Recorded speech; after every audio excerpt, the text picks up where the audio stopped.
All right, everyone. Salute to everyone that's in the chat. Thank you for coming on. Um, I'm pretty sure you guys watched the fight last just now, and I'm sure I can read the comments that you guys agree that this was some bullshit, right? This was not a draw by by any way of scoring a fight, right? If you score boxing properly, it's not that hard. This is a one-sided decision for, or should have been, for Castano. I personally had the fight um, either 8-4, 9-3. I was scoring the fight live with a lot of the guys that are on this chat that are also on Discord, and a lot of guys tend to agree that the fight was pretty wide in Castano's favor. So anytime Castano backed Charlo up and let his hands go, he would win the fight. He would take control of the most of the action. He would control the pace of it, the real estate, all the stuff that you need to win a fight. And you know, I felt pretty comfortable, saying that this fight won't go into Castano's favor unless he knocks him out, or basically just doesn't get hit throughout the whole fight, which is impossible when you consider the way Castano fights. When you consider boxing, period, right? It's impossible for you to win a fight, go into a fight and not get hit. But this is boxing, and the politics that follow it. It is what it is. I mean, this is what boxing is come down to. It's more about politics than the actual fight, and it's been like that for a long time. Um, and so, from what I'm seeing, most people thought Castano won the fight. It's up to L Dog. L Dog had it 8-4 or 7-5 in favor of Castano. I think that's pretty fair. I personally had it 9-3 or 8-4, but maybe there was some rounds that you can possibly give to uh to Charlo, but no way, giving him 6 or 7 rounds. One judge had it 9 rounds to 3, which is insane, right? 9 rounds to 3 in favor of Charlo is just basically writing his scorecard and maybe changing it a few. You basically had a 12-0 and then said, man, I better give some rounds to Castano to make it not, to make it not so obvious. But it was a boring, it was a very entertaining fight. The decision was boring. It was weak. It was typical.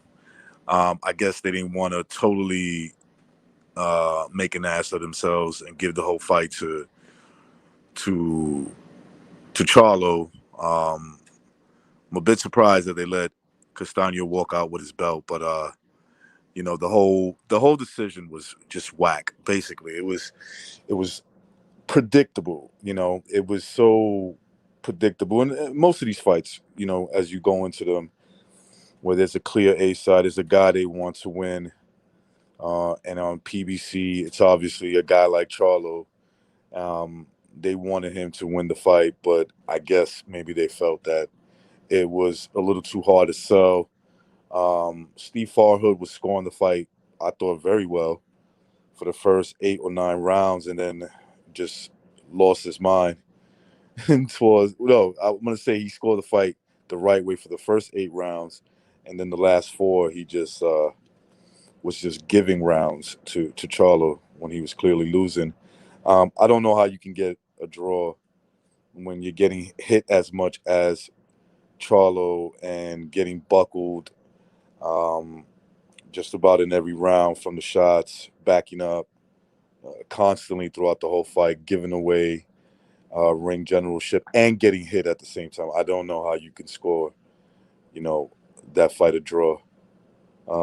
I do know, but it's just It's ridiculous. It's boxing. It's not boxing. It's politics, and it pretty much tells you what they wanted, you know. And overall, the fight was good. It was entertaining. Charlo did hurt him in the, I want to say, the 10th round, in the kind of staggered him a little bit in the 11th round, and Castano fought back, hurt him sometimes as well. You know, caught him with some shots. The 12th round, they went at it. You can say Castano won that round. I think he did, in my opinion. Or maybe you could give it to Charlo. You know, Charlo was playing it safe, brother. Okay, like, you know, those body shots that he was landing on Rosario was not going to work on Castano. He hit him with some good shots. He got to hurt him. Obviously, he's a much bigger guy than Castano is. You could just look at them in the side of the ring together, and you can tell who's the way bigger guy. And so, of course, he did catch Castano with a good shot, and got his attention and hurt him. But you know, you don't give a guy the fight or a draw when he's losing every other round, and that's what I saw. Anyway, I'm gonna drop the link in the chat and see if anybody wants to jump in. Give me one sec. All right.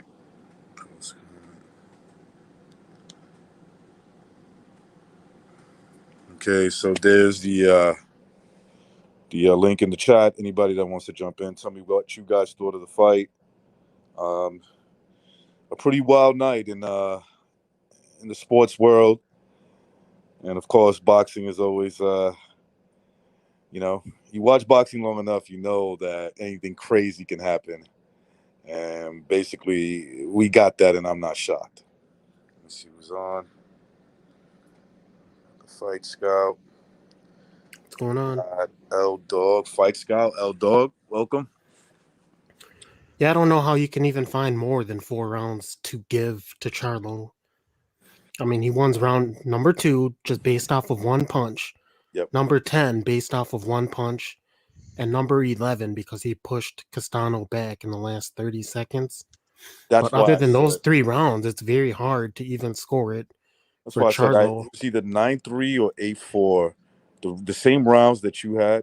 Uh, we were speaking in the chat, so I totally agree. We were doing the scoring together, and I kind of agree with your scorecard. If you want to be nice, you give him the 12th round. It's 8-4. What's up, L Dog? Oh man, fuck Charlo, man. Fuck those guys, man. Like they got me heated, bro. Castano beat the fuck out of him, bro. Like literally had him against the ropes, teeing off on him. And I remember, bro, I said it in the chat. I remember a lot of a specific ethnic group would keep telling me, "Oh, Triple G can't kind of won that fight against Canelo because all he threw was a jab. Look at the punch stats. Castano landed like 100 more fucking power punches than Charlo did, and that was probably pretty accurate in my opinion. Like, dude, Castano was all fucking power shots, man, hooks, right hands, uppercuts, you name it. He And it, outlanded him. It seemed like a ratio of like 8 to 1, dude. Like every 8 times he punched Charlo, Charlo would with like tap him power back. shots. Yeah, Charlo would just tap him back just a little bit. And look at where the fight was engaging when Castano was having success.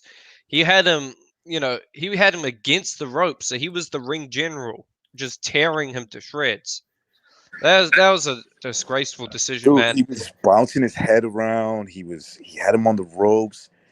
You know, he was like, you could see him lose his footing from shots like almost every single round. You Yeah, know, his like, his knees were buckling like every single round. yeah. Like what you were just saying. Go ahead and finish. No, exactly. That's exactly what I was gonna say, man. Because Yeah, it was like he was being clearly wobbled, right? And his legs were giving out, and it was like very obvious. But the Showtime commentary, holy cow! If you guys were listening to that, Awful. it was oh, terrible. Every time he got hurt, they just kind of just stayed quiet, like as if Dude, they didn't witness it. they would say the dumbest shit like Castano would be landing power punches like combinations. Oh, but Charlo has a really good high quality rangefinder, doesn't he? And it's like, dude, what the fuck? Like, this dude is getting beat. Ah, man, Castano beat him up, man. Like, you know what, Castano? I think he might knock him out in the rematch, man. He was hurting Charlo a bunch. Like, man, I'm just pissed. It's I like after a while, like I stopped scoring the fight because it was just like Castano. It was typical. They'll feel each other out. Castano would start letting his hands go, back him up, get him in the rope, punch him, punch him, punch him. And all Charlo would do was try to, like, run out of that situation.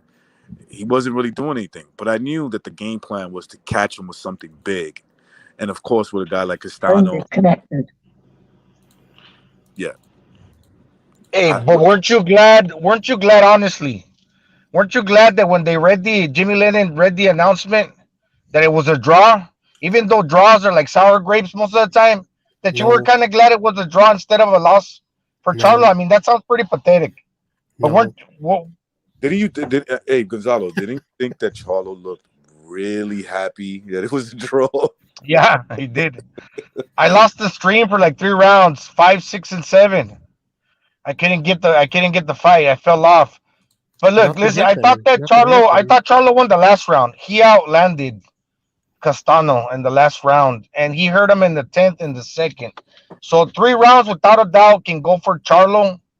In the first round, okay, give it to Castano, but in the end of the day, who really gives favors a fighter over the other that much in the round where you first start fighting in the first? So 4 rounds right there. And when it's that type of fight where you could have it 8-4 for Castano, you could have it to where the judges, obviously in Texas, are gonna make those swing rounds. So in the end of the day, when they said a draw, man, I was happy. And you know, one thing that fucking gets me about people, all of a sudden I hear people, oh, Castano's one of my favorite fighters. I never hear that before, man.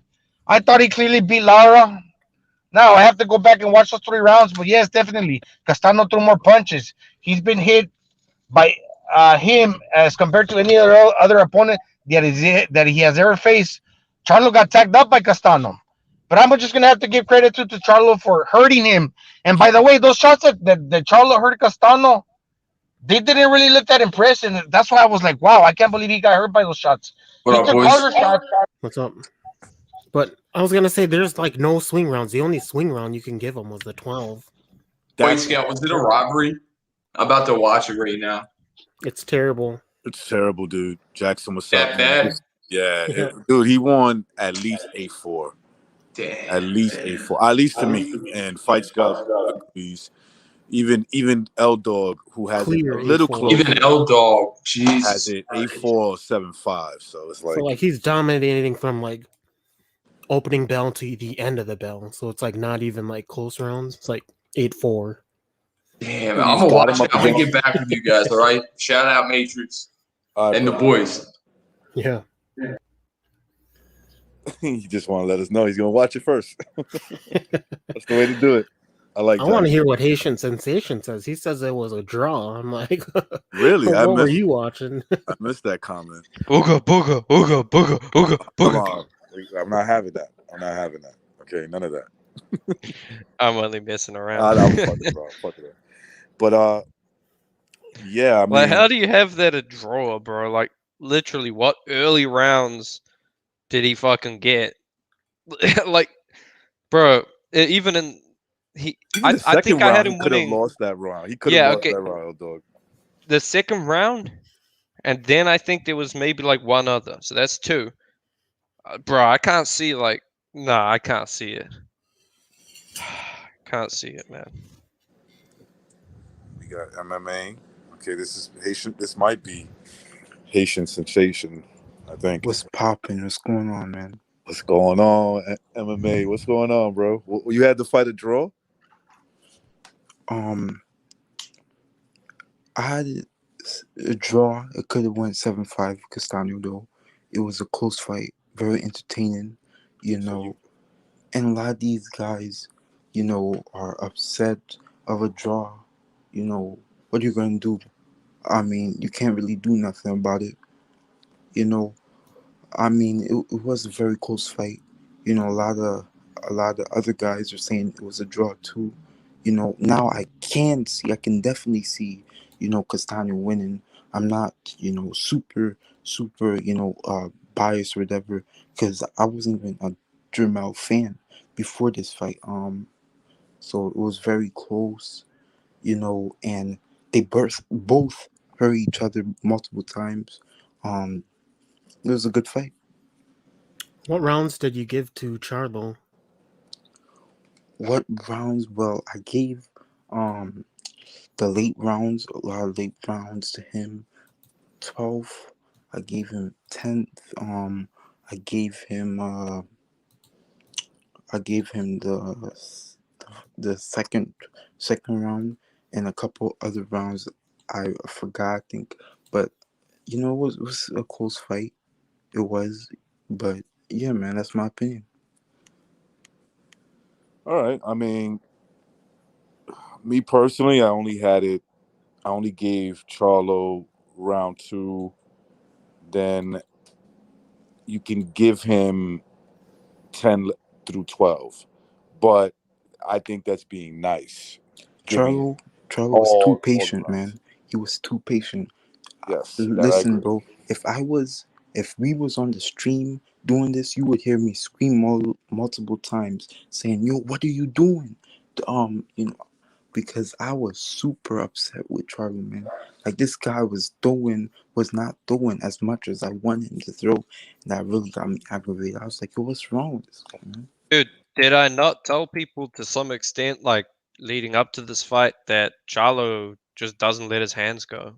Like he's got such a low output. That's facts, bro. And even what's his name? His trainer was getting frustrated. He's like, "Yo, what is this guy doing? Throw, knock him out, bro. Knock Who was this guy getting out." Even frustrated? that's what his trainer said in the Oh, yeah. corner, bro. So He said you're down 4 rounds, is what he said. yeah, and he He said did you're say that. losing. Like, that was He like in the said middle of you the better fight. knock him out, and Charlo still didn't knock him out. I'm really upset with Charlo, man. You know, and recognize, is it raining for you? Because there's like a thunderstorm over here where I am in New York. Is the Oh, same you're in for New you? York, right? Yeah, Okay. yeah, Yeah, yeah, yeah. Yeah, it's raining. It's raining. It's raining where I'm at, yeah, bro. for sure. Dude, that commentary was bad. They were like, all he has to do is just lay on the ropes and he'll win this fight. And they were talking about like Charlo. It's like, dude, Yeah, and that's what he's Charlo been doing. He's just in been the taking a rematch. beating. Hey, and let me say this real quick. I'm sick of people saying, "Oh, Texas favors the pressure fighter." No, it fucking doesn't, man. Did Chocolatito or Castano get the decision, bro? Because they were like, those are two fights where they fought pretty similar.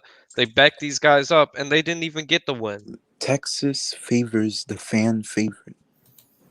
Yep. That's And let me say this, Charlo needed to stay off the ropes, yo. Um, I mean, this was one of these fights where, you know, Charlo, you know, man, he could have won that fight. He really could have won that fight if he threw more, but it is what it is. You know, it is what it is, man. It really is, man. Charlo, but Castano, he really showed a lot of heart, and he was touching up Charlo a lot. Very good body shots and everything, man. Castano is a great fighter, man. A lot of people, were underestimating him. Oh, Charles gonna knock him out easy, something like that. But man, Castano Dude, when really I hear that, surprised me. I've heard that before Charlo and Castano. I heard that with Spence and Porter. I'm like, dude, that's wishful thinking, man. They're gonna just go in there and knock these dudes out that have never shown Facts. signs of getting knocked out in their No, but life. Charlo, he could have knocked him out, like, but I don't know, Look, he man. could have, bro. He really I could have, give him man. credit, man. Charlo got power, yes, but He when couldn't you're drop him. right, because you know why, L Dog, because Castaño knows what he's trying to do. Okay, he still got caught anyway because he keeps coming in, because he's effective when he comes in, so he gets caught with a shot, and then he's fine. And next thing you know, he's exchanging with Charlo and winning after getting hurt.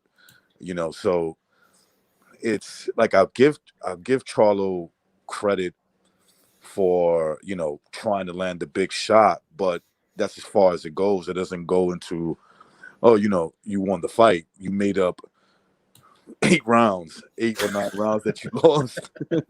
I was joking. Yeah. You guys saw that Discord where I was joking. I said I have it a draw after you heard him. Like, So everybody was mad. he started the fight off 12-0, and then he gave like the most obvious rounds that Castano won. I mean, where it was a domination, which turned out to be like 5 or 6 rounds. So he had it a draw. This is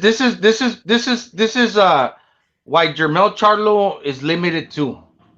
All right, yeah, he doesn't let his hands go, but that's the plan. He's a counter puncher. Okay, but being a counter puncher means that you're gonna catch and shoot and wait till the other guy like throws his load, so you can unload on him with your big shots. You being the bigger guy, so he relies on blocking a lot of shots till the other guy wears himself out for he can have his opportunity to knock you out. He being the bigger guy once again. But the problem with that, he's limited to just being that counter puncher where he's learned to block well, catch and shoot. But he's not a mixture of a Juan Manuel Marquez at the bigger weights where he's that aggressive. He's not that aggressive. He's not really that lion that's going to go out when he's got you hurt. Well, yeah, he'll try to go for the kill, but as we saw, he misses a lot of the accurate shots that he's supposed to be landing to get the job done. So really, he relies on size and catching and shooting, which is not offering a lot of yourself and waiting till the other guy makes mistakes, right? So he's relying on size. Charlo looked huge in that fight. Like, he was supposed to be small, right? And then they were fighting, and like he's just way bigger. Like his head was like twice the size of Castano. Same with like his legs. It's crazy. Dude, Castano is a quality fighter, man. I think MMA champ, or Haitian sensation, he hit it on the head. Like he is a really good fighter, and people are underestimating him. Me personally, since his last fight, I've actually been quite high on him. I was saying he's gonna beat Charlo, and I was kind of worried, but man, like You were right. You were right, dude. I mean, in I terms said of he would just outwork him. Like I said, Charlo just gets outworked. He loses rounds that he doesn't drop you, and he didn't drop this guy, but he hurt him. But look, Castano, he's gonna tighten that defense up, man, and he's gonna, man. I think he's gonna beat him. Well, it's because like the defense, El Dog, he's always gonna get hit because he's a come forward fighter. I would expect for him to continue doing the same and even more, applying the pressure. Maybe try to come in a little bit more. What is this? What is it? More physically, more what is it? Heftier. He's a short guy, but more a little bit thicker. You know, he might lose a little speed, so maybe just staying the same, throwing a lot of punches. But what I'm saying, sit down on your punches a little more, so you can hurt the other guy. But kind of the same game plan. Don't throw lesser shots, and don't try to be safety first because they're not going to give you the fight. You know, in the first round when they were jockeying for position, there was nothing really impressive about that. You know, the judges were going to give that to Charlo. The second round, Castano got hit with something funny. He got hurt. I don't know. But credit to him, he came back. One impressive shot that I saw Castano doing when they were like kind of jockeying for position, as far as like, you know, like what hand are you going to throw that I see that you're going to throw to me that I'm going to try to like position myself. He read Charlo and then he leaped in with the lead right. And I thought, man, Castano's the dog, man. Did you see that? Like right around the third round, he fucking saw the opening, and instead of fucking throwing the jab, he darted in with the right hand. Well, I thought that was pretty athletic. Yeah, and that was the beginning of the beatdown that was to come. Like for the next,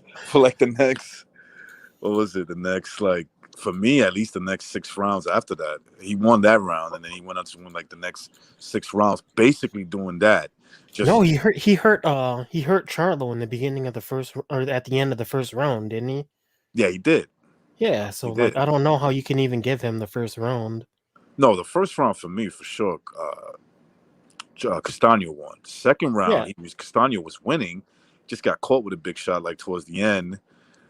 You can give it off that because there wasn't like that much action going on in the second round, but third round to like round 9, it was clear. It was clear.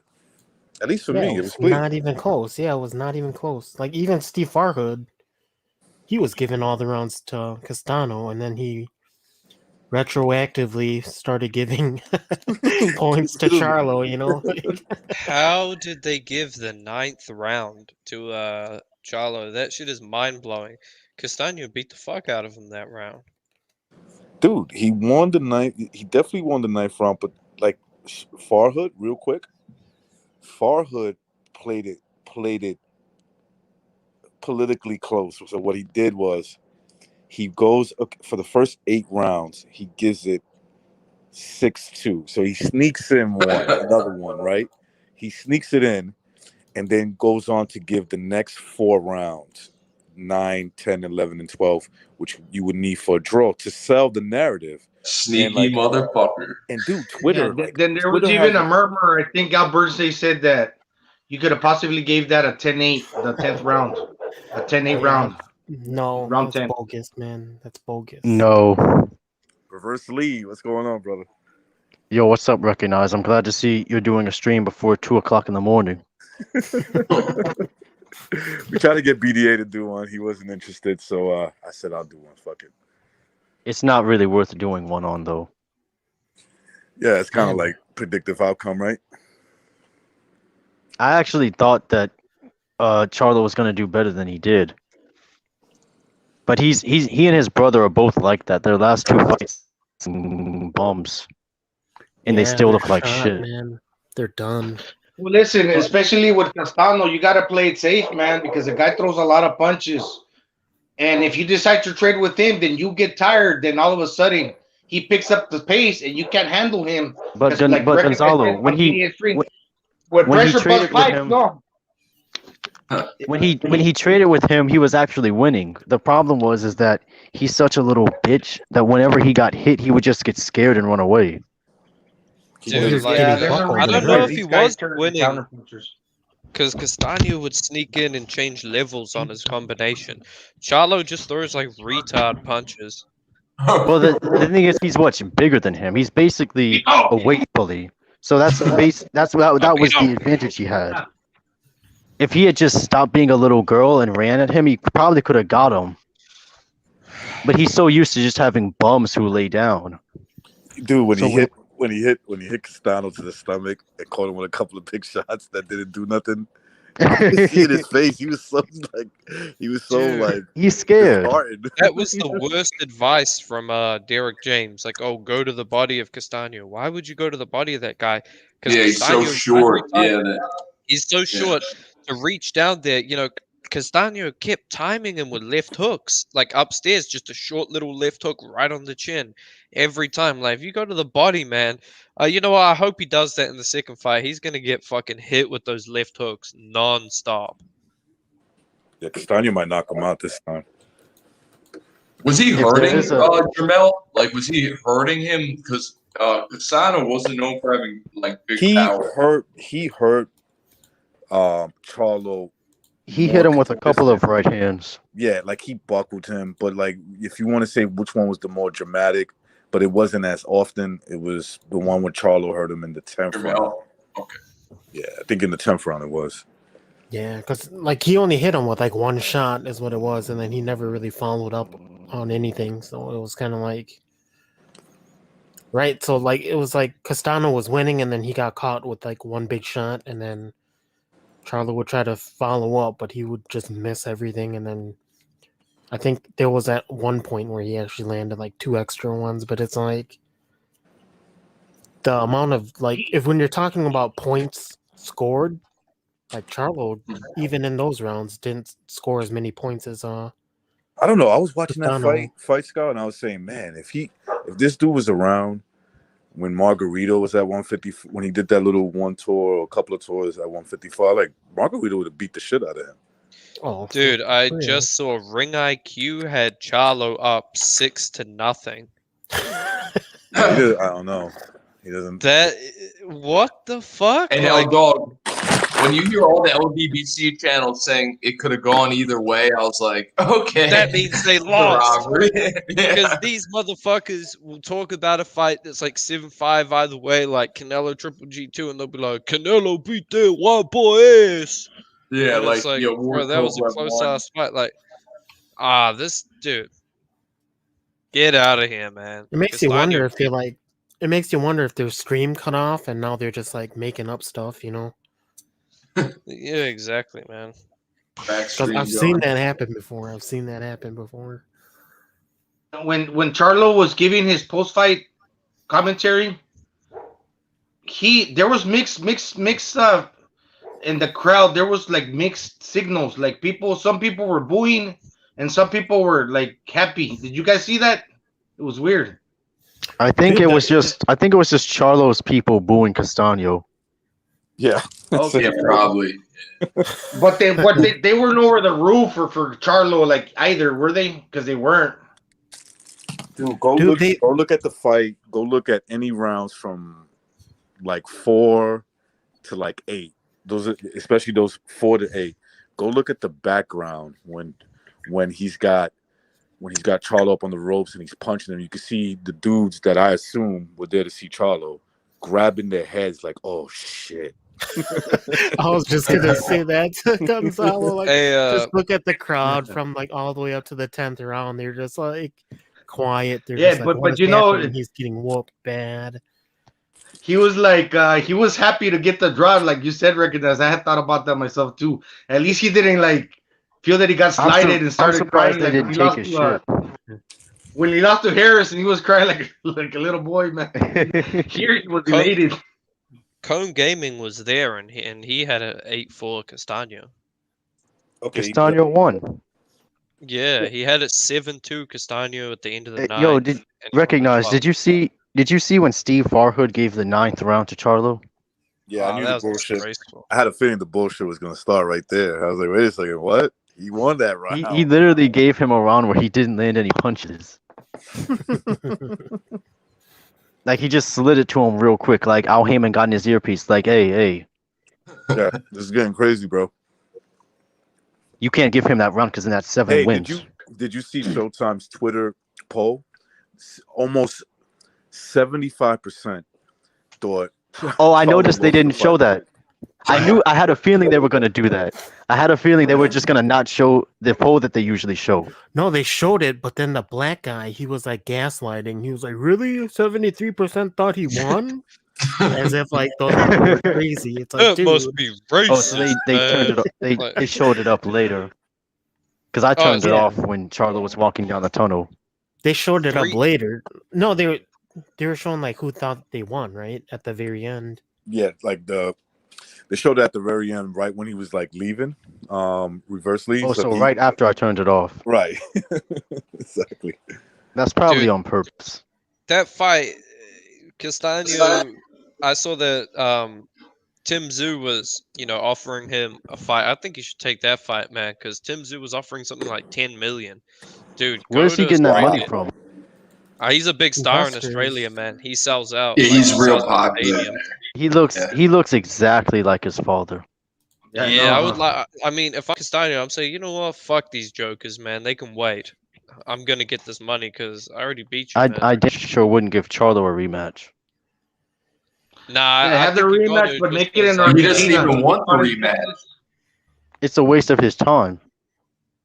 Yeah, it is. It is. Bro, you know what I find funny, man? Like, these dudes, they never leave their home country, and now we know why. I mean, yeah, you got a joke of a fight. I mean, Castano beat the fuck out of him in his hometown.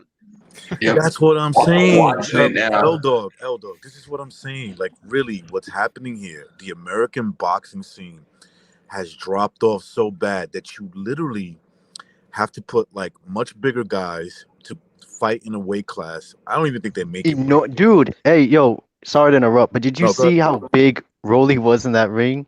Dude, he went up. He's fighting a dude in a weight class above him, and he still looks like he's 2 weight classes up. And in the after interview, he's like, "I fought someone who was bigger than me." Is what he's dude. But I think I saw a picture of Rolly when he's on the scale, right?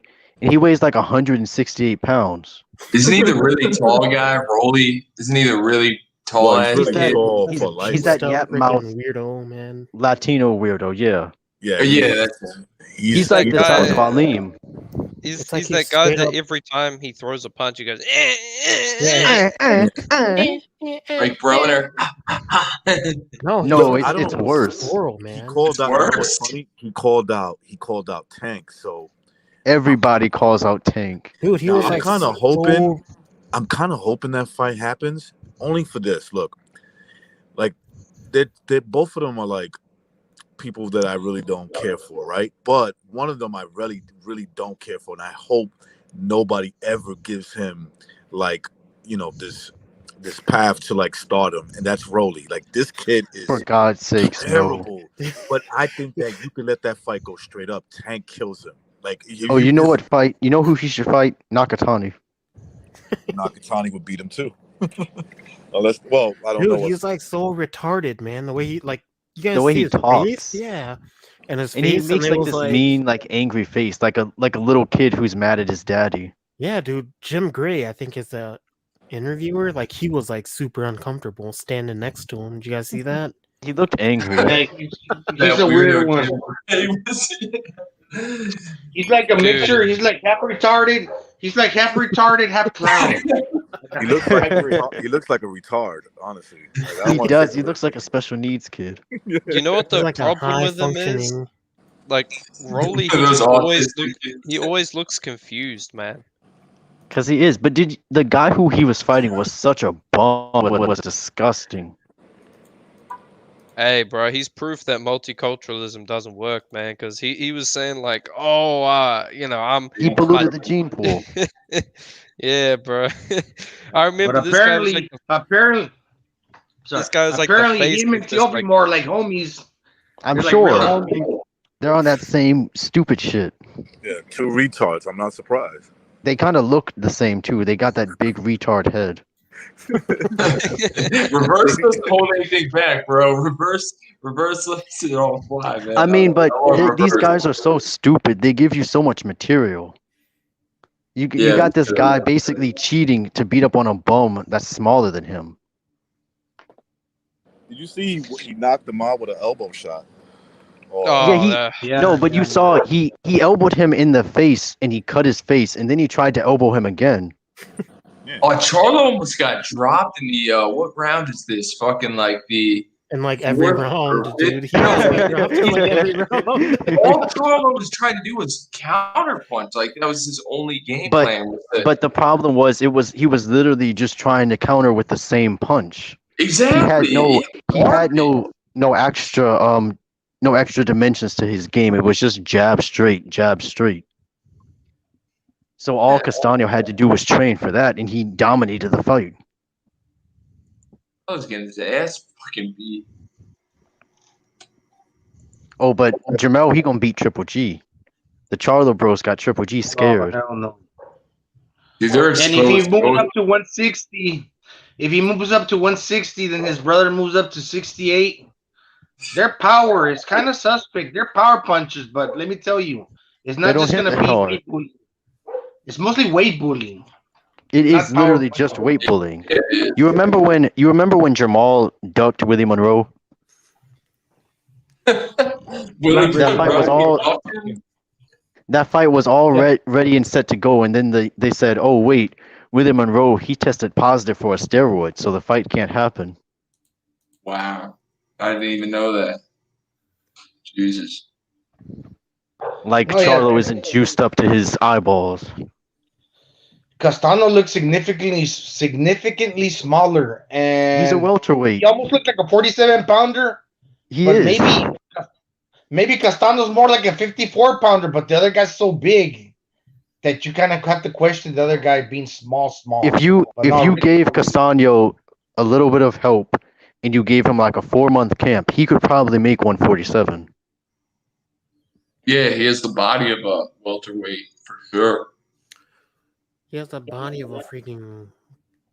I don't know. I think he's at the right size. It looks like he eats too much, right? Is what it does. Is what it looks like. Those got, like, a Mexican very large fiestas, chin, those you know? Argentinian fiestas. Yep. Like he I had a think he big tried to make gut 47 like a month before. ago.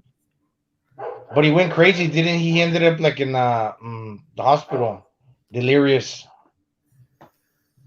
You mean the So no, movie? he can't make it. Yeah, he had to go to a sports psychologist. Dude, What? he's beating the fuck out of Mel. Wow.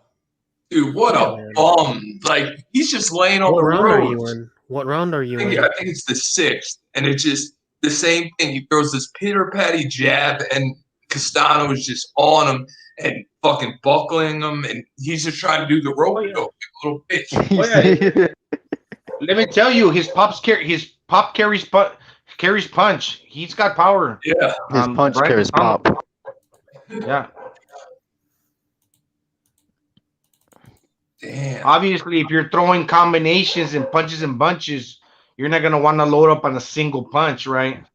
Wanna keep it. Did any of you see the Aleem versus Vidal fight? Yeah, I saw that one. I did. Yeah.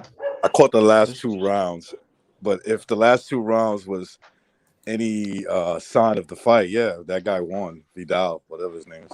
Yeah, he's not overly impressive. He's still crude, kind of like Uzcategui style. But I mean, he could develop. He looks like a giant for a 60-pounder. What's up, Virtuoso? I'm good, B.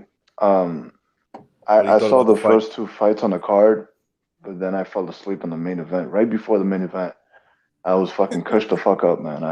I smelled too much. But from what I'm hearing, man, I need to watch the replay. You But do really got to yeah. watch that fight, bro. It's I have a feeling you're gonna see the fight one way, but watch it for Oh yeah, yourself. yeah, yeah. Yeah, once I finish seeing it, I'm gonna form my own opinion. But I just wanted to talk about that Aline versus Vidal fight. And I look at Vidal and I'm like, yo, this guy looks like a Spanish version of like Jared Hurd. Like with that fucking Dude, you saw dyed the hair. haircut? Yeah. You saw the Yeah, haircut? yeah. Dude, that haircut And is like 1980s, straight off the boat. Didn't you have friends who had that haircut? Yes, including me, probably. I had to be also honest. that hairstyle goes like way back. Like I Dude, didn't, I think 'cause I had that hairstyle, except the blonde, the blonde shit. Like I was not into that stuff. But like I probably had the same fade uh, in the 80s. Well, I'm surprised you fell asleep, Virtuoso. I'm just saying because this card It had only wasn't 3 that good of fights, a right? fight. And they only have 3 okay, fights, maybe but that's the one thing is, reason. But bro, they were back to the back. thing is, No lulls in I don't between. like that fucking, I don't like that fucking 9 p.m. start. Usually, like, you just see fights like start like at like 8, 7, like once they put it on cable. But like, I don't know, man. It I was don't just one of remember those that days. ever happening.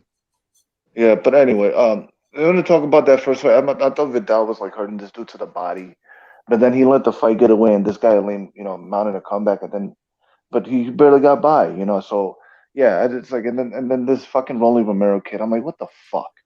This could be leading with his elbows, and I don't fucking like his style. I don't like his fucking face, looking like he took a He's a shit, but he bum. didn't want anybody to know. Get the fuck out of here, like for real, That's man. exactly I'm what just I seeing thought too. mediocrity That is sometimes what he in looks that like, though. promotion. For real, man.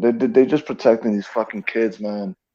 And Yep. Charlo, I gotta give Jamel all the credit in the world for taking on this guy. But man, just take these fights out of Texas, man. Fuck Texas. Stop doing all these They're not gonna do fucking. that. No, this is fucking judges, man. They always gonna protect somebody, man. That's They always why gonna they're fuck there, up the though. fight, huh? They tried to make it look They're not trying to have mutual. a fair fight. They want that to happen. Yeah, I know, but like that shit gotta stop. It won't. Dude, he's Yeah. way, and what was embarrassing was watching him getting beat up on the ropes. Was he's way bigger than Castano. Huge. Oh, He's like yeah. 2 weight classes. Yeah. He at least had 15, 20 pounds on him. Bro, let me tell you. I was watching. I had to do a little bit of work on film study on Castano. I saw him versus Lara and That's the him only fight versus I watched. Deverenchenko from the WSB, that semi amateur shit. And yo, it was just like night and day, man. The Lara fight, everybody was just looking down on their phone, mild applause, it's like cheers and all that stuff. Because Lara is gonna is gonna stick on the joint. He's not gonna. He's a stingy puncher. But then when I see him fighting against Derevchenko, it was just all out action, man. And they did it in Argentina in front of a fucking high school gymnasium, and the crowd was going nuts, man. It sounded like Yeah, it I was a saw that. football crowd. Oh yeah, he's fan friendly, man. He gets his people behind him. You He can was a feel good that the aura. amateur too. He's a really good And amateur. dude, he has punching power. Like, we were discussing this on the BDA. Some people disagree. I'm like, nah, he has enough power. And look I for was with you on that one. Recognize. I was with you yes, on that one. a couple of the people who disagreed on the BDA. I forget who exactly, but they like, nah, not really. No, But it I'm like, was Jimmy. Yeah, Jimmy was like, the kid can't crack. Obviously, he can crack because he's backing these dudes up. I mean, you can't be a pillow Yeah, yeah. puncher and do that. and for him to No, you hurt can't. Castano with a crane, I mean, Castano to hurt Charlo with a cranium like that. You know what I'm saying? A guy with a much bigger head, which is the sign of a guy who's much bigger than you, right? That tells me he does have enough power. Because look, Charlo's never been knocked out, right? Or I think he got dropped one time, maybe in his whole career. And that in that third round, he almost dropped him. If it wasn't for the ropes, he would have went down. Like it would have been a knockdown. Mm. You see, Charlo has no choice but to kind of retreat, get on the back foot a little bit, and he lost the ring generalship, but he has no choice. But if he decides to trade with Castano, Castano's going to outland him. He's going to buzz him, and he's going to hurt him.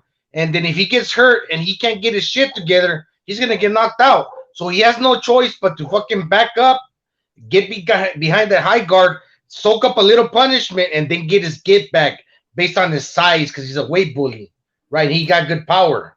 But so that's what he had to resort to. That's what he's limited to doing, well, with the emphasis on him being the bigger man, right? The weight bully. Did you guys see the weigh-in? Like, what were they chanting? Argentinians. Argentina, probably. It sounded like they were saying like "f that n-word" with the hard er. Cool. No, were they? Oh. Ooh, that's That's I I great think didn't it hear news. was. They that. were a little like too "f far. A that little bit. anger." I wouldn't And be listen, surprised. another Even thing, the maybe, woke maybe guy. I Charlo would was have a joined little the overtrained. chant, Yeah, watch the but I would have weigh-in. said it in Spanish. I And I checked. thought I was. Yeah, they were saying it with like a fresh off the boat kind of like accent Oh with yeah, the no, er. I Argentinians are checked. racist, man. They're big. They're racist. Did you They're guys know lunatics. that? They're lunatics. Everybody's a Yeah. racist, man. But yeah, but I'm just saying, Argentinians are fucking crazy because They're they're big lunatics. into They're crazy football. about everything. I That's remember I everybody, watched dude. That's like a I lot watched of one of nations fucking Casamaro's song. fights where he won the title in Argentina, and he won it by knockout, and the fans started throwing chairs at his head, and they were trying to attack Jimmy, him man. and run through the ropes and beat him up. What the fuck? Yep. This is ACW? So I checked Castano's Wikipedia, and he won a gold at the South American Games at welterweight in 2010. That makes sense. You know he can box. Like you know Yeah, He he's has a got strong and amateur pedigree. Better than Charlo. he's got a Well, I good mean, better. listen, shot. he Oh, beat Earl Spence, His record is here too. His record is 181, 5 losses. I mean, so it's 181 wins, 5 losses, 5 draws. That's fucking insane. Then And he beat did Errol beat Spence. Yeah. and then he Oh. put him for the count. I don't know if he put him down on the canvas, but he got the count. I don't know if it was And- a standing, but But if yeah, you heard And he Earl beat Spence, Gary Vinchenko. if you heard what Earl Spence said, he kind of predicted like what was going to happen because he fought Castano, and And so Errol Spence- Exactly, and they have the same trainer and the same style. Yep. And they act like Errol Spence is like their big brother, even though he's younger. He probably just beats him Because up. on the he's better regular. than them. He's Yeah. better, yeah, he is better than them. That's the truth. But even when Charlo was meeting Castano in like the center of the ring, like he couldn't even touch him. Like he was so slow that he just ended up getting backed into the ropes. Like Yeah, Castano has fight. underrated defense in this fight. He's moving his head well. Well, he prepared for the fight. If you watch Charlo's fights, he fights the same way every time. So all you got to do is just figure out how to block the jab on the right hand, and you win. That's pretty much or you get robbed. Was it the same like 1-2 get style? robbed. Yeah, you get robbed. But That like, this is kind of like the Derek James style. No, very mechanical, very fundamentally sound, but basic.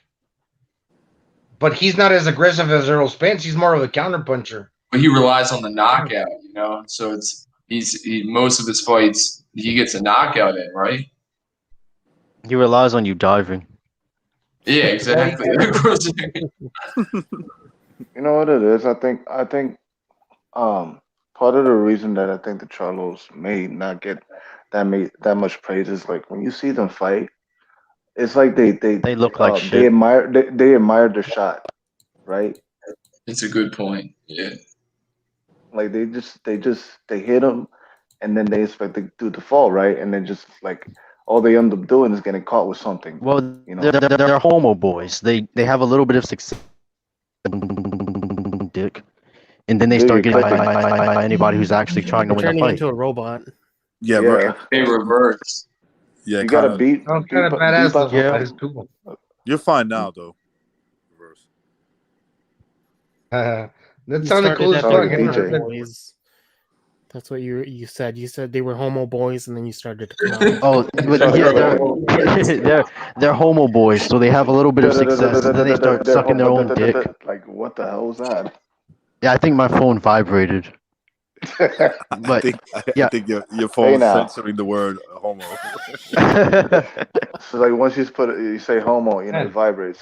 That Charlo, he Think got it's a supposed to pretty stick it up wife. your I'll butt. tell you that. She seems like a nice girl. Yeah, they were showing Charlo's wife, and I got the impression she might be like Spanish, but maybe a half breed. I'm not sure. She's like Probably. Yeah. 1/4 It's the same black, thing with like, Walter's wife. maybe 1/4 black at best, like maybe an eighth or something. Mm. She didn't look Olga, black at like, yo, they're all. all into light skinned women. I thought they were all about the black queen. You thought wrong. Yeah. But I love them. They You can love do me a them. favor? They love the red bones. You The can red pass me bone. that. That ass. I wouldn't even call them red bone. They didn't even. Yeah, That's she That's looks such a white weird. bone. That's such a weird name. She looks more like a white bone They're just avoiding the darkness at all at all costs. Yes. See, she's like about 10%. Come on, man. Crawford's got a good dark woman.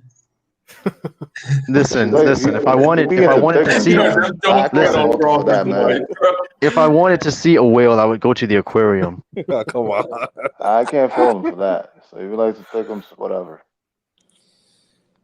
Hey, She's man, not thick. She's fat. whatever floats her boat. She is the boat. Somebody said that she was like his high school sweetheart, but like I remember watching one of the HBO specials, and it said that she had 2 kids already when he met her. Oh, I really hope that's not It's a- true. Wait. Calm down. Wait. Let's back it up a little bit. Let's back up. You're telling me that Bud Crawford married a chick and wifed her up who had 2 kids with another man already. That's what I think I saw in one of the HBO What do you specials. think you saw or what you saw? You got to look into his background. I really hope that's not true. That's a really good. I think it was his mom. His mom said you have to marry this girl, and she had already like 2 kids. I'm sure his mom was like her too. Crawford got a wife, but he strikes me like a guy Exactly. that got a bunch of side chicks, and they're You know, it's probably like white. Tank Wasn't he banging Christina Pancha or whatever her name is? She's been with everybody. Yeah. Yeah, but that's still a good, side It's like eating at a restaurant that everybody else is eating at. Yeah, but it's like a high value. It's like eating off a plate that like 10 other people have already eaten off of. Christina Pancha's fine. Yeah, that's what I'm saying. For It's a like while. Yeah, way but- beyond everybody's eating. You guys see like Tank Davis? Tank Davis' older brother and his younger sister are just like really dark, but he looks like a little like mixed breed. Garbage right? smoking. I saw who his dad is. I'm like, that it doesn't add up. I mean, it's possible, Yeah, That dude is still around. it doesn't Yeah. add up. but like, dude, you got to go see who he is. It doesn't. It could be. I mean, listen. Oh, you mean it's like Good Times? He's Well, he as looks like his dark Michael. mother. skinned. You He's as see the dark skinned. mother. He's as dark skinned as the mom. And Tank, I'm telling you, man. Like I could take you. It's like I could take Michael from you. Good Times. Yes, I could take you to like neighborhoods where there's like a lot of Puerto Ricans and Dominicans and all that, and you'd be like, "Oh shit, yeah, Tank looks like them." Like he practically looks just like that. Like he looks like a kid who came from like So recognize interracial. when you gonna go raise your kid? Yeah, like, he came out too short to be mine. Yeah. Jesus. Somebody He was, forgot to put in a paternity test. damn. Imagine like his real dad was like 6'2" or something, right? And he's like looking at him. He's like, "Damn, how come I didn't come out with any of that?" His dad was probably a short little white guy, is what it was. I think that's what happened, man. Yeah. Or Looks that way. short Puerto Rican. Who's that Puerto Rican cat that comes out in the movie Count of Monte Cristo? The little one.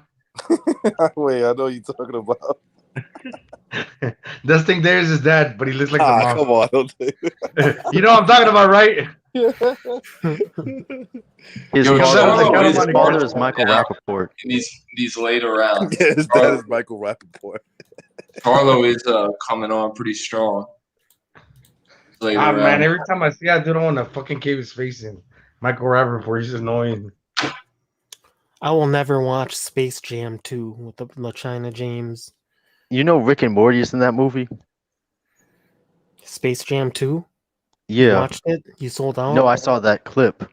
Oh, I thought you were, Chinese now. I told my brother-in-law that I was like, I was making a joke, and I was like, you should tell you and your white people to go back to China and bring their communists back to where it belongs. And they just started laughing. I forget. No, he's not a leftist, but there was like one of his buddies was like a major leftist, and I said that. Like they were kind of mad. But everyone was laughing, like all the Asian people were laughing. Hoi, hoi, hoi, hoi, hoi, hoi, hoi. Like, ha ha ha, go back to China. Because, you hear it all the time when you're Asian, right? So it's funny to reverse the roles. You know what I'm saying? Because they're like the communists now. So I guess we won't see Triple G until December. Is that right? Supposedly, there's a rumor, and I think that's just Mrs. Poncher is married to Bob Arum. She's married to the single life. That's what she's married to. She's married to that dick. Triple G's kind of like Manny Pacquiao in the sense that he was boxing ever since he was a teenager, and he couldn't take a break because he had to put the pressure on the Americans because he got the opportunity, then he couldn't let go to prove who he really was to show the world. So he couldn't let up on his training regimen, camp after camp after camp. Then all that shit with Oscar De La Hoya and Canelo, pretty frustrating too. Got robbed and fucking finally made the money. So finally he gets the money. Hey, he has a child. He moves to the United States. Let him relax a little bit. Let him take a break and have his body heal. I'm So I fine don't with know that how too. much time off would really hurt him. What do you guys think? I'm fine with that. Triple G can fight whoever he wants as Well, few times I as he think wants. what Recognized was saying was that he might be fighting Canelo if the plant. Yeah, that's what I thought. I don't think that's gonna happen. I think they exactly reversely. I think that they just using them. I really Everybody's using Triple G's name while dude, they fight I really bums. believe honestly that Canelo wants to wait until it's like literally he takes a L. Like he gets into a fight and he loses, and then I'll fight him again. But who's gonna beat him? Yeah, Is it gonna be Charlo? Yeah, little Charlo. Castano. Fight Film had a 10-2 for. That'd be the closest sounds style. about right. And I you could see see, that. I could see that too. You won like 2.5 rounds. that would be the closest style, like Castano style. But he's too small. What I'm Triple G would referring beat to the is what shit we out saw. of Castano. Yeah, no, but what I'm saying, no, let me just finish. That'd be the closest style. That's what I said, the closest style, because he's too small. But what we saw with Devyachenko, the pressure bust pipes type of style, keeping you busy, then you're in your career where you're changing styles from being a guy that turns his punches over to trying to be more rhythmic with the new trainer. At the time, that's what happened. Davychenko, also a fighter that wanted to capitalize on his title shot opportunity today or never. That he came out there, like he had a point to prove, but still Triple G won that fight. What I'm saying, that style. No, obviously not Castano. He's too small, and Davychenko, he's already worse for wear now. But no, He's tell me who done. can do that. Those guys Yeah, were he's great shot. fighters. He's shot. Yeah. And Murata So will I'm kind lose of shedding too. a little light in Castano style too, but I'm not comparing it to Triple G. Yeah, and Murata will probably lose too. Well, here's the thing with that. Oh yeah. Skill-wise, Just Murata, he can't touch Triple G. Triple G is a way better boxer than him. And so the only thing he really has is size and power. And youth. He doesn't even really have age. I think Murata, he's like 33, 34, something like that. Yeah. So size and power against size and power, I think Triple G still wins that one. And Yeah, beard. I still got Triple G. It'll be an entertaining fight. Right. So the 11th round in Castano versus Charlo, Castano was largely winning that round, I think, right? And then like he got pushed back the last 30 seconds. 30 seconds, yes. Yeah, so I like said that too. it could have been a swing round for Charlo. Yeah, but you know who they gave the round to, though. Yeah, of course. Definitely for me, Charlo won the last one for sure. Yeah. The last round? I don't know Yes. about for sure. Yeah, I don't Well, even know yeah, about maybe that not for either. sure. Yeah. I can say for I saw that he got tagged up, man. No, Yeah. Gonzo's right. Charlo did come on in these last like 3 rounds and bang him up a little bit. I thought that But was probably the particularly the most last one. disappointing rounds at Charlo because he needed the knockout, right? So if you were He was judging it scared. based on like a real fight, yeah, you Yeah, would he was want Charlo scared. He's to a like, punk. yeah, exactly. You would want him to like charge in and just go for the straight up knockout, right? And take We tried everything to that he can gas get. him out, boys. I think he It tried didn't to work. But he didn't. Yeah, he didn't do anything. Like we're basing it on like if it's a real fight, right? And he knew that he was losing. Yeah. He was just thankful to get the draw, but he didn't want to say that. You're right. Exactly, dude. Just look at the facial reaction, bro. That's exactly how he looked when he got look at him the win when- versus Martirosyan. They Go look they at him asked when him. he's walking out the ring, when he's walking out to the locker room. He's Right.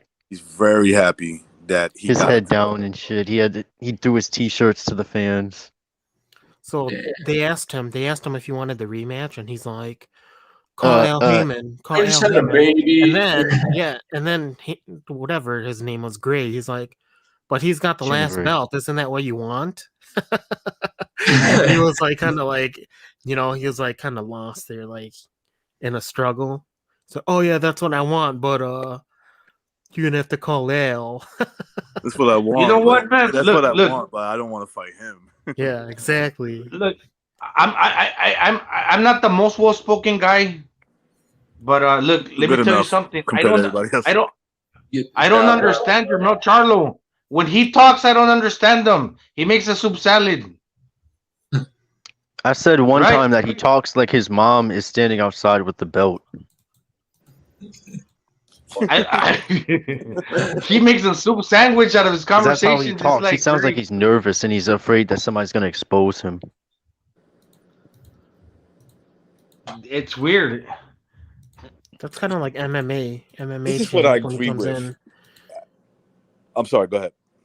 Like MMA champ comes in and he gives his opinion, but when you kind of rebuttal with him, like he just drops off. You I guys just want notice to that? say the fight was a draw, and I want to see shout out to recognize, and then he leaves. He's got good energy though. He leaves Yeah, when I you go, like that. well, that round was close, but right, and then once you start to rebuttal why he lost that round, then he just leaves. He's zoned out. This is where I agree with fight like what Fight Film said right here, right?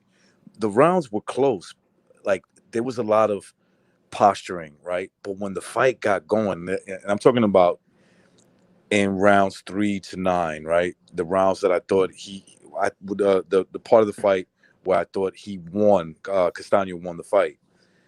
The rounds would get close, right? But then when Castano would like let his hands go and come forward, he's clearly winning the action. Like I can't understand how you don't. He was the only Or one that- landing punches, and he was the one making the fight. Yeah. Saying And he you was think hurting Charlo Charlo. won is like saying you thought Floyd beat Pacquiao. Yeah, that's what this fight reminds me of. Like, even though it was a much better fight, but it kind of reminded me of that because, like, you know what? With those rounds with Floyd Senior, is like you're losing it, and then Charlo would come on a little strong, and then he still like lost most. We of need the, to knock. We need the knockout, Jermel. We need the knockout. Yeah, dude, they did this kid so dirty, bro. I mean, Charlo won 2.5, maybe 3 rounds, maybe. He was really looking for the knockout. I had it look 9-3, 8-4. That's my scorecard. I had it either if you give the 12th round, if you give it to Charlo, it makes it 8-4. So I'm just gonna give him the benefit of the doubt and give him that. Yeah, round. I honestly didn't start watching the fight till like 4 or 5, so I went with Steve Farhood's scorecard. So by his that, scorecard was actually I knew. good. By that, I knew that Castano at least definitely won 7 rounds until Steve gave him that 9th round. That he obviously didn't win. Yeah, and look, listen. Also, Castano's PBC, right? Well, yeah, he is. Yeah. There's this guy. But he's Well, there's Latino. He's Latino, so Yeah, there's this black man that not- always he's gets. not really PBC. Well, yeah, there's like this black man. He's one of Al Heyman's people, Sam Watson, who's always in the ring. But now you see this character when some of these Latino fighters fight that are from the PBC. There's like this white man with long ass hair, like kind of grayish hair. He's in the mix in the background, and he's like kind of in cahoots with Sam Watson. So the draw is kind of like them saying, you know what, this is in house. We don't want to fuck each other over, right? Exactly. Yeah, that's exactly what it is. You know what I'm talking about? That old white man. He was It's helping BDA, Castano pick isn't up it? the. Yeah, the promoter. What does Yeah, they Sam don't wanna Watson fuck each do? other over. Sam Watson. Sam Watson, Go I ahead. think he's a matchmaker. So I think what he does is he goes and he gets people to send him their videos, and what he does is he looks for guys with good records that he knows his boy will beat like easily, if that makes any sense. So they're looking for guys with good records. Oh, so Oh, he's yeah. he's a cherry scouter. Yeah, I think that's what he is. He's like Heyman's front man, kind of. But why does he have to be in the ring in every fight? Because that's telling you that it's kind of like a signal, right? Like this is the guy that we're standing with. If Right. that makes any sense. Oh, okay, that makes sense. That's right. This is the guy that we count on. He might get fired after this fight, but Yeah, so Yeah, and sometimes that's why I saw the sometimes you will other see- matchmaker there, the sometimes white you'll man. see one Watson. Yeah. Sometimes you'll see one Watson in each corner, right? And then Yeah, like, he has the 2 sons, scorecard right? will actually, and then the scorecard will actually be like one of the fair ones, if that makes any sense. Charlito's gay. Carlitos Way, Charlitos Gay. I wanted What's to up, do that bro? one time and put like Tiafimo's mattress. You stupid, man. What's up, guys? What's going on, man? What you thought about the fight, man? It went exactly as I expected it to go. They were never gonna let the white man beat the black guy. It is what it is. You know how they do in America. Yeah, that fight was the scorecard was kind of predictable. I will say this. I was a little shocked they let Castano walk away with his belt, but then Me too. I was really shocked by that. but here's the Yeah. thing. I thought to But that's myself, because he won 10 rounds. right. Yeah, that's another thing. I think they gave Castano so many rounds, waiting for the fight to turn around, and it just never did. So they had to scramble and give Charlo a bunch of rounds he didn't win. I don't know if you watched Precise. I don't know if you watched the the Showtime telecast, but it was pretty interesting. So in the first 8 rounds, like Steve Farhood had it like 6-2, which was surprising to me. To me, it was just about right. Me personally, I probably had it like 7-1. That's how I had it, yeah. Yeah. So, but then at the end of the fight, it's 6'6". It's like, what the fuck happened, bro? Yeah, he just randomly gave Charlo a round he didn't land any punches in. And the punches on the punch stats started to get closer, even though Castano Did you see still, the end of the fight stats? yeah, yep. But he was like, if you looked at the first, I think they showed the punch stats in the first 7 or 8. He was outlanding him by He like had doubled 80. his punches. Yeah, yep, So I think they just stopped counting Castano's punches. correct. That's more He didn't likely. come to fight. Like Charlotte didn't come to fight. He came to steal rounds, and yeah, he stole maybe two, maybe three. But I mean, Pussy. yeah, both both of these brothers, man, they got no technique. The defense is leaky. They're just fucking huge, No straight footwork. up and down, straight up and down weight bullies. Yeah, the dude was walking himself into the ropes. Like Castagna didn't even really have to cut the ring off. The dude And just his got no lateral movement. and his trainer was like, "Dude, you got to stand your ground, fight." And he just said, "Okay." And then he started backing up again. It was literally like Wilder Fury too. Castagna was too fast, man. If he had punching power, and It if he would have were been just over. Charlo's size, yeah, it would have been over, man. He's little, and he couldn't really handle Charlo's power either, so he had to be careful. But Yeah, man, there was these moments where dudes are Charlo so worked. juice, man. Like they're a couple of bums, man. Dude, look how they don't show. I'm not just gonna blame Showtime. They do this for a lot of fighters, but Charlo, right? I'm looking at him in the ring, and I'm like, dude, he's way bigger than Castano, and you can tell by the size of the head, the size of the calves, right? Like if you look at the Yeah, formation, the chest. Castano looks like a more like I'm talking about pound for pound wise. He looks like he has better calves, but if you just look at their calves in total, just look at his versus Castano, everything about Charlo is bigger, and he's still rocking this dude with that massive head of his, and he's still rocking him. And he's like, I'm like, dude, I'm not even gonna score this fight anymore. You're losing every round. Like just every round, you're losing. Did anybody notice in the second round when Charlo was backed against the rope and Castagna rocked him with an overhand right, and then he he almost buckled, and then that's when he tried to swing back and he got caught again, and then he got off the ropes and started running around, I and saw then that, but it happened in he was multiple rounds too. yeah, but in the second round he got rocked. He got He got he rocked a got lot.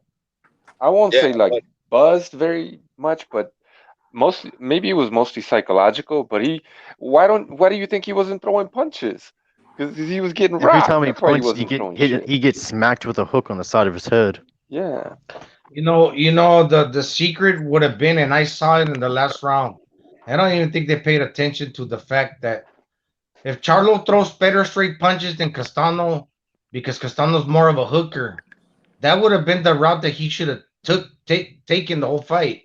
Straight punches down the pipe. A But lot of them, not just a little bit. Gonzalo, he was trying to do it, and he just couldn't land Okay, it. I think what happened was Castano, he was getting a little bit hurt, so his defense got sloppier toward the fight. okay. Yeah, he had a good game plan. I mean, he won the fucking fight. It was an easy Hey, game plan. It's yeah, a guy who fights the same every fight. yeah, man. Charlo, and people to think that people were talking about him being on the pound for pound list. I mean, for Right. the what? guy Stupid as hell. the That's guy just For like lost to beating up a Martin C-level Rosian, man. Argentinian. that's just giving like sympathy, points for a guy that is It's just it's the average. Mayweather shit. Oh, he's got all these titles. He must be pound for pound. Yeah, That's one narrative precise that's gonna get shot down. That they were making a big deal about it, but now after the draw, you can't Yeah, make a claim Castano to isn't that. pound for pound. yeah, He and lost don't to get me fucking wrong, Harrison.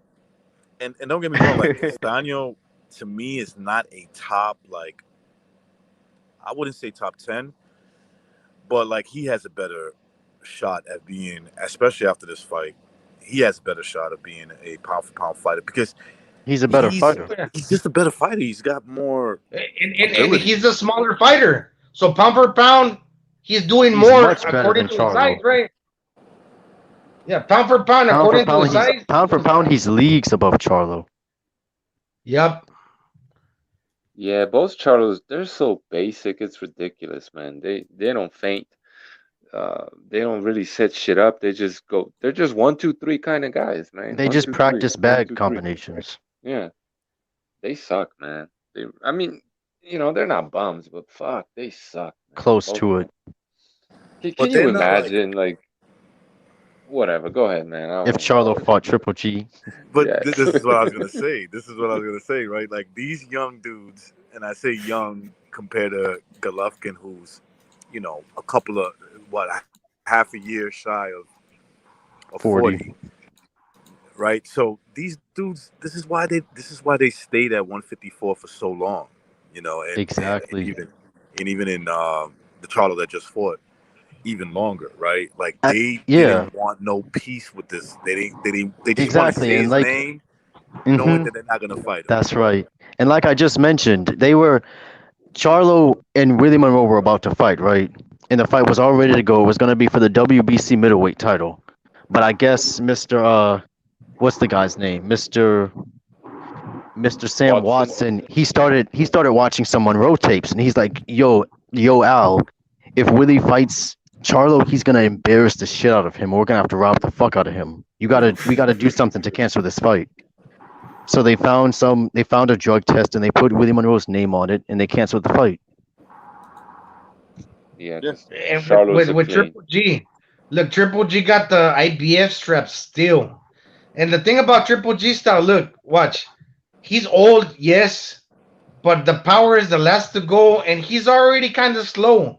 So how much slower can he get? He relies on timing. This guy could be 50. Triple G can be 50 and would still beat up a Charlo, right? He can take a punch. What I think Yeah. is, if Charlo was to fight Triple G right now, either one Charlo, it doesn't matter. They both get knocked the hell out. Because if Castano rocked It's a him on the 6-round second fight. round, if Castano rocked him in the second round, what do you think Triple G will do if he 3 or hits? 4 rounds. No, listen. They saw Triple G's last fight. The guy came in Everybody did. to beat Triple G, right? That's the main thing, right? So they look at it as this: look, that guy came to beat him. Triple G shut him down. What more can I do with that? You know what I'm saying? I'm gonna come in there to beat him, but get caught with some big shots and then fucking get knocked out. They're not. And just watch, look, Charlo's the guy that gets on the back foot, he retreats like he was doing. He gets on the ropes. Triple G because loves he's those waiting guys. you to throw your shit. And just watch fucking Triple G shift on his ass. We don't have to be fast. He fucking throws a combination. Then when he throws his right hand, he throws he changes stances on the fly and traps him against the ropes. Listen, if you don't have any front foot game, you won't last with Triple G. Yeah. Did you see that counter right that when Charlo threw that lazy jab and Castano threw that over and over again? Yeah, that explosive right hand. Imagine that's old man Triple G. Man, he wouldn't even have to like be fast or all that accurate. He just punched through that fucking guard, man. Exactly, Punched just right go through forward. him. Right. Yeah. Punch through the guard, and that jab is piercing. Triple G, Kell Brook. Yeah, and you see, He's a great boxer, and too. people are like using Triple G, and this is why they're using his name, right? And this is why Triple G is going to take his time. He's like, look, I already tried to do the whole undisputed shit. I got robbed. Fuck it, right? Now I got this big money because my name sells. And basically he makes all these fighters who they are after they fight him. And so he's like, look, I'm not going to play the game of you calling me out. When you have a big money fight, and if I have better options like a Japanese dude, I'm going to take that fight. I'm good with being... It's a better fight. Inactive. Yeah, exactly. I'm good with being inactive in terms of having a fight in the ring. All of these guys are basically admitting that Triple G's the best middleweight.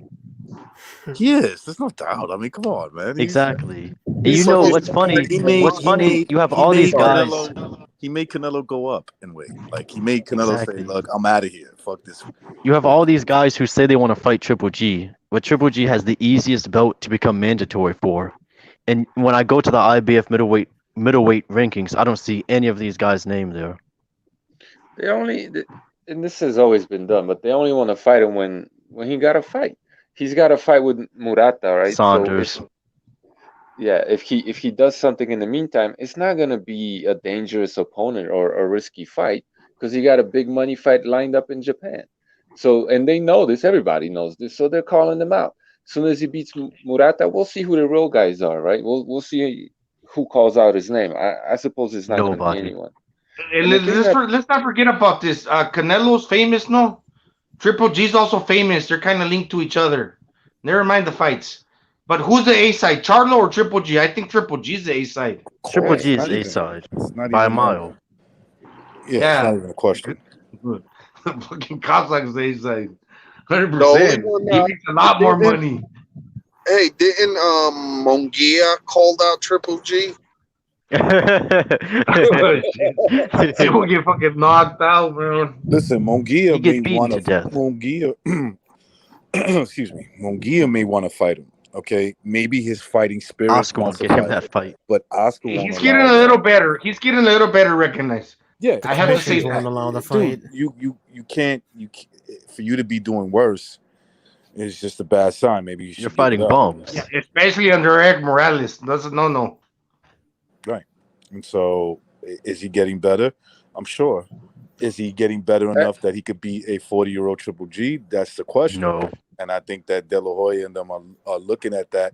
Dude, that fight was supposed to happen some years ago when he was even I younger. remember that. In Vegas, and I doubt this was They wouldn't Vegas let it doing happen. on. Yeah, I doubt this was Vegas doing on its own.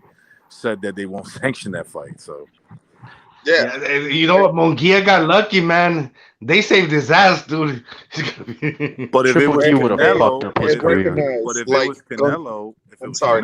real quick, if it was Canelo in the same situation, Canelo now versus a 22-year-old Munguia who's pretty green, they would let the fight go. He fought Amir Khan. I wonder. Jesucito Lopez. I wonder if Eric Morales Yeah, is that one was teaching him terrible. how to Josefito take Lopez, man. steroids. Say again?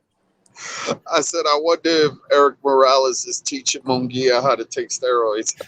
Why not? He's Allegedly. teaching them how to weight cut on that stuff, man. I would teach him too, especially if I could get away with it. Did you guys Yeah. see how big he was compared to like the last time you saw him? I think he fought Shrimeta and he was like, Dude, you know who looked really big in his last fight? Maybe it's maybe it was the view that I was watching. I don't know, but Zordo, that motherfucker looked real He big. looked yeah, that dude looked enormous. huge, He's man. talking about going to heavyweight, man. Dude, he had that. Who is he gonna beat? His Oh. punching power, he was throwing punches that were like kind of slow, but it looked like every time it landed on Barrera, it was killing him. I was like, that shit hurts. That Yeah, it hurts. kind of looked soft, right? But Yeah. Barrera's face was like, oh, like, something was wrong with Barrera, man. He's just old and chinny. He's He's shot. really big. He's like he fought a cruiserweight a few times. He can't make the weight, man. He's fragile now. All the Cubans are fragile, but Yeah. Something about Zurdo Ramirez's, I don't know, appeal that I don't like. The way he's trying to portray or he's a sell cherry himself. picker, man. He's a cherry picker. He told you exactly. He in a recent interview he said he wants to beat Floyd Mayweather's record. So he's a fucking cherry That's picker. right. You That's know what it this. is. He's just gonna fight He bums used to rock the nonstop. Mexican cowboy hat. I don't really care. I mean, to each man, to each his own. But now he's rocking an earring. He's rocking the dreads. He's rocking like this Gay fucking as like hell. Diego Forlan fucking like put a rubber band on my fucking head soccer type of like player Zordo's hair. from Mexico, right? He's from Mexico. He's with De La From Hoya. Sinaloa, from Mazatlan, yeah. De La Hoya's probably telling him, look, man, you want to appeal to the LA, the LA style. That's why he wears that Rocking the cowboy earring, hat. yeah. one Rocky of De these Niro times. with the cowboy hat is weird, and it It's looks gay. like he's got a bone to pick De La Hoya. This is where it gets weird with Canelo. That I don't know. De La Hoya's got like these demons where he's seeing this guy is something that he can get his kid back to Canelo with. It's just really weird, man. Yeah, he's gonna make Zerto wear his fishnets going into the ring one of these times. Just watch. Zerto's gonna go up and like beat Ruiz for the WBA regular one of these days, and then he's gonna lie down for Canelo, and Canelo's gonna be, heavyweight champion, some bullshit like Oh, that. I see what you're saying. And the media Yeah. will eat it up. They will love it. That's what they're gonna. That's what it's gonna go for full circle, and De La Hoya's gonna say, "Yeah, we did business again." Because she's saying one day we're gonna do business again, right? Canelo's really the greatest fighter ever. He really is. He's greater Yeah, than me and Floyd. and one day, I Pacquiao. promise you, me and Canelo will do business again. He said. So that's when it goes full circle.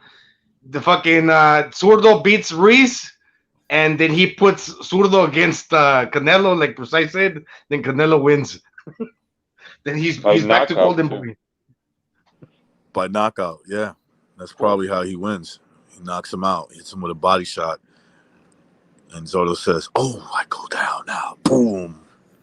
Yeah, no, but it's gonna be after the 51, after the Floyd Mayweather record. At least he's gonna get that. What's his Then record now? Canelo, yeah, 42-0. Yeah, he could beat it. yeah, he'll lose to Canelo after the 51 fight when he beats Mayweather's record. I mean, it's not even a record. But no, dude. Marciano's, It's because it'll not. technically be a heavyweight fight when he beats Ruiz. Technically, Chavez has that record of like undefeated. I think. I'm 89 not- and 0. Yeah, I don't even know if that's legit. Anybody could correct me on that, but like it's a bullshit record, dude. It's Yeah, not even 50-0 is like where a guy retires and he doesn't. That doesn't count, right? What if a guy goes like Chavez? He went 89-0, but he said, "Look, I'm going to continue fighting." look, They Chavez, got a he lot fought of- a lot of tune-up in between fights, cherry pick sometimes, like they say, taxi drivers. Yeah, that's 89-0, but okay, I understand that at some point I thought that Chavez record was better than what it is, but still he's a great fighter, did a lot for the sport. But also Mayweather's record is kind of hyped up too. He's similar like to Andre Ward. Andre Ward after the Super 6, man, he didn't face the greatest of opposition. And the Well, fights that he to- won, he Andre should have Ward had is a lost. bum. To explain, And look, Floyd what Mayweather did against Andre Berto and the likes of those fighters in the latter part of his career, man, look at his record. Mayweather's career is not that great either. No, of course not. Look. If Berto would have won it, let's say if Manny Pacquiao was in the same position, not record wise, but I'm talking about like the A side shit and the political A side bullshit. Manny Pacquiao would have picked Berto, everybody would have been like, "Dude, Oh my that's god, a he's cherry such a pick." bum. You're And terrible. at least Manny Pacquiao would have knocked him out, right? At least it would have been like, okay, yeah, it's At a cherry least, pick, yeah. but I'm gonna knock this dude out. I'm gonna fuck him up real bad, and stop him. But Mayweather goes 12 rounds with him, and it's like they're selling Berto in the next fight, the last guy that goes 12 rounds with Mayweather. I'm like, dude, Jesus Carras knocked out Andre the Berto. last 10 guys, yeah, exactly, bro. The Like the whole last 10 undefeated, guys. Go ahead, Precise. the whole undefeated record is such a joke. Like, look at it like this. Let's say somebody fighting right now. Let's say it's Zuro. He beats whatever Mayweather's record is, right? He gets however many fights. No one's gonna say that it's anything special, right? If he beats Floyd Mayweather's record. But the day he retires undefeated with that record, all of a sudden he's in the history books and he beat the record. But between his last fight and him retiring, what did he do to become like this great fighter? What did he do? Retire? You know what I'm trying to say? Like, if Juan he's still Hangman fighting, Ireland was beating that record. yeah, but if he's still fighting and he got that undefeated record, it's like, yeah, whatever. And then he retires. Oh, okay, record books. What did he do between like whatever and being in the record books? He retired. That's the only difference. So we're praising the guy for essentially retiring. And let's not forget that the guy before he retired, last two fights were like guys. Berto was just like a dude who's already been knocked out. He was just And he lost to Still Castillo, bum. Maidana, Pacquiao. So he it's all did lose to bullshit. those guys. Absolutely, Yeah. man. He fucking. I've seen him lose fights. It's like, okay, you Didn't he lose his second fight? to no, he He beat had a Castillo tough in the time. second fight. But it wasn't. I've heard people say, "Oh, he whitewashed him." No, he won, but it was a competitive fight still. Castillo had his number, bro. I think Castillo. Somebody it might have been precise, or somebody said, maybe Castillo saw it from Bob Arum's point of view in the second fight, and said, "You know what? You want to continue getting big fights? Take it easy on my boy." Yeah, he didn't try in the second fight, man. He boxed like Nah, he had Mayweather. none of that intensity that he had in the first fight. Right. Not at all. They probably promised him a rubber match and then just never gave it to him. Yeah. Or they just said, "Look, we got a lot of big fights for you." And he ended up after the Mayweather rematch, he ended up having a bunch of other good fights. So Yeah, Bob, exactly. Bob After Arum, losing, right? yeah, after losing,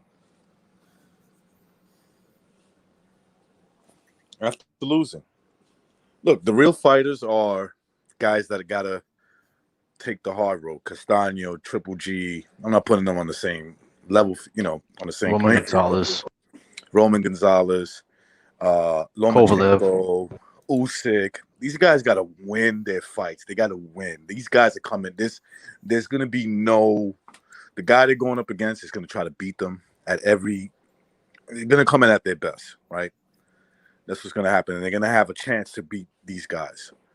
Where we just saw it tonight. Castano has to kill this dude in order to win the fight. What kind of standard is that? He has to knock him out or 12-0 him in a knockdown And to still get the go to trial. decision.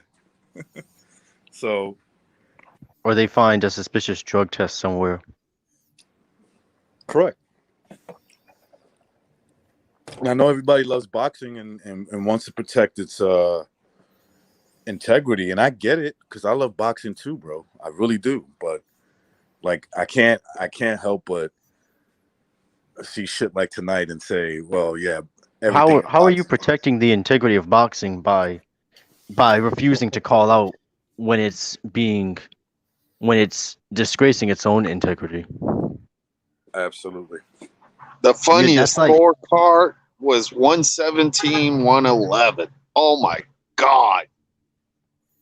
Yeah, that's 114 was bad too. Actually, That's the like saying- 114, the 115-113 Castano was bad. Or 114-113. I think one of the judges gave Charlo a 10-8 round. Correct. Yeah. It's messed up. Yep. That's what. Hey Gonzalo, I need one of those puppies. Hey, you know what I noticed right now?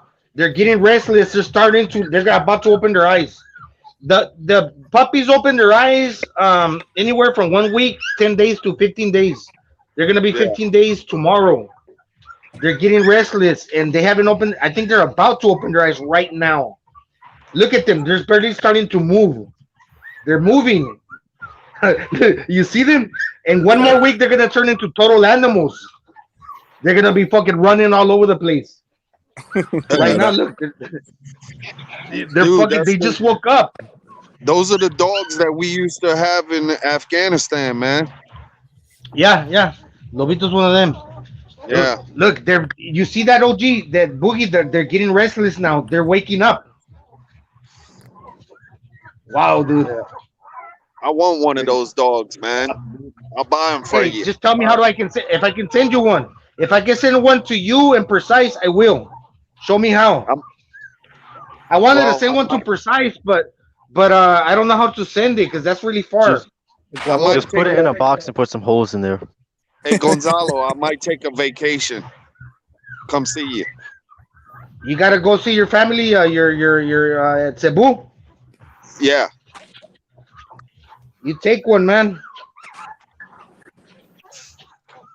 Sure, why not? I'll save it for you. Express post.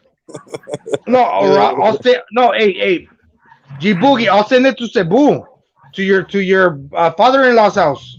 I could do that. Nah, I'll come visit you, man. Okay. I can see Mateo and your wife and bring you. I'll introduce you to my wife. Okay. Daria Gonzalo's in he's in the Philippines. You want Para got los my buddy Filipinos knows. que está oyendo. Oh, ¿cómo está Cana? That's Chico with a little twist, reversely. I got my punching bag up. That Castano talk. Reversely called ¿Cómo está Spanish. Cana? That means how are you doing? Reversely called Spanish Chico language. No, that's actually Tagalog. Precise is actually asking for a link again. Oh yes, okay, hold on. I got him. Got him. Okay, reverse Lee. Hold on. Let me see if I can remember my Mandarin. It's been a while.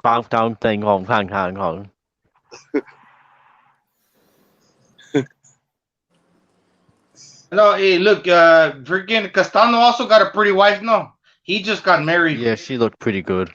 Yeah, she was good looking. She don't look like a hood rat. Yeah. You know, Laura's wife left him. Oh damn, Really? man. Yeah, she left him a while ago. Things are getting really rough for Laura, I think. It was like a year or 2 or 3 years ago. His wife left him. Now she's with some fat, light-skinned Cuban dude. Oh wow. She still uses his name though. That's messed up. Of course, Yeah. she still want money. Who got fucked over like that? I think Ricardo Mayorga got fucked over like that.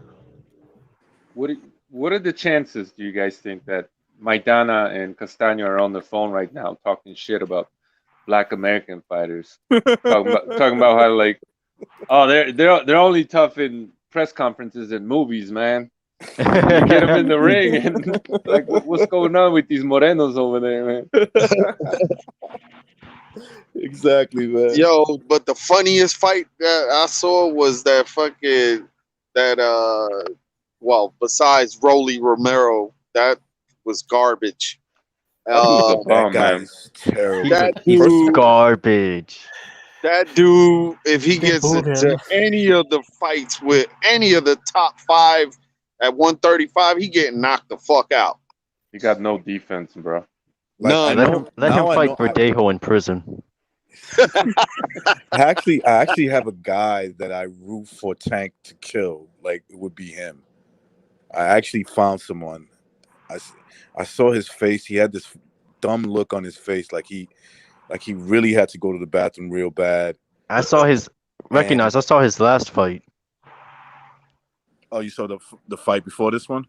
Yeah, he looked like shit in that one too. Yeah, he lost one fight, and even one of I think Al Bernstein pointed that shit out. I Man, didn't watch that far. That dude is a poor man's Agent Bronner, bro. That's how bad he is. God damn.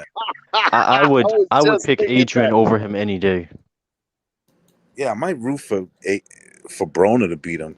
Like, look, they're all terrible, right? But that dude he won by an elbow knockout. Like, go look. Dude, no, Go but look the at the funny thing knockdown. is, the funny thing is, he said, I just beat a 140 pounder.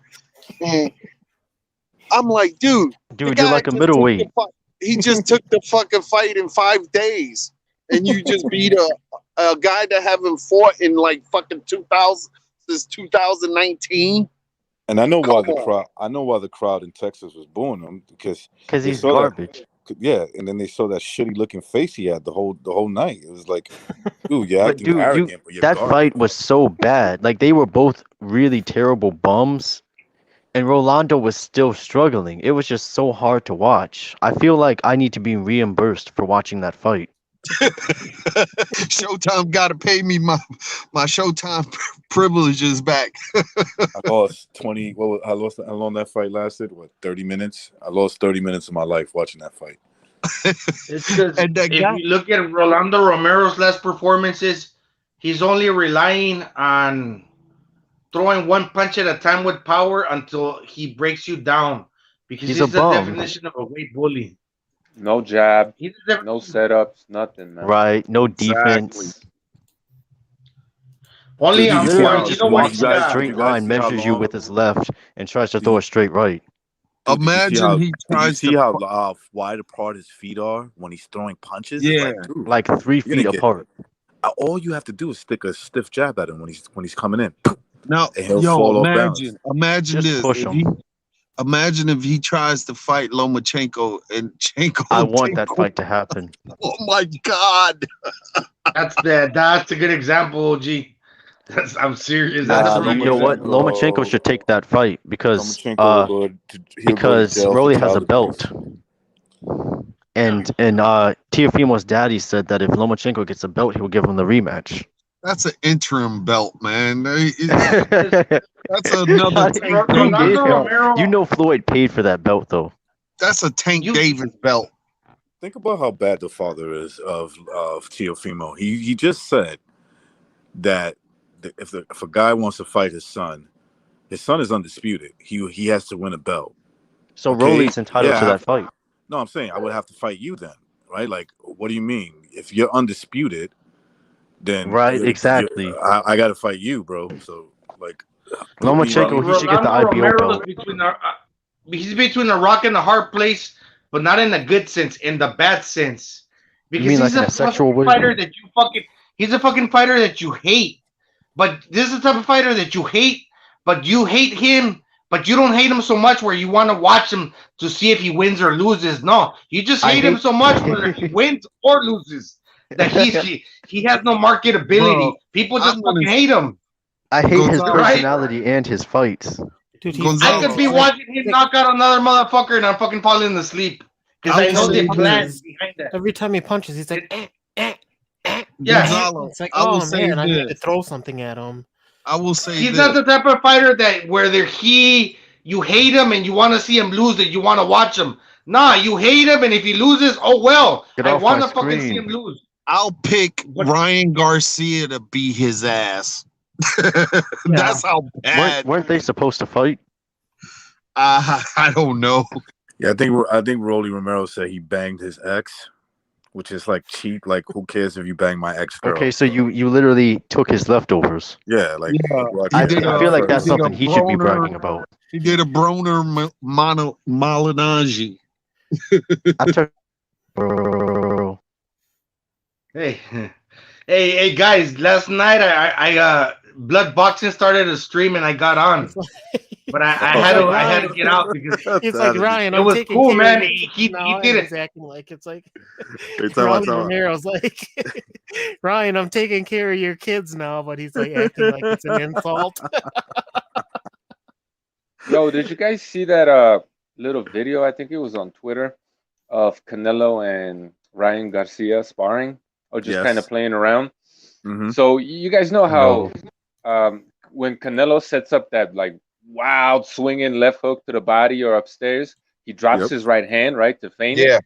And Garcia like he just saw it right there and land. He didn't really land, but he like touched him with the left hook real quick. Yep. And then just like pointed a finger at him.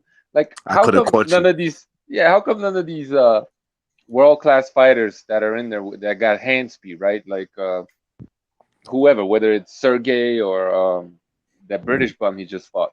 Why can't they do that if fucking Ryan Garcia is able to see that shit and Because you know what I the mean? counter punching and the footwork and the hand speed Yeah, and the Right. strength and the pound for pound greatness. Well, I look at it like this. Kovalev took a dive in that fight, so that's all I got to say about that. but that's my whole point. Like he does these things that are like his trademarks and they're very He's so predictable. flawed. Yeah. The dude's feet are so damn slow. Like he literally just like stomp, stomp, stomp, stomp. I'm like, dude, all somebody would have to do is just jab at your head and move around you. They'd beat the shit out of you. Hey, precise. Did you see the Canelo gloves? Fight Scout put up a video. I think was it on Discord, It right? was on Discord. I think we did that on Thunderdome the other Oh week. yeah, I saw that guy's. Yeah, he reviewed the gloves. That there's like hardly any padding there. Yeah. Interesting, right? So there was Stacking, another guy. stacking. There was another guy who posted a review of the same gloves, and yeah, it's not limited to just one. They're both really like low on padding, whatever you would call it. Shocking. So I'm surprised. here's my question right here. Then my next question would be after that, like seeing that shit, I would say, well, can I wear it too? Like Of course not. if I'm fighting, Exactly. yeah, can okay, I'm cool with you wearing them, No, but recognize those gloves are illegal. They were rejected by the commission when he tried to wear them shits against Triple G. They were just like, we're not doing it. oh, Remember that? got you. That's Yeah. In the right. first or the second fight. Second fight. Second fight. Yep. Didn't they reject? Didn't Abel Sanchez go out of his way so that he couldn't get those wraps? You tried, but he couldn't do anything about it. they let him do it anyway. Yeah. Yo, I was kind of disappointed of Stitch Durant saying that he wasn't stacking. Dude, yeah, that Stitch Duran and Kevin Iole, man. He wants that money. Yeah, that's what that's about. Like they did the stacking, and it looked nothing like the way Canelo Rat is. Man, everyone's sold out. Like even Bernstein, bro. Which Oh my God, he that was the he worst was I the ever last saw him one, the tonight. last of the Mohicans. Yeah, he was the man. last safe haven for real commentary. Yeah. Mhm. But you know what happened, right? Al Heyman sent him an email that's like, I reviewed your recent commentary on your recent fights. You seem to have a certain scoring criteria that favors one fighter. For now on, any fight that goes to decision, I would like you to address them in a way that makes it seem as though either fighter could have won the fight. Yeah. And change your Twitter avatar to Black Lives Matter, bitch. Yeah. BLM. No, it's true, man. I mean, I watched it. I wasn't really paying attention to Bernstein. I was too focused on the fight. So Farhood's scorecard, it was pretty interesting to watch it. Like he's scoring Yeah, the I saw fight, the same thing. scoring Recognized. the fight the right way for the first, eight rounds. He managed to sneak one in. And look, in fairness, you could sneak a round in, maybe. You could, right? But if that means you're being generous. That's what you're doing. You're being somewhat generous, and then you could just see the trap. It was like, okay, guys, I was being nice for the first 8 rounds. Now here goes the bullshit. Yeah, Like because he in was the 8th round he had it 98-94. Then all of a sudden, Charlo just took over 2 rounds, took over another. I was like, what the fuck? yeah, that I didn't know, happen. and they didn't say anything about it either. They just quietly showed it. Yeah. In like maybe the 6th round, halfway through the fight, he's basically saying that he has Castano winning, but if you're a judge and you're not seeing those jabs penetrate the guard, or you depending on whether or not you're seeing them penetrate the guard or not, and I'm like, what the fuck do you mean What depending does on that what even you mean? see? There's only one thing to see. They either are They're being penetrating the guard blocked, or they aren't penetrating the guard. and they It's not kept like you have multiple counting those choice, man. jabs too. They were all Yeah. being blocked. He Like Castano didn't throw 70% his of his jab, punches but were he was the getting one blocked. landing his jab. Exactly. Yeah. Yeah, Castano pieced him up, bro. I'm like watching the fight, and I'm like talking to everybody on the Discord. I'm like, dude, he's piecing the shit. He's beating him up. He's just beating him up. I don't He's know how better. else to say. He's just a better boxer in there. He's just beating him up. I think everyone was agreeing too, and then I looked, and then like my stomach started churning. I put that in there, and like it's gonna go bad on the scorecards. I just got a bad feeling. But you had a 12-0. Of course, it's a You had PBC 12 fight. You had it 12-0 from the beginning of the fight, right? You had it for Charlo. You started off Yeah, 12 but rounds up. yeah, but still, you still want to try to see if you can shoot the fair one, But Oh, there was a guy who posted. He posted a picture of his bet. He put $20 on Castano. If he won, he would have got $62. Oh, but he gets nothing. Right, he doesn't get jack. Yeah. Yep. Yeah. I'm gonna go back in because I missed 3 rounds. I did. The stream fell off. Mind you, I'm in the Philippines. But I really have to break down that fight to really understand what's going on with the PBC module, because this was in house. Never mind, this is being cross promotion. We're gonna see what the shenanigans All of their in house. fights What are. are they really thinking? No. Hey, the last guy, Tim Cheatham. No, Tim Cheatham was the one that ended the draw. You Did you know, it's notice that, funny. Precise? Because I know Precise talks about Tim Cheatham, and Tim Cheatham, Tim Lennon says, Tim Look at cheated. and his that made it name, a draw. Cheatham. Still Tim cheated his Cheatham. ass. But you Tim know, Cheatham.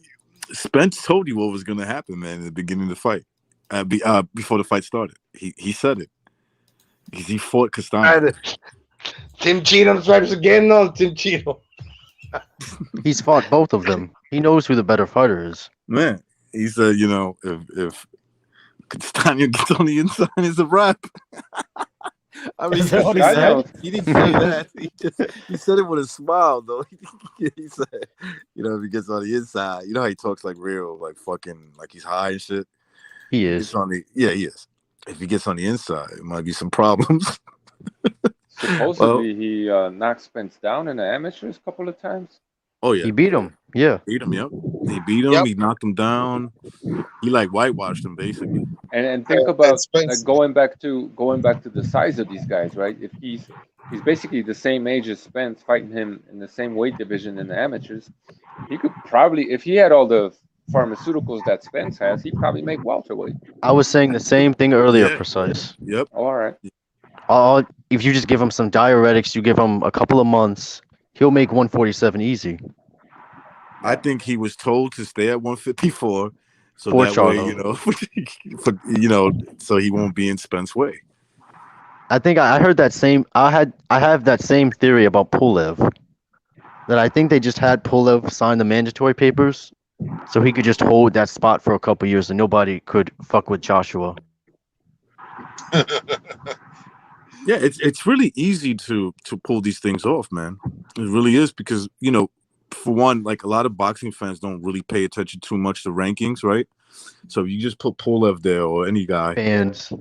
yeah, then they're gonna be like, well, you know, he is like undefeated or he's like 22-1, and he's been winning, you know, these fights, but like you're not paying attention to the other guy who really belongs there. hey Who's guys, Joshua's I'm gonna gatekeeper? sit back on the background and listen to the show. All right, I'm my brother driving, G Boogie. so Thanks for hey coming yo, on, bro. God bless all of y'all, man. Be safe. Peace, Good bro. night, man. All right. Good night. See you later. Yeah, man. Yeah, Later, and he G got Boogie. to fight Chisora in the meantime, I think. He also didn't he fight Huey at the same wait, didn't Pulev fight Huey? Huey Yeah. Fury? He fought So he Yuri got all Fury. these so he got all these British paydays basically while he was keeping that spot for Yep, that's what he was there for. yeah. Man. Pacquiao's gonna lose this fight against What the Spence. hell is happening with that fight, by the way? Which one? I remember they gave Joshua 24 hours to decide the fight like 3 weeks ago. A month ago now, yeah. Yeah, I mean, have you seen Usyk, bro? You've seen how fucking big He shaved looks, his bro? head. Dude, he looks okay. He put on that 230, looks fucking lean as fuck, bro. I'm telling you, I will not be shocked if he's like in great condition to carry that 230. And that's what they're worried about. I'm telling So you. AJ fangirls, at first they were saying he's too small, now they're saying he's too big. It's just like make up your fucking Wait, mind. how can you say that the heavyweight champion's mandatory is too big? Well, he's gonna be slow now, right? Before he Oh, was too that's small. fantastic. Joshua should fight him then and knock him out. Yeah. I Either way. got What a a bunch of question homos. for a Precise, and for all of you. Who you guys have winning, Fury or Usyk? Never mind, Joshua. Well, I mean, I don't mean never mind, but Right now, stylistically, just Fury against Usyk. Usyk, right now. If you made the fight in like, let's say November, let's say you made the fight in Usyk, November. yeah. I got Usyk beating him because he'll just wear him out. He'll just He had outwork. trouble with the Otto Wallin. I think Otto Wallin was also a southpaw. Dude, Oli Wally, look, he lost the fight. I agree. But he was piecing him up, bro. He was like just hitting him. Smacking him around. Yeah, it's like, dude, he was hitting him. He gave him better work than Wilder did, for sure. Yep. Yeah. He's So a if you better take fighter. Wallin, who's smaller, right? Who's, I mean, 6'4", a southpaw, but he's not as fast as or as quick or as active as Or Usyk. powerful. And then you After got Usyk, Usyk, who's 6'4", 230, and is like a southpaw nightmare, like a fucking What boxer did on the move. what did Fury say after Usyk beat Chisora? Right? I'll never fight him. I'll never fight him. He said that. He So literally said, "I'll never fight that yeah, dude." Why? Why he said he'll never fight him? Nobody like pressed him on that. Why? Like, why won't you fight him? because he's not a big fucking oaf like AJ or Deontay Wilder that fucking telegraphs every single punch they throw. Joshua was so slow. You literally He's can see all his punches coming. he's quick in like the first three No, rounds, no. but after that, Yeah, the no. first couple rounds, yeah. Well, he's got a quick uppercut. When he pulls your Spring head loaded. down. Look, Fury would be No, the favorite to win. Like listen, everybody's gonna go with that listen, pick. fight Real quick, scout, real fight quick, scout. real quick, Gonzalo. Yeah, Let yeah, me yeah. just say this. Yes. Like, look, everybody's gonna go with the favorite because the media conditions you to think this way. It's like you may not realize it, but trust me, that's how it is. And you're probably gonna end up right. But I'm just gonna go with the person that I look at and I say, who has the better boxing skills, who has the better, conditioning, who has there's a lot of things that play into it. Would I be shocked that Fury beats Usyk and stops him? Maybe even. I think that's how he has to win. If I was scoring the fight, which is fairness, right? Clean and effective punching, ring generalship, all that stuff, right? You got to take all that stuff into consideration. I think at this moment, Fury would need to knock him out, and I wouldn't put it Nah, past him. he gotta take it from the champion. Right? Of course, gotta that's how take it. That's the That's the Gypsy King. that's the Gypsy King, right? And so, but my point is, like, people base their opinion. A lot of people base on not only on boxing, on a lot of other things, Off other people. off of what the media tells them. Other people, oh, you're crazy. Why would you pick Usyk? And you guys are Usyk fan. I don't know Usyk, bro. I don't know him.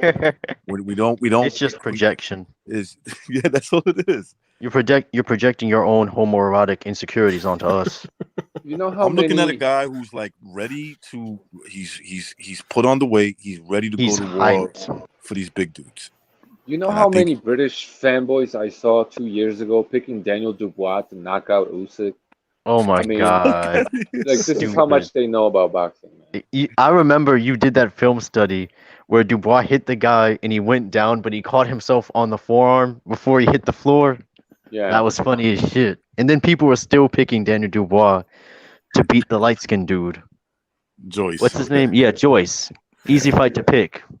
And then when Joyce won the fight, all the Dubois fans were butthurt. Well, Look, even though he won, it still doesn't make him a top heavyweight. Precise pick Joyce pretty confidently, and I'll admit I didn't know much about him, right? And so, like, my whole idea is like, who do they want to win? Dubois. He's probably going to win. Dubois. That guy Dubois is going to probably win. But when I saw Joyce? that beatdown, I said, "What the fuck, dude? They really fucked up. If that was the thing, if they wanted Dubois to win the fight, they just picked the wrong fucking guy.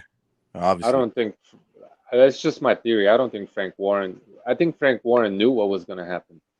And look how much they got behind Joe Joyce now. They're promoting him. They're doing all these like Yeah. box. What is it called? BT TV spots. Joe Joyce is coming out talking trash now. He's all of a sudden he's got character and shit. It's weird. But Joe Joyce, I knew he was a quality fighter because he gave Usyk, but that's just one thing. But he gave Usyk the toughest fight in the WSB, man. He lost, but he gave him the toughest fight, so he had to be quality. He also up, beat that Apology? Hergovich guy too, I think, right? Yeah, that was controversial, but he was right up there with them, you know. What's going I on, don't know if Apology? it was controversial. I thought I saw him clearly win against Yeah, Hergovich. hello, what's going on, everyone? What Oh, up? you sound What's good going on on? that. Apology, man. What's up, Apology? Yeah, all right. Lobito! It's Okay. like 5, Outta 6 here. a.m. Drop in my your spear country, now. right? Just try my tunda. 7-5.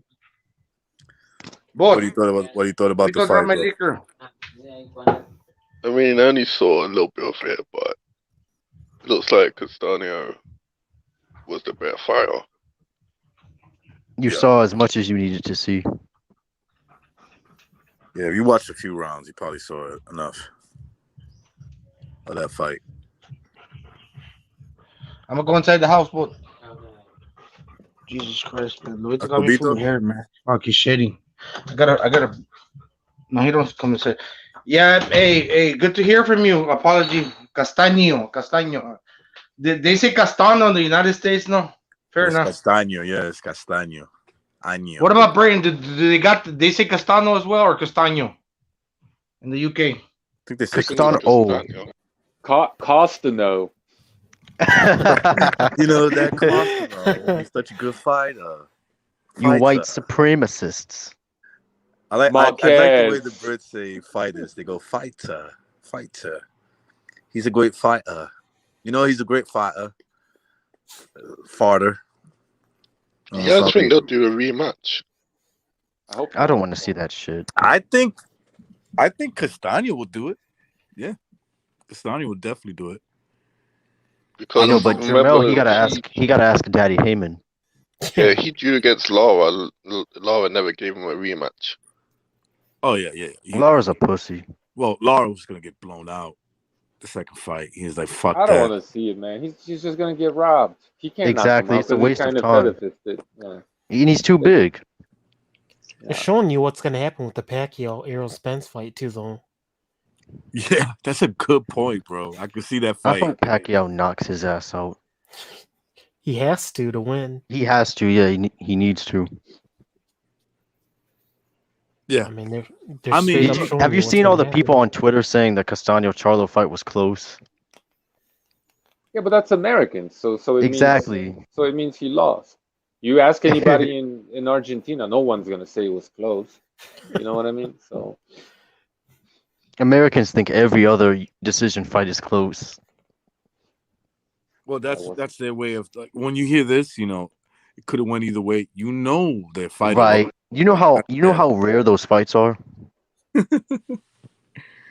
That's like every 1 in 20 fights is like that.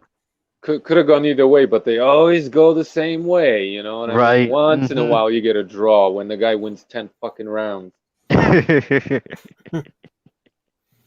Could have gone either way. No, it couldn't have because it never does go the other way. You know? So shut the fuck up. Could have gone either way. Could have gone either way, right? You know, even though Ward ate like every other jab Kovalev threw, and he was knocked down, and he tackled him, and he was hurt multiple times, and he was running away, and he was holding. I think it could have gone either way. Yeah. The guy literally, if he wasn't allowed, if the referee would have said you can't hold like that, I'm sorry, I'm gonna start taking points away. The guy, dude, I watched that fight. I watched that fight at work the other day. In the first couple rounds, Andre Ward literally looked like he didn't know how to fight. He was just trying to cover up his head with his gloves. He didn't. Yeah. Not compared. Look, when I mean he didn't, like compared to the guy in front of him, he didn't know how to fight. He was just like he didn't know what to do. Yeah. If it wasn't for all that fucking wrestling, takedowns, and all that bullshit, Sergey would have been fresh enough to keep whooping his ass, man. Yeah, he would have. Didn't he knee him in the face? Yeah. Yeah. And then the second fight was just, you know, it was just like, I don't care what he does. He could fucking hit you with a bat, and I'm gonna call it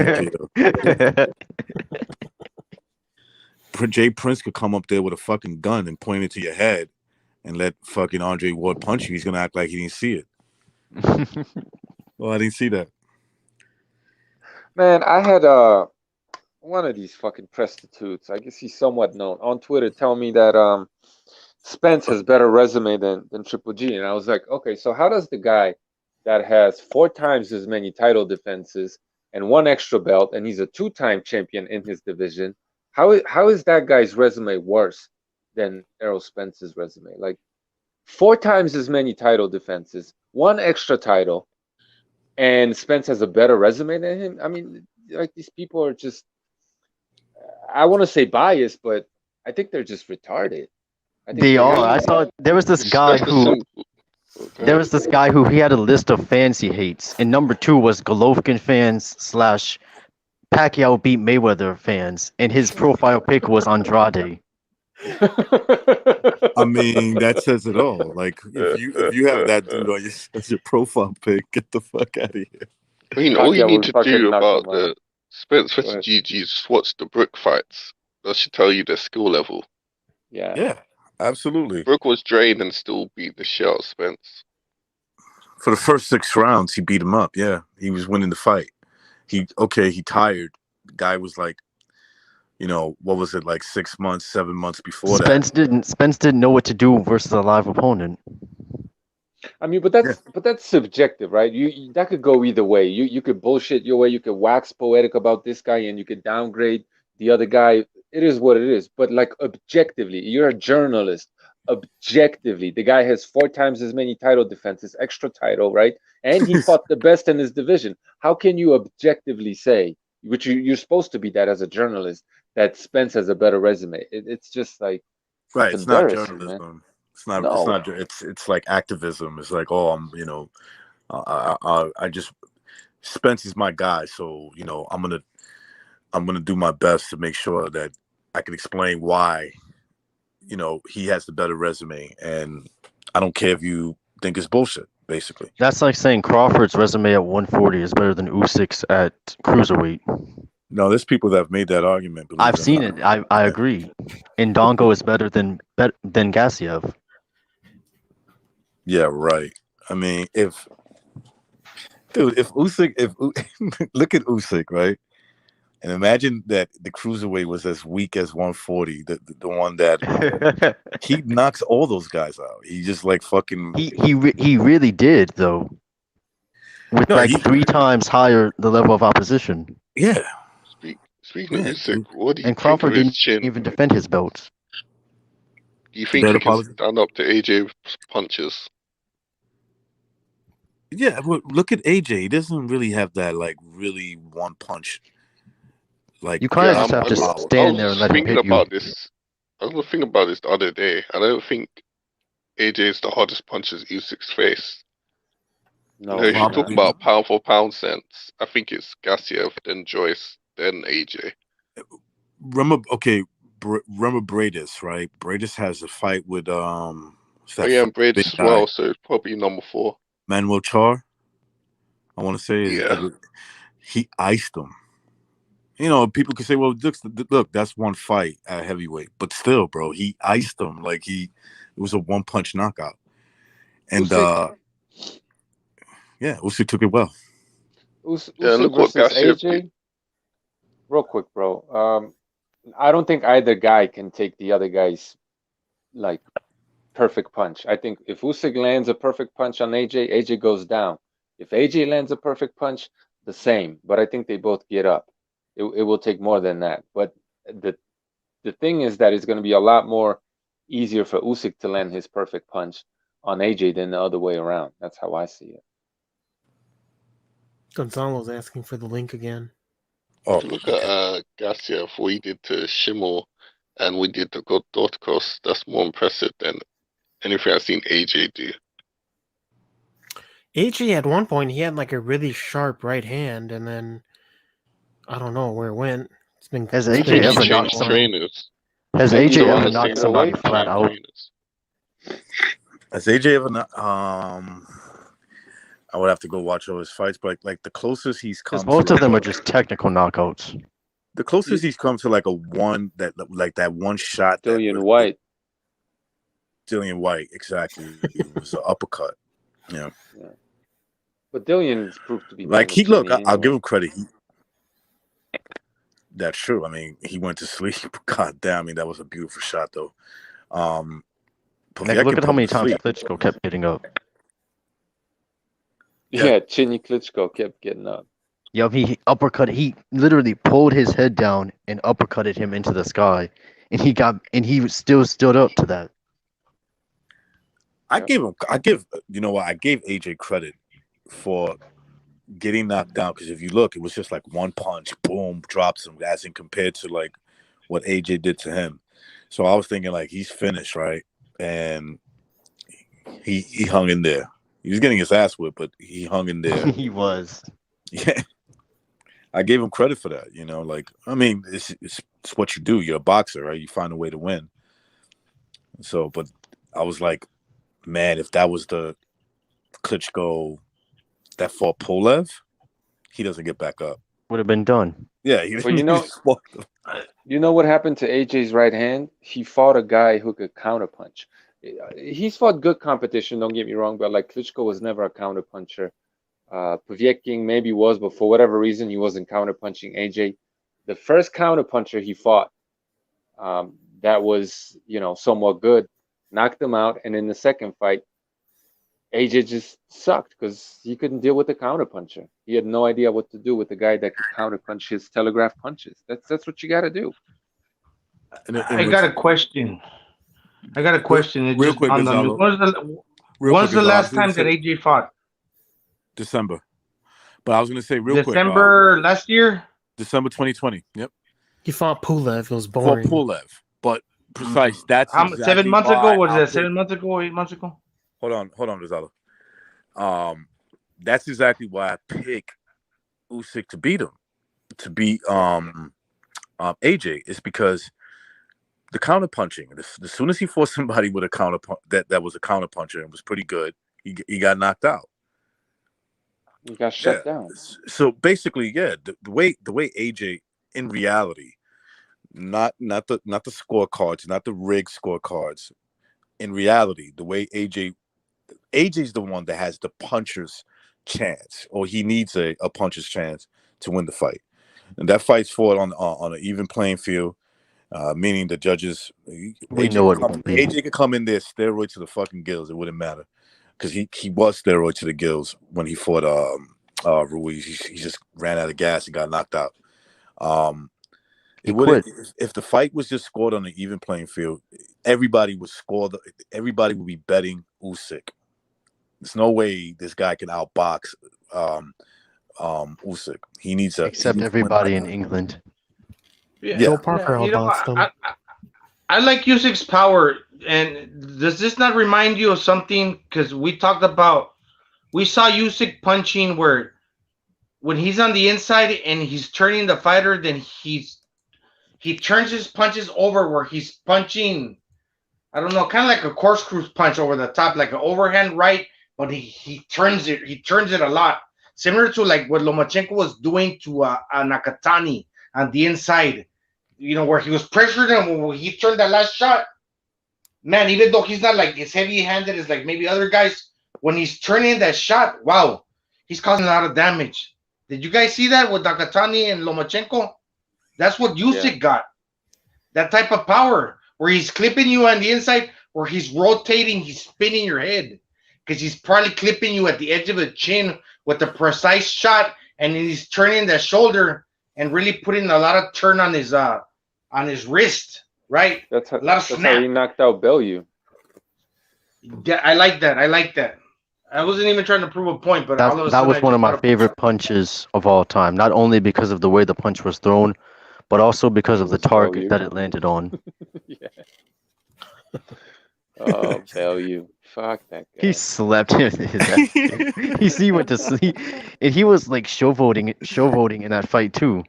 Did you see? He got crashed from a 1-2. Did you see Hurd's face? He was really. He tried to catch him as he's falling. Yeah.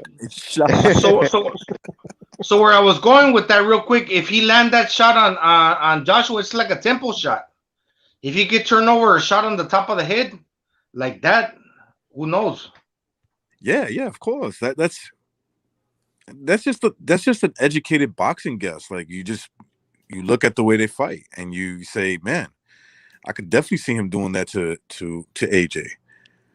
And AJ can't move like Bellew. He can't box like Bellew. Exactly, man. He can't. And real quick, I was on a boxing stream. I forgot whose boxing stream it was, but these guys were typical American fans, and they were like, if you had somebody like Lomachenko in the heavyweight division. Oh my God, that would be the most scariest thing. I'm like, yeah, Usyk. The fuck Yeah. are you talking about? What are they talking about? Like Usyk, that's the guy. Yeah, but you feel me? The guy was like, you feel me? Damn, I'm trying to like, yeah, I feel you, bro. Like, not literally, but I understand what you're saying. You're just a little confused. Like, you do have a guy like that. It's Usyk. In more ways than one. He meant Yeah. somebody black, is what he meant. Yeah. Black Lomachenko. At literally, heavyweight. literally from the same country as Lomachenko. Like literally the same dude. Like the guy trains with his dad. You have him. You don't need to look any further. Just stop it. Calm down. Is that Wilder versus the Gypsy fight still happening?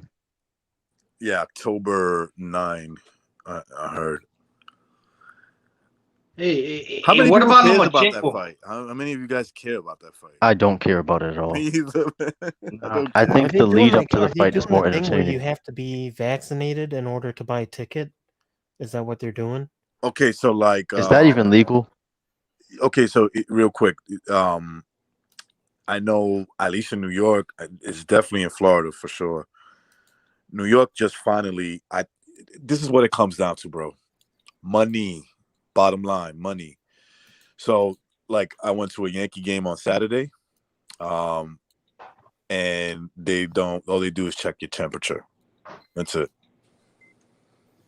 But they stop with the you got to show vaccination papers, or you got to take a COVID test. Like, imagine that shit. You got to take a COVID test. I take those every week. They're a pain in the ass to take. You do? Do you really have to? Yeah. What the? Wait. You're in America, It's because of my job. Okay, that's insane, bro. That is insane. I heard Yeah, they but shove something up your nose. Is that what they do? They don't do it for me, but it's because of where I work. do you do it yourself? Yes. Okay. Just take like a little booger out and just put it on. Anyway, that's that's insane. But yeah, I don't know. Obviously, the fight's in Vegas. It could be that way. Dude, they're not selling tickets. I don't know if you guys saw the format. Nobody wants to go to that. No, dude, that's the reason why AJ tested. Look, you can. I can call in right now. I've had a couple of my guys that work for me do the same thing, and that's how I found out. That's how I know about it. And we're talking about in 2021, they did this. They call the doctor, and they say, "Hey, I feel these are the symptoms that I feel." And the doctor says, "You got to stay home. You have to quarantine." But I have a job, sir. I can't just do that. Who's your employer? This guy, this asshole, me. Just say, and they're like, "Hey, your guy has COVID. Pay him for 2 weeks." That's it. Yeah. I need to try that. And so Fury, they just said he tested positive. They didn't say whether or not he, took a test or not. He just could have just said, "Look, I got symptoms," and somebody told him, "Look, this fight's not selling. It's just not selling at all. We need somebody to test positive. You." Exactly, and Wilder isn't. Where were all of Wilder's complaining fans about at? it. Yeah, he's not complaining or saying anything about the COVID. I thought Wilder had millions of fans. Where are they at? I thought they all were gonna come out to buy his tickets to show that the Gypsy King stole his belts. Dude, Wilder fans is YouTube. That's it. They're all on YouTube. That's those Wilder tickets, fans. so expensive, man. How much are they?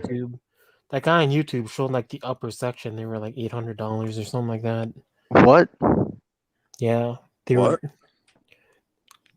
It's up there, like pretty much almost $1,000 at like the highest. Oh yeah, the highest seat.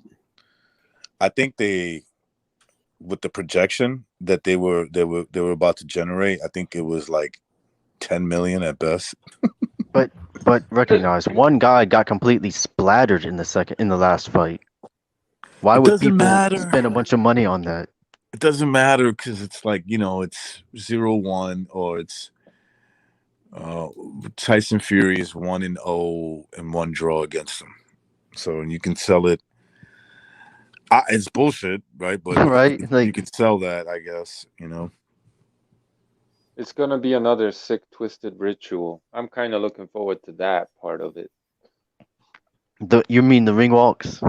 The ring walks and what happens in the ring is gonna be a ritual too. Whether it's gonna be, another sacrifice for, BLM or whatever, or something completely different.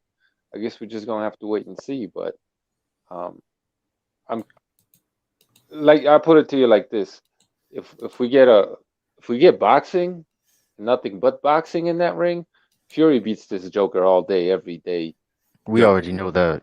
Right. Yep. But I'm curious to see if that's all that it is. There could be other forces at play that will have Tyson Fury getting scraped off the fucking canvas, bro. Don't be Tyson surprised Fury if gets that tapped with a left jab and then he flies out the ring. maybe he starts gyrating, on the Man, floor, I don't saying, want to "I see that. can't breathe, I can't breathe." It could be one of them things. You just never know, man. Mama. Or maybe Imagine his if COVID. Wilder actually wins. Then we'll have to see a 4-fight.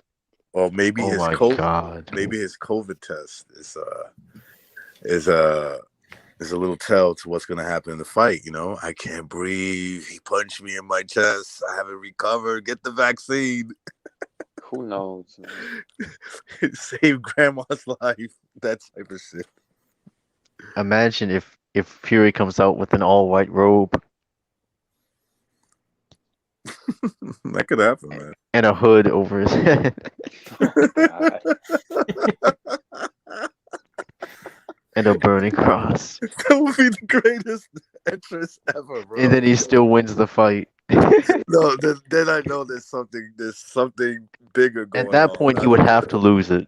Like Playing- if I see Playing Ice-T KKK bitch. You guys ever heard? Or Body Count, was it? Yeah, Body Count. I don't know if you guys ever heard that song. yeah, body count. He has a cross in one hand and a noose in the other one. Oh God. Tyson Fury's ring walk is like some fucking KKK Nazi shit, and then Wilder's ring walk is him fight the as power, a slave.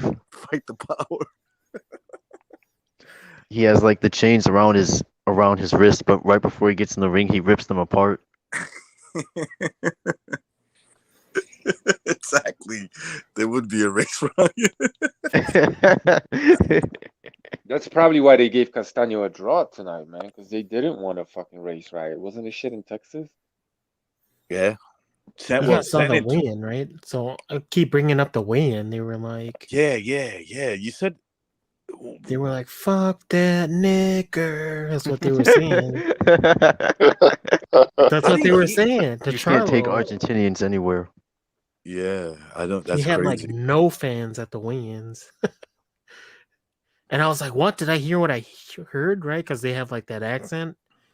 So it's just like you can't tell what they're actually saying. Well, no Charlo fans showed up. Yeah, and then I think They don't Fight- exist. Fight Hype showed like they had the whole audio, right? And then I went to another one which was like Fight Hub. Did they And take then that one down too? Yeah, no, they muted the audio, so I was like, maybe I did hear what I heard. They were saying the N-word with the hard ER. They took the Can somebody audio tell me? out. Can somebody tell me what Chris Colbert actually said about Wilder? He just said he lost. Like the truth, I guess. Yeah, he said he was a sucker for trying to make all those excuses. Yeah, he's like, your excuses sound crazy. You lost. And he can't beat Good job. Tyson Fury because Tyson Fury's nice. Yeah. That's basically. Sit your crazy ass down. You lost the fight. There's And like then a the Wilder picture fans of threw a tantrum and they had to delete the interview. You guys Yeah, ever saw? You guys ever some saw? of those Like, Wilder fans are posting that picture. It's got like Pacquiao and Kovalev, and they're holding up like a sign and it says like we have excuses or something, but it's like, dude, you're a Wilder fan. Like he's got the most excuses. Somebody needs to make a meme of Wilder's excuses, right? You ever saw a White Man Can't Jump? When he this, if you ever seen it, there's a scene where Woody Harrelson like hustles Wesley Snipes' character, right? And so they were playing a game of they were shooting free throws, like who can get the most out of in 5 shots. So they get to like 4 each.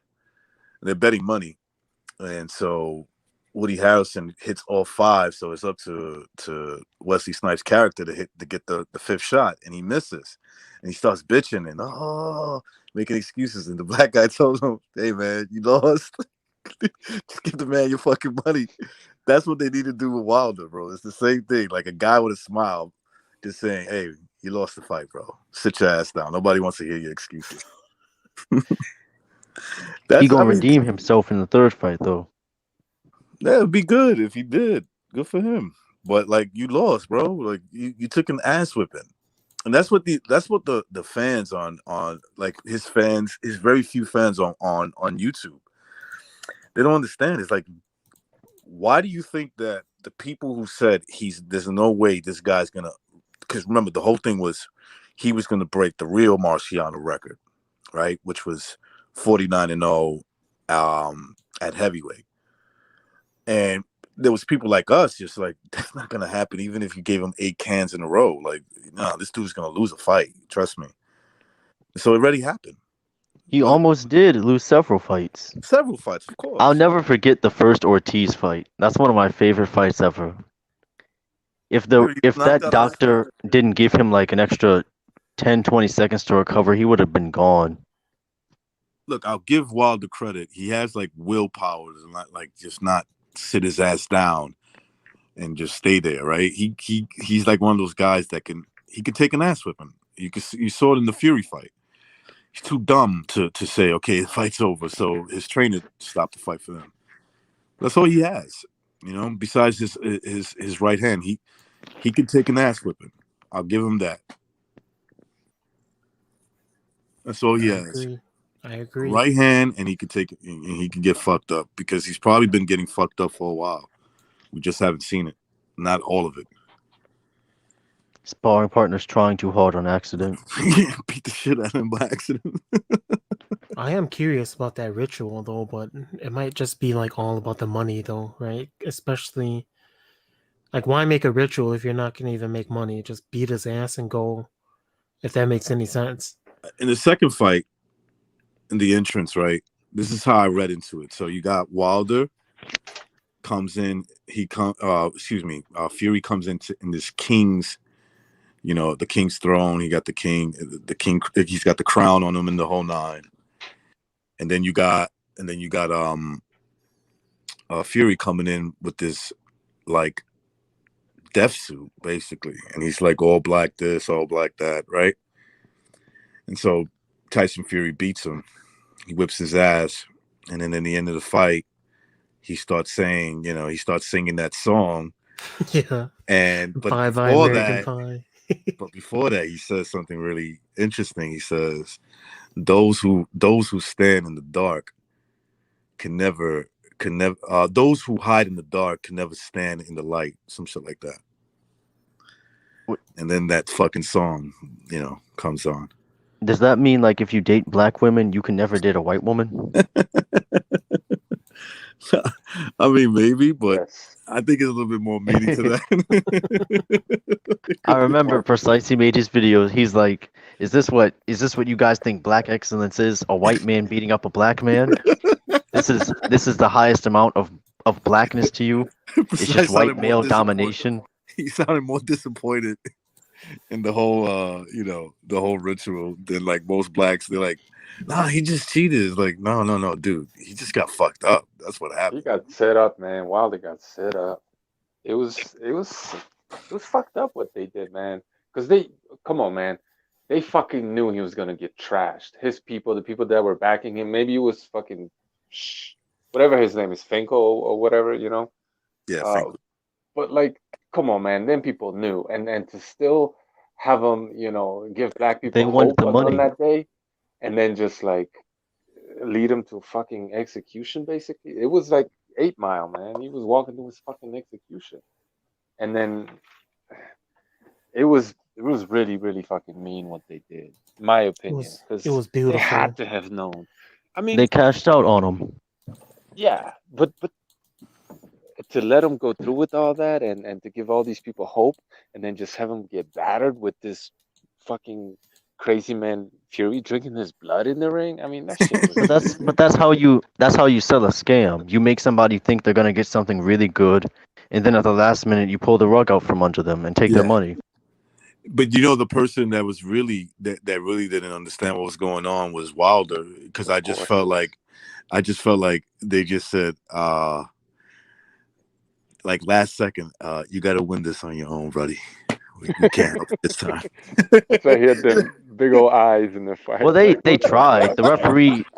The referee did everything he could to try to help him out. There was literally a time where Fury hit him, and then Wilder flew back, and the referee held him up so he didn't go down. Yeah, so But I the think ref doesn't get the memo, bro. From like yeah, he's just thinking we're in America. This is the American fighter. It's Black History Month. Black Lives Matter. That's what No, he's thinking. But he's not getting the memo from right. the very tippy top. he took a point away from Fury to try to give Wilder time too. You know when I Right. knew it was over And for Fury didn't care either. yeah, that's what I was gonna say. He takes a point. It's He's like, just, okay, just okay, not that far anyway. continues just to beat the shit out of him. Let me at him. Take the point. Hurry up. Let me at him. Yeah, take the point, motherfucker. Let me just finish this dude. He was trying to buy him time though. Listen, I was told go in there and try to knock his head off. So that's what I'm gonna do. Bob Arum sat with me and said, "Look, listen, kid, you go in there and you just beat him up. I got everything covered." And then basically with guys like him, you just let it go live. There's no setup. It's just like, yo, go in there and fuck him up, bro. Especially if you watch the first fight, right, where he's beating him, it's like 10-2. It's like what else do you expect? Like especially if he's gonna come in better shape. His father was calling exactly what was going to happen before. I mean, if you listen to John Fury, right? He called it both times. So, okay, the first fight, he tells his son, he's going to knock you out. You're too weak. And so, basically, like Wilder did his job, right? Like get out box for like 12 rounds and then just land a punch and knock him out. It's just that Fury got back up, right? And continued to beat his ass. And then in the second fight, he's arguing with David Haye. And David Haye's like stupid confident, like, yeah, no, you don't understand. Tyson's gonna go down and he's gonna get knocked out. Wilder's too strong. And he's just like telling him, I bet whatever money you want.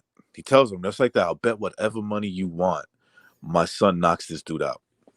And like either his father's Nostradamus or I don't know. They just knew. Maybe they just he knew how to pick a really easy fight. maybe the scam was the first fight. That was just the scam. Fury took it easy on him and almost got knocked out. No, but the rematch took forever to make though, didn't it? Yeah. So It Fury happened had in 2020. Because Wilder was still recovering from the first fight. no, Yeah. because he had fought Wallin and then he had fought another dude, Schwartz, I think. He fought Schwartz first, then he fought Wallin, and then like 3 months later he's fighting Wilder in February of 2020. I believe that first fight happened in December of 2018. Yeah, so he had like a chance to like get ready again. Yeah. Fury needed to get in shape, man. He needed to lose that weight. Or he needed to keep the weight off too. Yeah. And they needed to promote him in the States to make more money in the rematch. That was kind of like the thing how like people are saying now he's with the establishment, but it's kind of like, but you saw what happened when he wasn't with them. Which one? We're talking about Fury. Yeah. You remember when he wasn't with the American establishment, so they just completely robbed him blind? So then he goes with Top Rank, and now everybody is saying, oh, he's with the establishment now. But it's kind of like, yeah, but he kind of needed to do that. Well, if that makes any sense. That's what I thought too. I thought It was a smart move, yeah, to get some back in the United States for sure. But yeah, what I think, like that the rematch, like a lot of people actually bought the tickets, right? I think it was sold out, and like you remember there was I know the people. crowd was just packed. Did like I know people. There was a guy at my barbershop who put $100 on that fight for Wilder to win by knockout. He's like, "Oh man, I can't believe it, man. What happened?" What'd you say to him? I didn't say anything, but idiot. there was a guy in there. He's like, "Well, really, Wilder, he was losing almost all his fights before he got the knockout. So what'd you think he was gonna do?" Well, no, but the white dude, he ain't that good either, right?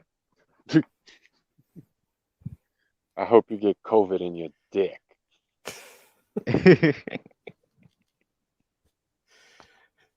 Yeah, man, people are, I don't know. People are stupid, I guess. They're just casuals. They don't watch boxing.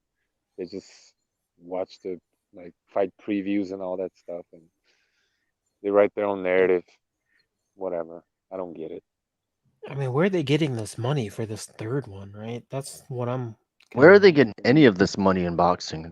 Where are these guys getting money for these 2, 3, 4, 5, 6, $7 million paydays? Where's Bob getting all of Terrence's money? They're getting it from ESPN, right? So I'm guessing ESPN gives them money up front, if that makes any sense, and then they try to earn off of that. So think of it like the NBA, right? So the NBA is just a product. A television network will offer them something like $2 billion over the course of 10 years or whatever it is, right? So basically what's funding the NBA isn't like the people that go to the games. It's just the television networks, and they use the NBA's ratings and their viewerships to try to jack up prices, charging like commercial fees, like what do you call it, advertisement fees or whatever it is, marketing, product placement, all that stuff. Yeah, people I are guess that's why fucking. they show advertisements in between the rounds. Yeah, that's People exactly where they're getting their money. just look at YouTube. People are like, I don't know, making hundreds of thousands of dollars on however many views, just like these third-rate advertisers. It's not like Nike advertises on YouTube, you know what I mean, or any of these big major corporations. It's all small time, and people are getting all kinds of money just advertising on YouTube. So the advertising money that goes into TV, I mean, that's ridiculous. That's where they're getting the money from, ad revenue. Exactly. It's exactly the same as it works on YouTube. Yeah, just bigger players, a lot, Yep. much bigger corporations. Anyway, fellas, thanks for having me on. You guys have a good night. I'm gonna catch some Yep. Z's. Peace, everybody. All right. All right, good night. Man, but they are gonna rob Pacquiao blind, dude. It's crazy. Just watching that Castano. Look what Pacquiao did to Jeff Horn, and he still didn't win. I saw the undercard, and I said, I think Ugas was WBA super, and then under that was Jamal James WBA regular. So it's like, does Pacquiao even have a belt anymore? No, he doesn't. The WBA have stripped him all the way. Man, that's crazy. That's like the first time they've ever done that. Yeah, they've maintained that Ugas is the super champion. He's a scrub though, man. He's terrible. Like he couldn't even beat Abel Ramos, I think. Abel Ramos was his name. Is that the fight he got the point deducted in? I don't remember. Ugas is I remember so there was a boring, fight. There was a fight where he kept holding, and his opponent was complaining about it, so he got a point deducted for holding. The guy's got like 10 losses already. I don't know what his actual losses, but he's already lost a lot, dude. Like 4 losses, right? It's ridiculous. Yeah, he lost to. I think he even lost to what's that guy? Amir Imam, the guy that got knocked out by a bum. Jose Ramirez Yeah. and Well, Adrian Granados. You yeah, might have to Granada's not drop a the link bum. He's again. more- Who dropped? Oh, reverse. Yeah, Yeah. reverse lead. Precise jumped off, right? Yep. Yeah, I'm about to end it soon anyway. I say about another 10, 15 minutes. Yeah, that's good. I mean, how much more can you talk about a robbery? Yeah. Sickening, man. It just takes out all your energy, you know? Oh shit, we got Brian Castano in the. Because you racist rooted for me, I lost a decision. He's talking to L Dog. I don't know what the fuck's going on there. Salute Brian Castano, man. Thank you for coming on. You guys should watch the weigh-in though if you guys didn't see that, and they were chanting that stuff. I'm gonna watch it, man. I was just like, what are they actually saying? What they're saying? And then, I saw a picture where Jermel Charlo was screaming at Castano's trainer. Yeah, because they think that they're associated with them, but it's just the fans. You know, the fans are like that. I Dude, feel we like played, I feel like he probably thinks that he just didn't say it. Dude, we played on Minneapolis North, right? That's like the best school at basketball in Minnesota. I don't know if it is anymore, but like a while back, like 15 years ago, going back to the 90s, they were like the best. There was like white people, and they were like, nigger, nigger, right? Trying to like psych them out, you know? If that makes any sense. Jed Kyle, I had this fight pretty much the same way. I probably had it more 9-3, but 8-4 is fine. As long as you had Castano winning and you don't say it was a close fight, you're good. Yeah, Precise had a 10-2, and I said that was fine too. Yeah. Because an 11 and 12 were swing rounds that you could have said. Why does Castano the guy in the comment you posted look like a character of a black person from 1932? I don't know if that's really Justin Trouble, but that's really supposedly that's him. The cross is racist now, isn't it? It should be. At least that's what I think it is. Everything is racist now, dude. Christianity is racist. Dude, they're saying education is racist, and it's like, dude, that's like the Dude, they said math is racist. They're trying to really sell. This is one guy who keeps putting up these questions, right? I don't know if you guys get it on YouTube, and it shows up like on the community section. It's like 2 + 2 + 2 times 1 equals what? And you see the obvious answer. Apparently, it's not that one. Like, what's the obvious answer, right? 2 + 2 equals 4 times 1. I'm like, okay, 4. That should be. If it's times 1, it should be 4. And it's like 6 or 5 or some shit. How are they getting that answer, right? I don't know, but like they're getting support from people that. That's nuts, man. That's like 3rd grade math, dude. That's like not even. That's like not even advanced math, right? That's like what you do with beginning math. Yeah, but like, it goes to your point, man. Like, you got to look at the Charlo fight a little different. Don't look at the numbers. So you had it 8-4, 9-3, Castano. You would think the obvious winner is Castano. Nah, that's racist, bro. And they were doing the chant too, but I doubt that had anything to do with, the way they scored it. Scoring was already predetermined, I believe. Everybody what here. happened? What happened? Washington, D.C., in a baseball game, the Nationals, there's a shootout in the stadium. In the stadium. Dang, no, I didn't know. Did they continue the game? No.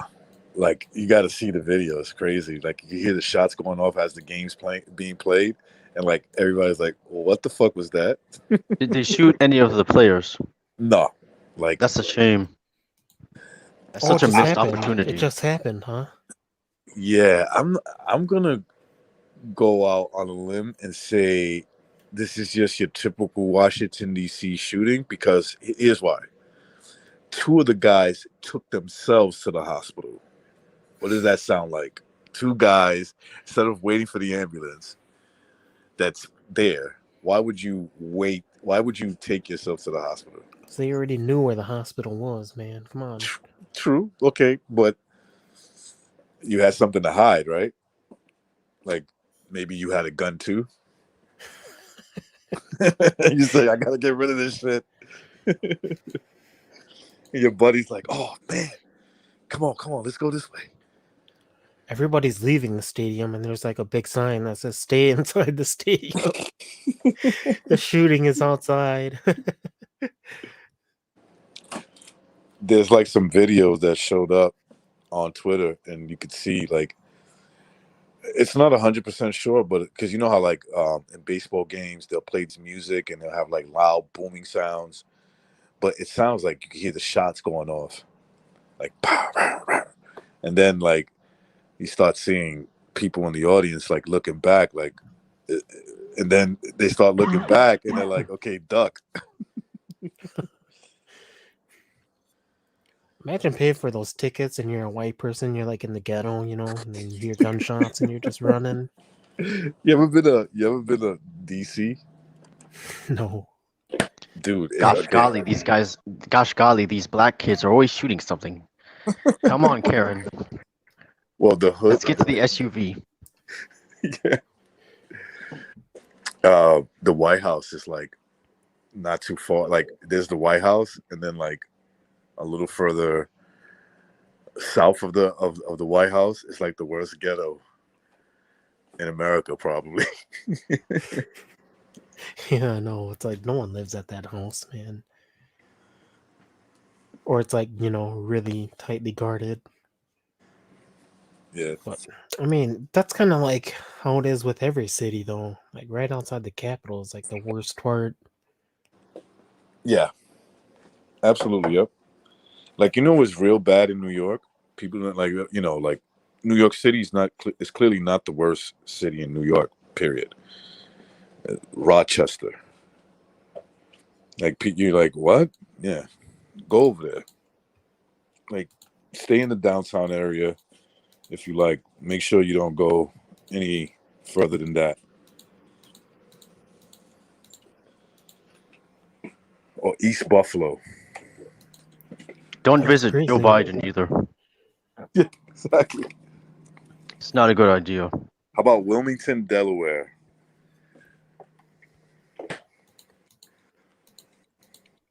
How about Richmond, Virginia? No.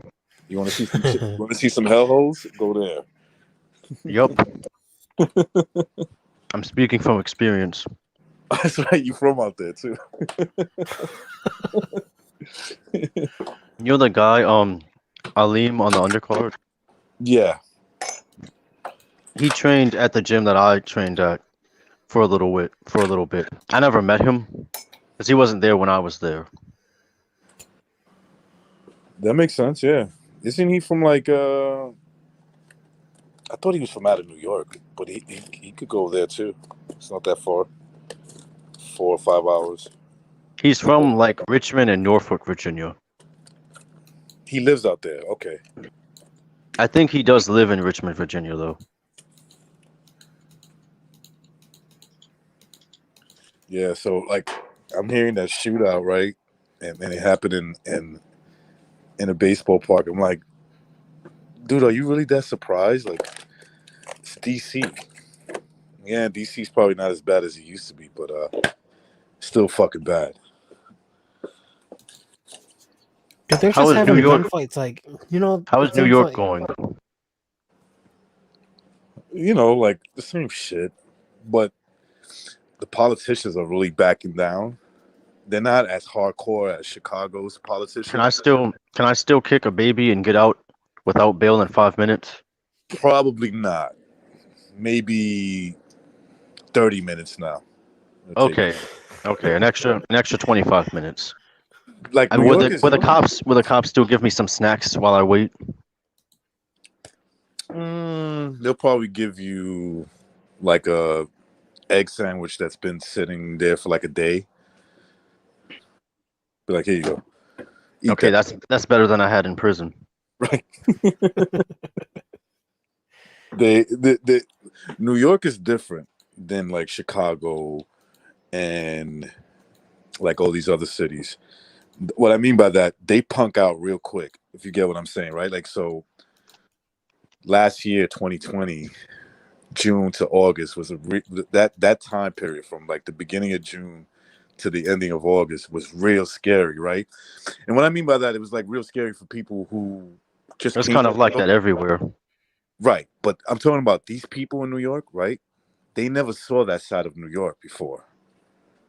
Like when they came here, it was like the late 90s, early 2000s when New York was safer, right? They weren't here in the early 90s or the 80s, especially the fucking 80s. So people that moved here are people of political power. So when they saw this happening, they're like, we're fucking leaving your state. That's it. We're just going to leave. And so New York was like, oh, wait a second. We don't want you guys to leave, really. You The know, politicians there treat the citizens like garbage. right? But How when it, did Bill de Blasio become the mayor of New York City? They didn't live there while it was violent, so they don't know. they don't, Right?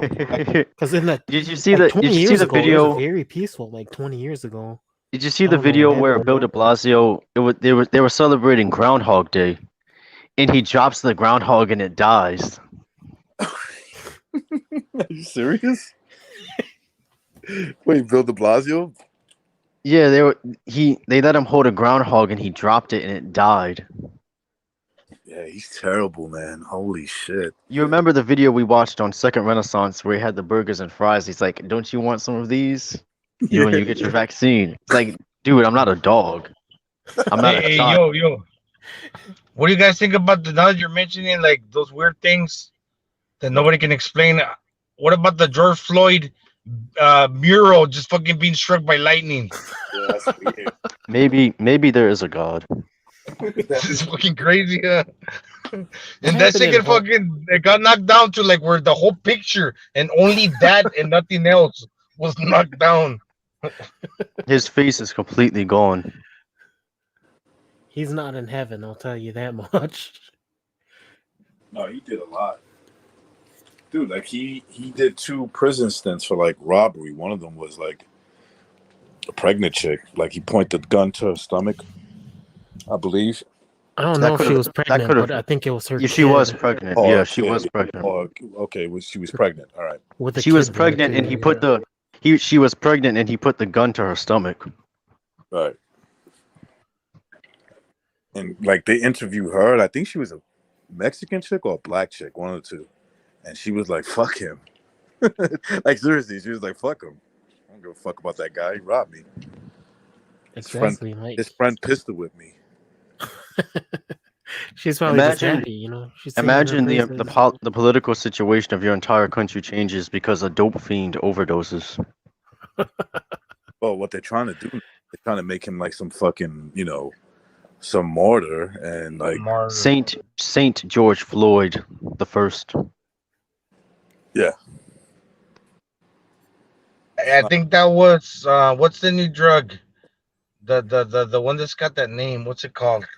Fentanyl. Fentanyl. Yeah. We call that George Floyd. Just call it George Floyd from now on. Saying that Floyd.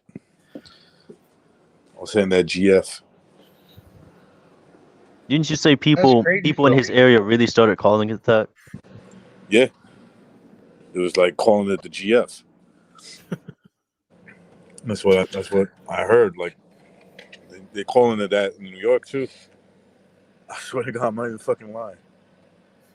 I'm gonna get me some GF. I was like, what's that? George Floyd. I'm like, He Man, must be talking about drugs. all of those people who testified should be thrown in prison, man. That was crazy. That was a witch hunt. Well, I they were mean, just I watched the whole trial from beginning to end, like every hour. So the. it was really long, Remember man. The state coroner or the yeah. Didn't he basically say? Didn't he just basically say like, yeah, he died of fentanyl, but that's not the real reason? Yeah, exactly. That's like what he said. They gave like their whole story. It's like had I not, I when I did the report, like I thought he just died of fentanyl, and then I saw the video, so I had to like redo my report or something like that. So he had to redo it because like someone from the CIA or wherever it was, they were like breathing behind his back basically. But yeah, that they were gonna put him in, either it's kind of like one of those things where you were saying like either way you're not getting out of here, Yeah, the you're going to FBI was ready jail. to arrest him. Yeah. They even said it. They're like, we're gonna arrest this guy for hate crime. So either way, he was fucked. No, George Floyd was not still alive at the hospital. He died at the scene, but they had like the premier fentanyl expert, and he's like, 5 minutes after you take it, that's when you see the peak of its, the peak of its effects. And then, right? And then if you like, you kind of have to do like your own detective work, right? And he ate a bunch of pills in the back of this squad car, and like 5 to 6 minutes later, like he took his last breath, according to that fentanyl expert. Yeah. So it's like, dude, it's like very obvious what happened. He died after he ate the pills. But the fentanyl expert was like saying, "Oh, there were no pills in the back seat," is what he says, right? Even though there was like evidence, they admitted the evidence that the pills, he was chewing them up in the back seat while he was being dragged out. Yeah. What happened to the other cops? The other people kind of involved, the Chinese guy and all of those guys. Did they stand trial? It's in August, and they're probably going to be found guilty. Yeah. Wow. Are you gonna go to jail? Is it Yeah. like that? Yep. Goddamn. Aiding and What shows abetting. up? This guy Norman Lewis said something that I noticed shows up on my Citizens app. There's a lot of robberies are happening in New York. That's what's happening now. Like, just a ton of fucking robberies, like armed robberies. It's like people just carry cards now, like you're not gonna get too much, dude. Like, don't. One guy got killed. Dude. They chased him down on a motorcycle on a bridge that connects Manhattan into the Bronx, and they like shot the dude in the head. I think they killed him, and they stole his car. They were all on bikes, so like one guy left the fucking, like, I guess he just left the bike, or he was on back of a bike. No, he didn't leave a bike. He was on back of a bike, and he just got in the car and took off with the guy shot in the road. They bring it to a chop shop or something, I'm guessing, right? I'm guessing that's what they do. I'm surprised they're still doing that, because like, it's crazy. They caught on to that. They do that a lot in Minneapolis, so they steal. Dude, that was big in New York back in the days. That was big, right? But like, then it stopped because all the technology for cars and shit. So it's like, but they probably. Go ahead. That's the best way to get away with murder, because if you shoot somebody, you don't leave no DNA trace evidence. Yeah, but with the whole defund the police, and the police not wanting to step. I don't live in the United States, but what I'm trying to say, I get the feeling that a lot of these places, they're opportunists. They know that they can get away with it, and because of that, they do.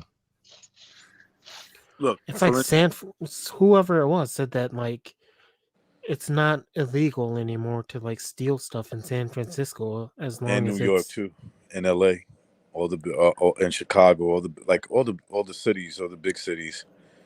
You can steal $1,000 worth of stuff. You can steal up to like $999. Let's just say, That's and it like the won't be craziest thing I've ever heard, man. But in New York, like the two candidates that are running for mayor are known for being tough on crime. So like, Who knows, man? Who who knows? knows what that's about? Yeah, you're right. Look, They it's might just obvious. Property they goes down. obviously want to win, so they'll do whatever they can. But for shootings and killings, what is the numbers? Do most people get caught, or the most people they get away with that? Well, Chicago, for instance, um, okay, so they have a clearance rate. That means clearance rate means you got a suspect and you charge him. That doesn't mean that you put it this way. It goes from suspect, and that doesn't mean he's charged, or that doesn't mean he's excuse me. Guilty. That means he's charged. Yeah, it means you arrest him on suspicious of murder, and then they take him to a grand jury, and they either indict him or don't indict him. Um, that percentage in Chicago, where there's like last year was 800 murders, was like 10%. So that means out of 800 murders, they only arrested 80 suspects. 80. Bullshit. Yeah. I was enraged with the killing of the Puerto Ricans in the Puerto Rican Day Parade. That man and that woman, fathers to a child. I was fucking pissed off when I saw that shit, man. Yeah. For a That, fucking fender bender, they caught the guy. whatever the fuck that was. No, they did. Yeah, they caught him. He went to San Diego. He tried to leave, tried to cross the border to Mexico. He's a Spanish dude. He was a Spanish guy, and Okay. it looks like the husband shot his wife by accident, shot her in the throat, and that's The what killed him. husband. Yeah, he did it by accident. So when they rushed him, they were dragging her out of the car. So he pulls out his gun. I'm imagining there was some type of tussle, and he shot, hits her in the throat, and then the guy executes him, and you know, Wow. tragic. I mean, I It's can't blame the guy. You're okay. So think about it. He's from there, right? He knows how bad it is there. He knows the signs. Obviously, that's why he's carrying a gun, right? He's in Chicago, and he's a legal carrier. He's licensed to carry his gun, right? I don't know how the rules work in Chicago exactly, but so he's licensed to carry a gun. Obviously, he brings it with him because he knows how he could get over there. He knows that it could get really bad, and so yeah, he killed his wife by accident. But what happened in the beginning? What was the cause? A Fender fender bender. bender, I heard. Yeah. But what really happened? The reason? Who knows? This guy, they don't really need. A lot of times, No, these dudes don't need no reasons. They're just triggered. no. They're just like, I saw. Yeah, I saw stupid shit when I was in the military, man. Like at 2, 3 in the morning after the club, we would go out to the Denny's. Mind you, I used to be stationed in Kansas and in Georgia. A lot of times it was a lot of freaking Americans. I'm not gonna lie or tell another story, but most of the time in the Denny's and after the party, after the club, we had, like, for example, one guy stepping on another guy's shoe, and that was a reason for these fucking big ass brawls to break out in the Denny's at 2, 3 in the morning, man. And I saw stupid shit, man. It's like for no fucking reason, really, man. Crazy shit for no fucking reason. but They that's been bought those. happening. Yeah, Oh, I was gonna say they bought those 5-cent shoes for $100. Of course, you're gonna get mad when someone steps on it. dude. Back in the late '80s and the early '90s, I remember people getting killed for their Jordans. People were getting killed. Ooh, they were, and they were starter, right? Yeah, It's like a Kmart brand was starter, and like people were getting killed. dude. If you wore like a a Raiders jersey, something like that, and you had the starters cap, the whole nine, everything. Dude, they would rob you and kill you for that shit. Yeah. Yeah, it's ridiculous to even say that, but yeah, it's totally what was happening. So I get it. Like people talk about it because it's happening now, and a lot of this shit gets caught on video, right? But I'm like, the stuff that you're seeing that's happening now, it's not new. It's just that it's getting caught on video, and they happen just as much, if not more, when there was no video surveillance. Like some of it went underreported. Like today you could type in any city on Google and find out like about any murder if you want to. Today, Remember the shoes British Knights recognized? yeah, Supposedly they were like neo-Nazi, the British Knights. and the funny thing is, a lot of people from the ghetto would rob you for that too. In the And beginning, the FUBU, remember the FUBU? Supposedly it's like for made for us, by us, something like that. yeah, Farmers used to Fubu was buy us. there was Carl Kanai, I think it was. I Were think people actually shooting for Fubu though? Because I think that was like the early 2000s, and no, probably not. Maybe yeah, maybe like there I was think I don't. crime rate kind of like died down after like 9/11, right? What about Rockaware? no, I don't think they did because like Fight Scout said, like after 9/11, like well, New York in New Something York, it happened. was Yeah. New York was already going down pretty significant, right? But like after that, it really went down because there's like video cameras everywhere now. You know, you go to go to the old Cortez project. or gangster shoes, no. If you got rocking, if a lot of people saw you wear it, well, some people saw you rocking Cortez. Like if gang members, they would kill you, no. Yeah, You're a people. target. People will still beat you up and take your Jordans. Oh yeah, they'll still do that. There was this video I saw, I think it was in New York, where there was this little girl walking to school, and like 20 teenagers jumped her and Yep, literally jumped on her and took her phone and her shoes. yep. I saw that video. Yep, I think that was in Brooklyn too. Man, that's like super pathetic, though, right? Dude, she When was you like, think about it, how man. old was she? Like 9 or 8, 9, something. She was a little girl, like a child. Yeah, Dude, like they line up like 50 people like every release. Like like when a new shoe is coming out, they know the date it's gonna come out, so they line up for like a midnight release is what they do. And I guess like those lines are just super long of like Yeah, I don't know. I don't know why people about wealth disparity or spending or standing in line for $400 pair of shoes. yeah, it's crazy, man. remember when Kanye West sneakers came out? Whatever the fuck, sneakers. What year was it? I think it was in the 2010s, but like the early 2010s. Oh, I don't really remember. Dude, I remember like the lines in New York was so. I'm like, you guys would really like spend the night there just so that when it opens, you get first dibs on these fucking sneakers. Like you guys are retarded. How much? Do you remember how much they were? Like $300. Yeah, I think it was I'm gonna spend the $400. night. I'm gonna spend the night to spend $300 to $400 on your product. It's Imagine probably if someone more than just came with a gun. I'll take your money, I take your money and just remember there rob were these everybody. shoes that came out when I was in middle school. They were like $500, $600, and I would see kids wearing them though. Oh yeah.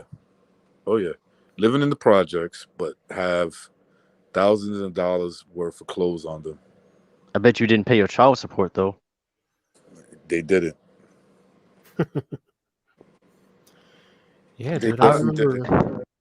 remember playing at the playgrounds, right? Like being like 5 or 6, and like we would take our shoes off for whatever reason because it was like more comfortable, and then like the little black kids would come and steal them, and like we knew who stole them, right? So we would go and we would like our shoes back, and they would be like, I don't know what you're talking about, and That's they always were what like, they do, right? and they were What like right, shoes? yeah, they put the shoes right next to the door, and it's like those shoes right there. They're like, I those are remember my shoes, you know, and you're like, those shoes don't fit you, they fit me, you know. this is true, man. If you had Tommy Hilfiger on, I remember they would try to like steal your shirt. What? Yeah, Like literally the shirt off your back. get literally the shirt off your back. Like run it, run it. They'll say run it, run it. Yeah, Yeah, I didn't realize shoes were that expensive. I think Chapo used to wear what is New Balance, and I think he got caught with the pair of New Balance. And after he got caught, the same edition of the New Balance. I don't know if it was because of that, but I think they were just expensive overall before he got caught. But after he got caught, they became very popular. The New Balance that Chapo was wearing. They were his signatures. I don't know. The shoes are expensive, like $1,500, $3,000. How does a shoe become that expensive? I don't understand. I don't get that either. it's just the brand. That's all it is. It's the brand. Like the ones that Floyd Mayweather be rocking them Louis Vuittons Oh, that he he be paid flaunting. a lot of money for those. But why though? Why just because of the I brand? would love to have Floyd as a customer because you could easily get him to overpay for anything. Yep. That dude is so like I know a little bit about watches. That dude, what he does, he'll buy like a $50,000 watch, and then he'll have a bunch of diamonds put on it. And you know when you do that to a watch, it basically makes it worthless. Like custom made jewelry is worthless when you try to sell it because nobody wants something that's customized to you.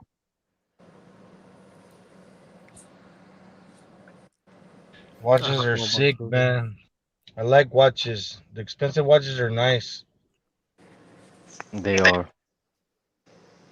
Yeah, but these shoes, Gonzalo, they don't cost much to make, like They No. cost like 25 15 cents, bucks. you know. They're made The by Louis Chinese Vuittons, girls. yeah, Louis Vuittons are like $15, and they sell it for like however much they sell it for, 50,000. Is that really? I'll check it. That basically means that you're gullible, right? That you're gullible. You're an idiot. Yeah, basically. Like if you're into like that colorful shit and fucking bling bling and you're fucking in your 40s, the guy who's like you're a weirdo, man. You know what? I know a lot of people like that too. That's the thing. They're in their 40s. It's like, dude, you still live in the projects though. Wearing a Gucci belt. Yeah, you got a Gucci belt and you live in the projects, and like these 20-year-olds and 30-year-olds will fuck you up. All right. I don't care how strong you used to be back in the days. They'll fuck you up now. This isn't the That's a 90s good anymore, point. old man. Yeah. Talking about, when I was in the 90s, yeah, nobody cared, bro. Most of these people you're talking to weren't even around when you were in your heyday or whatever. That's why it's kind of good, I guess, to become like a coach or something, like a boxing coach, where you want to live like, well, maybe I don't know, like you don't want to, you don't want to pretend you're something that you're not, but maybe you want to teach you somebody else something that you know, someone else something that you know, right? Boxing coaches, man, Slave labor matters. they sit at the gym for 10 hours, you know, and they're just waiting for that one kid that can come in and they can just try to teach them something that they don't know anything about, you know, like That's nobody right. can. And he gotta gel with that guy though. It's not like it's gonna come.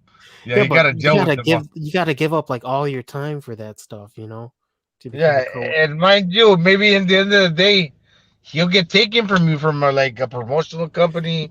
You'll get fucked over. And a It's lot of crazy. guys will do that. They'll get their little trainer who can start them off, get them in a few amateur tournaments. Then as soon as they get a couple wins, they try to actually get with somebody who's a world level trainer. Exactly. That's basically what Ali did. It's brutal. His first trainer was like a cop. And then after he won a few amateur boxing matches, he went to Angelo Dundee. Was it a cop that arrested him? Yeah. Oh, really? I was making a joke, but He said you could be No, I don't. you could be a professional boxer. It's like the same typical story. Yeah, because he was looking. Somebody had stole his chrome plated bike. He was like, "Can you find me? Can you tell me who found my bike so I can beat them up?" So Oh Muhammad yeah, Ali was that is what it is, right? so Like they Muhammad beat Ali Yeah, him up. so Muhammad Ali was a snitch and he'll beat you up at the same time. That's a dope movie. No, yeah, and he's they like, beat him up and took his bike, "No, they stole it while he was in the house eating dinner." something like that. Yeah, I forget. Yeah, he left it outside, and his parents told him not to do that, but he did Didn't it that happen to anyway. 50 Cent too? Like 50 Cent, he put in his song, woke up the next day, somebody stole my bike. Who was the guy who? Who was the guy who had the verse about their cousin stealing the iPad or the iPod? Oh, that must be new. Damn. Who's that? I don't know. It was somebody, some rapper. Let me look it up.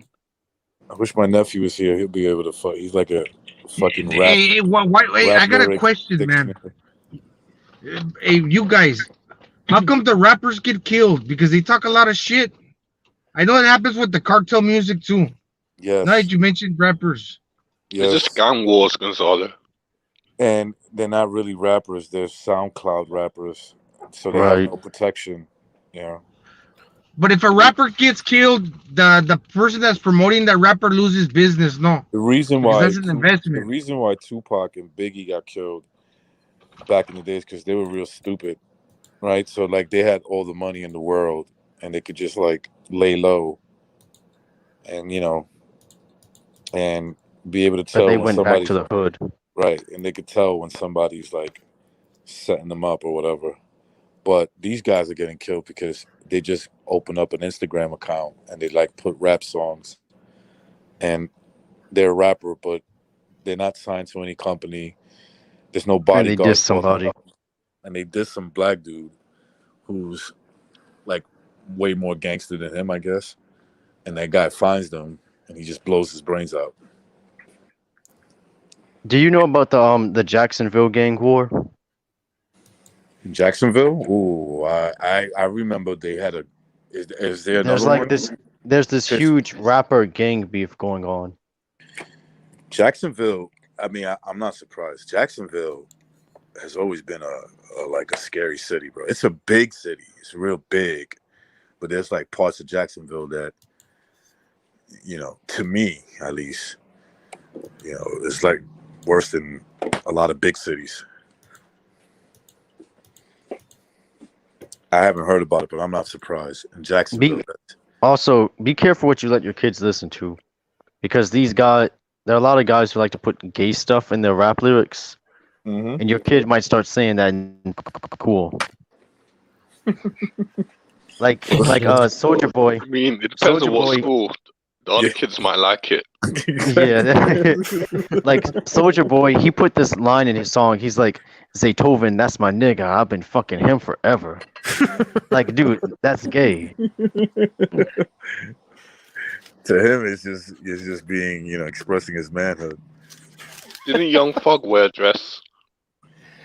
Yeah, Yes. he did. I One don't of even know who the he is, but I know he did. These are all gay guys. Deontay man. Wilder They're all wore a gay, dress man. too, man. I swear to God, he was wearing a dress. No, Deontay Wilder. but like Young Thug's dress had flowers on it. Look at this message. Who the fuck is this? DJ Big Leg. He says, "Sup, fellow boxing nutters." This isn't that type of podcast, sir.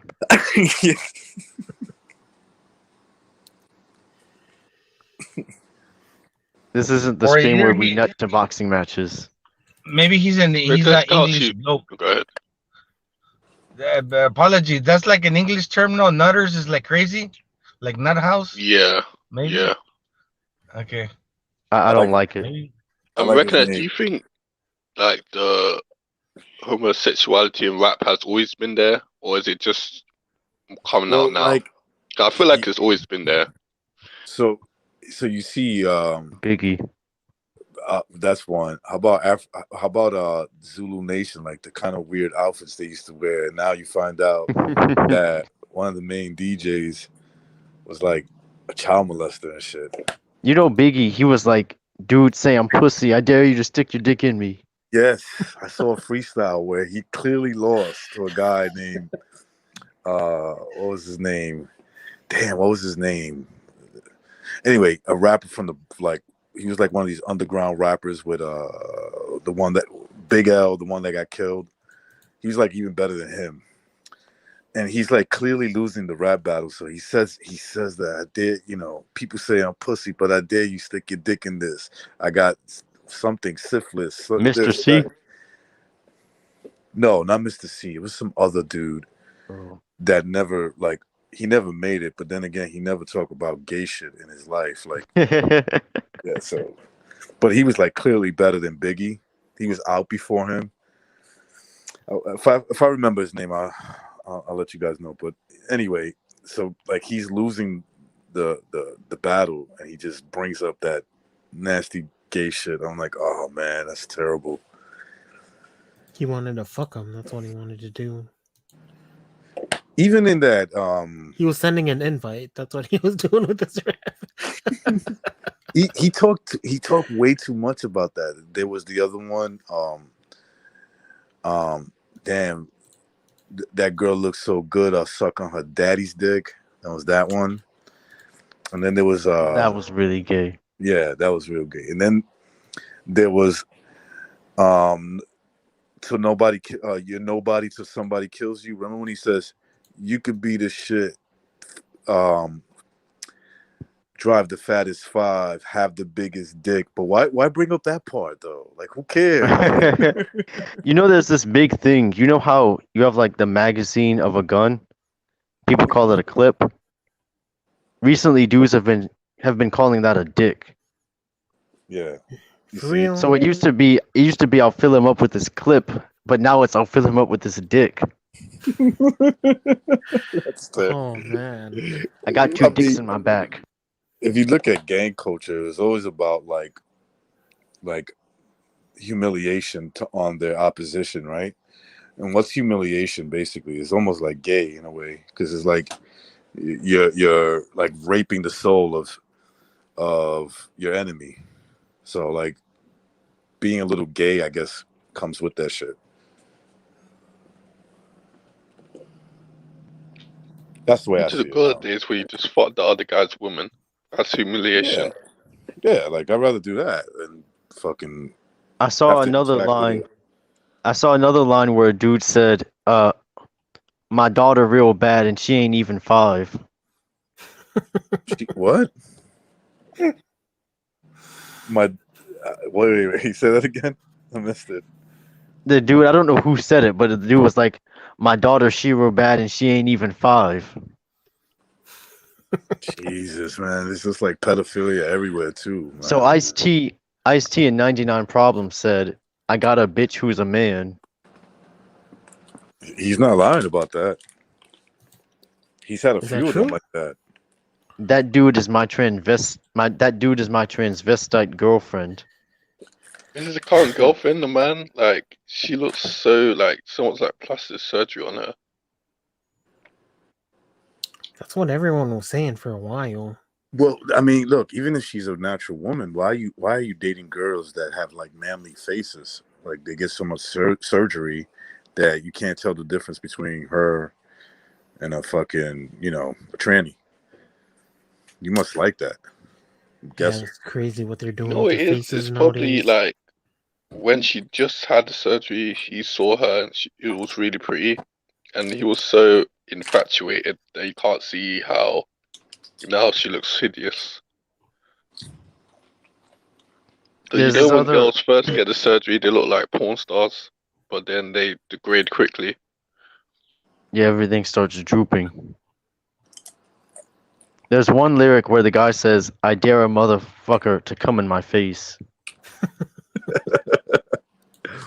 Out of all things you can say, right? That's what you got to come up with. No, the homosexual element has always been there in rap. How can I make love to a fellow? Why would you even want to? T.I. said, take and come in the face. Yeah, I like it like that. He does, That dude's a freak, though. Verse, They're all is there freaks, like right? is there like a list that you read out of Yeah, rappers saying I'm gay thinking off shit? a list right now. Oh no. Yeah, homosexuality in hip hop. DMX DMX said, "All your men's up in jail before they sucked my dick." That possibly happened. And there was this other line I told you about where he's like, "Suck my dick." And all you niggas who've been to jail before, you know it's about to get thick. Damn, man. That's so gay. God.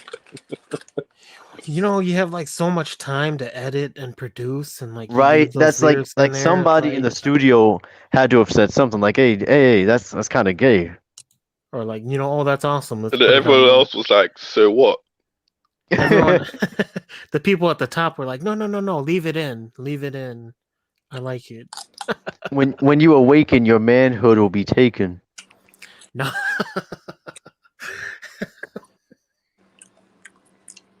Who said that one? Who said that one? Big pun. Oh, Yeah, man. that's right. Yep. Like he had to wait for you to wake up. Like I give Tupac credit. I never heard him say like a real faggot line. You know, never heard anything. The only thing that he said was kind of gay. He said, Why would I fuck with pussy when the dick is for free?" Yeah, you can read into that 2 ways. Yeah. It's funny how you put in these names, right, into your search engine and you just put gay next to it, like Tupac gay, and it'll just have like a whole ton of like articles and shit. Queen Latifah said that he used to like to go with her to Manhattan to the gay parade. I know, I remember that one. Like,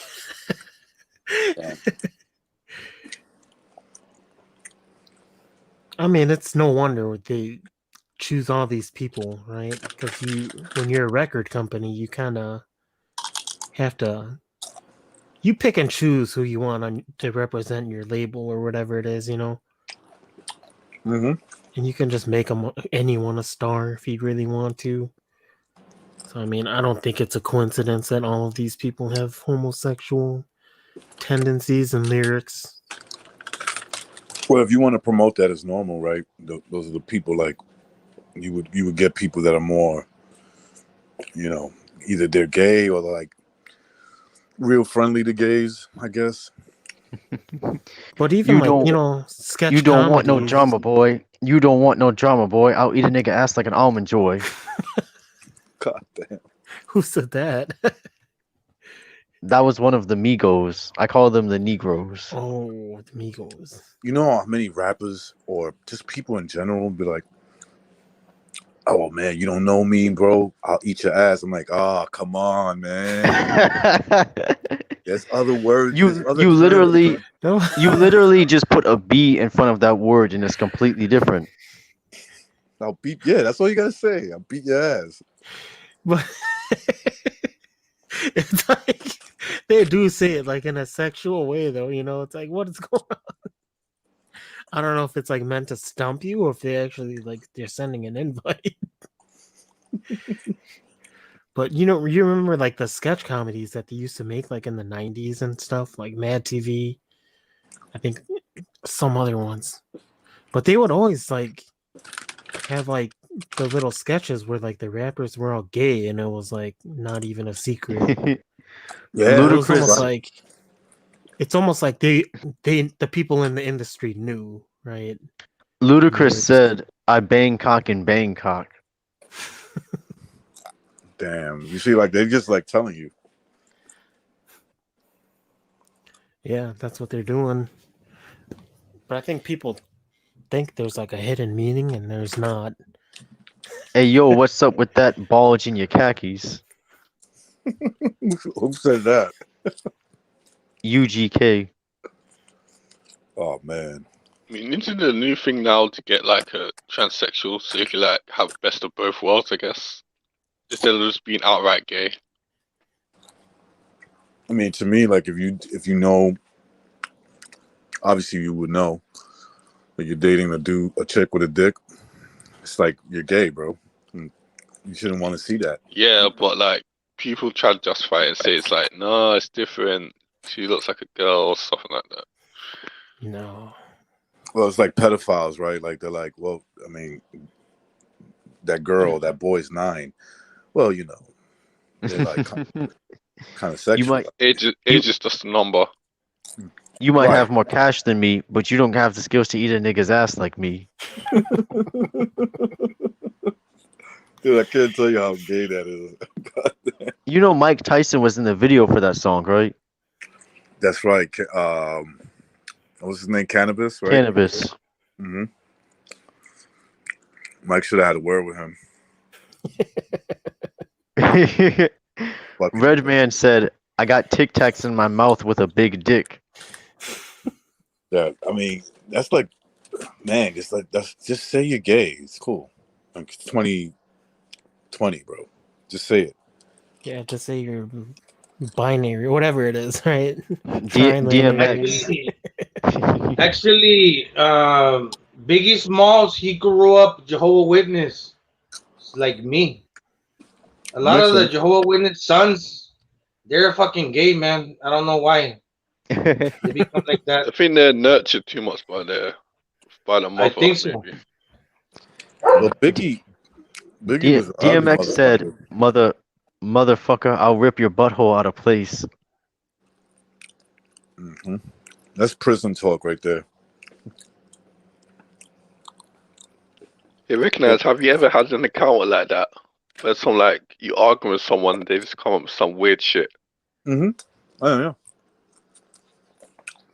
What's the But weirdest one? Apology. I think a guy Sometimes that's told me in front of a CEO that he'll fuck my girl and me at the same time. But sometimes that could be attributed to, they call it a Freudian slip, like that. Because I saw a lot of motherfuckers when they got high, especially like me. Look, sometimes I'm not saying all, but I'm just saying sometimes I would make motherfuckers nervous when they want to talk shit. All of a sudden they're fucking speaking to something else, and I hear people say, "Hey Gonzo, did you hear what he told you?" And I heard that. You know what I'm talking about? Yep. When I do was, you see, when you get threatened like that, somewhere deep down inside he means that shit, right? Why else would Isn't he the say it? whole point of a Freudian slip is what you're thinking subconsciously Yeah. or consciously? Now, me and that guy got in trouble for like verbal assault, like not verbal, like verbal threats, right? But like mine read, and I did think about that when he said that, right? Kind of triggered me. I mean, I was younger back then. I said, "Yeah, I'll kill you in front of your mother," because I seen the guy's mom come visit him. So I said, "Man, what would really trigger him after he just said that?" Right? Because he's seen my baby moms come visit me, and I saw his mother. So I was like, even though I seen his mom, and I don't think I would ever do that, but in the back of my mind, I must have thought about it a little bit after he said, "Yeah, I'll fuck you." Like he came at me. He's like, "Yeah, I saw your baby moms. I'll fuck her and you, motherfucker. Like I'll do it." So I was just like pissed off. I take sacks to the face whenever I can. Wait, did I hear that right? Recognize? Did you say baby moms, like as in plural? No, as in multiple. No, that's how black dudes in the early 2000s talk. Even in the early 90s, that's how they used to talk. And so he said it like that. He's like, I'll fuck you and your baby moms. But he put me first. That's what he wanted first. Yeah. So I told him, yeah, I'll shoot you right in front of your mother while she prays for you, because she seemed real religious. Yeah. But I didn't really mean it. I was just triggered. Yeah, you say you would fuck me. You can say you'll fuck my baby moms. I'm fine with that. But you say you're gonna fuck me? Birdman said, "I'd like to fuck him in the ass while he beat up the pussy." You know, something I gotta say, man. A lot of times when you're young, you think you cannot die, that you're invincible. You think it's all a game until something happens, and then you see the life escaping out of your body. Oh, like you realize that this fucking life is real. A lot of these gangsters that are on the streets, it's like a thrill to them. Maybe I die, maybe I don't. But at the same time, maybe they don't think it's real. But when they die, oh my fucking god! So it's like crazy, man. Sometimes the mind, you put yourself in a position where yeah, you're tough, but at the end of the day, your inner self will speak. It's not like a Freudian slip, like a Freudian. It's like whether you're about that life or not, if you're living that life, and at the end of the day, we're all human, man. And you're trying to live that life, man. You will something will come out of your mouth at certain points in time that it just comes out of your mouth. Dude, when you give out that type of energy, eventually it comes back to you. That always comes back. I don't know if you're like spitting out gay lyrics if it just comes out, especially if you're gonna put it in a record. That's completely different. Some of it's for shock value, right? You got a big booty, Everlast. Let me tag it. Yeah, you did say that. DJ Quick said that DJ Everlast had a big booty. He said, wait. he said, you got a big booty, Everlast. Let me tell you, and you look like a woman. That's why you hop around. I fuck you in your ass. That's why you jump around. I went back and I watched some of. I watched some of the live what do you call it? When Tupac came on live, kind of like Elvis Presley, they were live too many times, but when they were, you go look at Tupac. Let me see a live concert. There's not too many of them. That dude was badass. The energy that he carried, it's not unlike these fucking rappers nowadays. When he was fucking live, that dude was sick, dude. He had an energy about himself.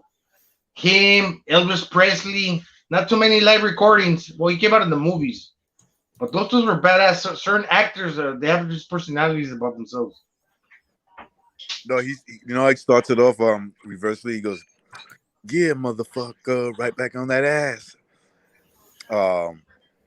I head through the bushes and I run up on your ass. What you running for, bitch? You fake Irish faggot. You got a big booty. Got a big booty, Everlast. Let me tell you, and you look like a woman. That's why you. Wait. I'm missing certain parts. Wait, you look like a woman. That's why you hop around. I get you in your ass. That's why you jump around. Dude, that's so gay, man. XXX Tentacion said, "Fuck with my niggas, catch a dick in your throat."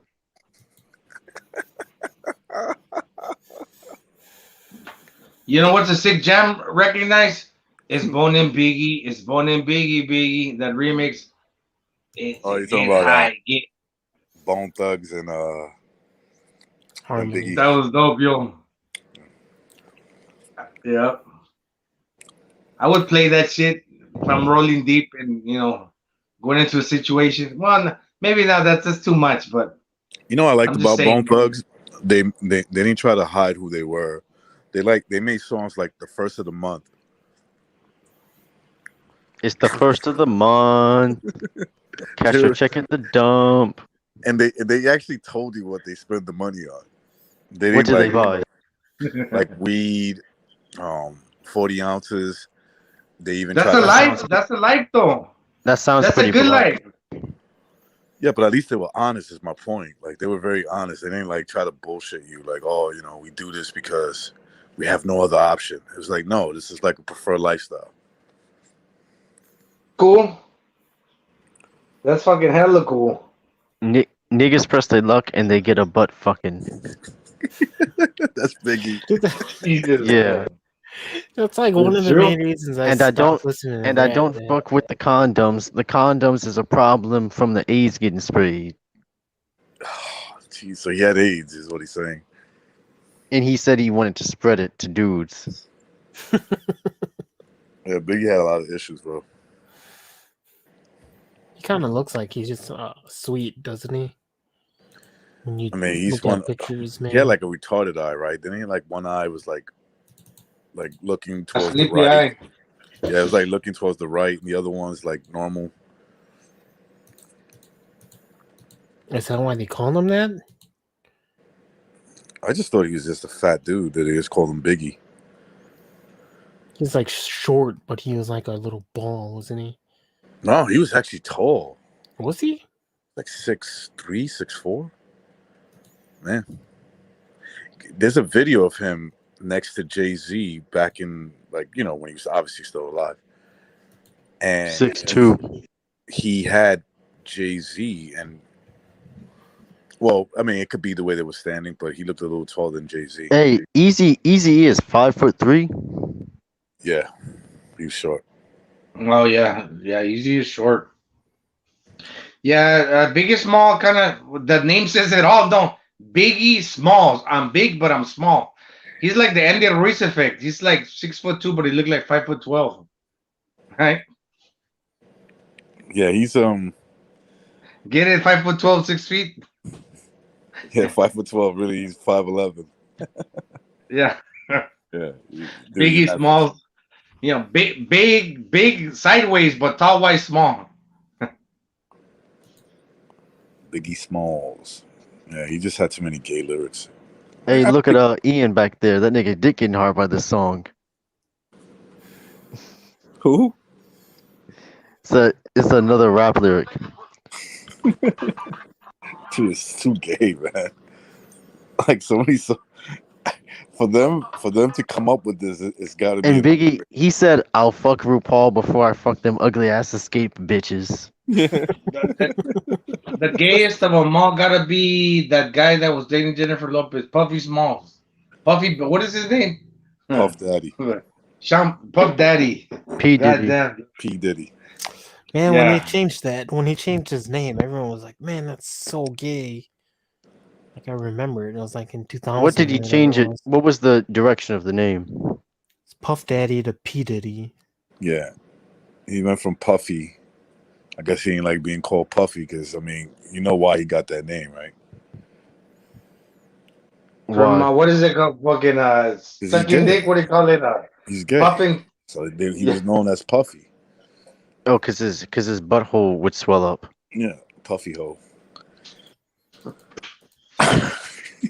I'm assuming that's what happened, dude. Like like the rumor of him being gay was like even before he was like famous, like worldwide famous.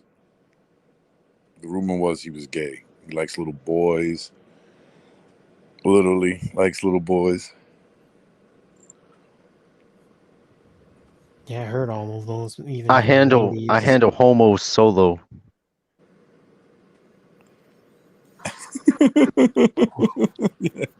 Some of these quotes, man, they give me chills down my spine. Like, God dang. Why was anybody even listening to this? Like, did no one Tell take them heed? faggot ass niggas wrap their lips around my dick. Right. You know who's gay? I think really. Leonard Ellerby and maybe Al Heyman. Also, yeah, why not? Leonard Ellerby definitely. And Yeah, he's always rocking them shades. Al Heyman had some trannies, like a tranny party one time. They tried to blame it on Pacquiao. Didn't Oscar use that against him? Yeah, he did. Because Pacquiao's kind of a big dog. That little Oscar Filipino get a lot of attention from the women. Oscar used to date some of those trannies, so they told him. Doesn't he have a video though? He probably does. I wouldn't be surprised. Somebody got him a video of like fucking Al Heyman with one of his she boys. I love the time where 50 Cent was like, Floyd, I'll donate $5,000 to a charity of your choice if you can read one page of a Harry Potter book. Yeah. And Floyd was like, I don't need to read to like to buy. I'm like, oh Jesus, man, just spit it out already. He's not wrong, really. I mean, he's got a lot of money. Yeah, but he's like, he can't get it out. like in He the can't. right He can't time. read.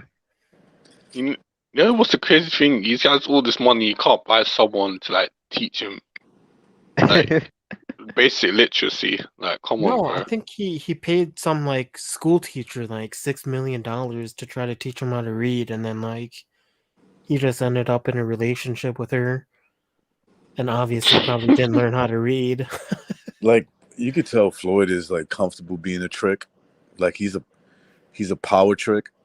If you get what I'm saying, like so he'll spend a lot of money as long as he's in control on a girl or a You guy. remember the time he paid for that girl's tuition? Yeah, that's what I mean. Like you see that? Like he'll pay for a girl's tuition just as long as he's in control. But she ends up like fucking some other guy anyway. He's not happy. He's not happy. Something about him. He's got like a little bit of a Dude, Napoleon girls, complex. but girls like that are always gonna fuck another guy. They, dude, you know, Floyd could be the most handsome guy with a lot of money, and if he's like offering to like pay for her, she's still gonna like one day say, you know, I just want to know what it feels like to be with a dude not for his Well, money. well, I think it happened though in his real life. It actually did happen. I really don't know the facts, Yeah, but with it did happen. it happened I think with his wife. a bunch of guys boned this girl. Like, what's that rapper? Nelly.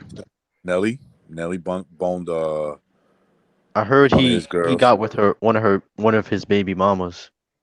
Miss Yeah. Jackson, that's what it was, right? Miss Jackson. There you go. But yeah, he wants these women to like. He knows they want him just for his money, and he loves it. Yep. He's a weirdo. Which I one mean- was the one he beat up? All of them. Well, yeah, true. But which one was the first one he beat up? The one that died. The one that he probably killed. Josie Harris, his wife. Yeah. Josie Harris. I think he was obsessed with that one. Did he beat up Miss Jackson too? She It's alluded- not so much that he was obsessed over the meat, the woman. It was so much that he was obsessed to the fact that other people were talking to her, that he didn't feel in control. Like Recognize was saying, if he's not in control, right? Yeah. I call that gay tendencies. Why does his first wife look like his mom? Oh Jesus. Yeah. By the time she passed away, she lost a lot of her luster. She didn't look that, but when she was younger, I think she was nice looking. It just goes to show, man. Yeah, that happens. You know what probably happened there? Floyd probably told her, "You keep up with this shit. One day I will take you out." And so he had to live up to it. He didn't care how ugly she was. He just, because he said it, you know, he had to prove it to her. I'm not saying he killed her. I don't know what happened to her, but I wouldn't put it past him that he did it. How did she die? They don't even know. Unexplained circumstances. Yeah. She passed away in the car. Accidental drug overdose. I know. It was from COVID. Yeah. God damn, that had to be one of the first COVID cases ever. Because that was like a year prior or two. Well, maybe one. Possibly. Who knows? I'm scared of that fucking disease, man. COVID. I think I had it already. Because I was breathing really like labored breathing. I couldn't catch my breath. Like, what the fuck is wrong with me, man? I probably had it already. Just didn't realize it. I think I had it too, but it's called the flu. You know what I mean, Recognize? Yeah, no, I Yeah. exactly know what you mean, but I think they just changed the name. That's all. The Yeah, same. they're intentionally keeping you misinformed about all of it. It has to do with, Google obviously funding this lab that it came from. Oh, of course. That now they're just spreading misinformation and all this stuff. I guess they're gonna try to like censor text messages or something like that. So Dude, I saw that, man. That's weird. That's like Censor straight text communism. messages? Yeah. Text messages or text between me and you. Oh shit! Has nothing Take to away do my with freedom. Take away my freedom of speech. No. Yeah, they already did that. I'm surprised Mike Tyson didn't kill Brad Pitt. I think he was. He said he was too. He was too in shock to react. So that's probably what saved Brad Pitt. I'm just flabbergasted. I can't believe it. Can't believe you fucking this low level bum over me. Mike Tyson's the G, man. He's a G. I'm been watching these videos, not from other channels, but there's this YouTube where it's called Cut. You Cut.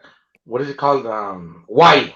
The channel's called Why, where they You know, if chop I and was, screw, you know, and they have these. if I was Mike He Tyson, has I'd have that called that. conversations, interviews with other people, but they chop it where he's actually like threatening them, and it's fucking funny.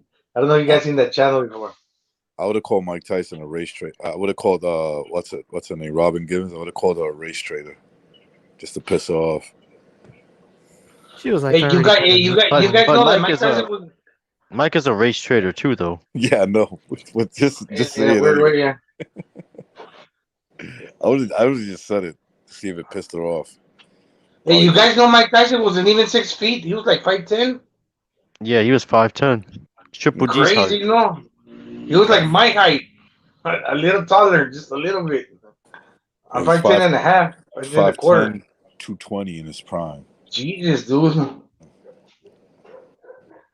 Built like a tank, like a real tank. Can he still fuck somebody up right now?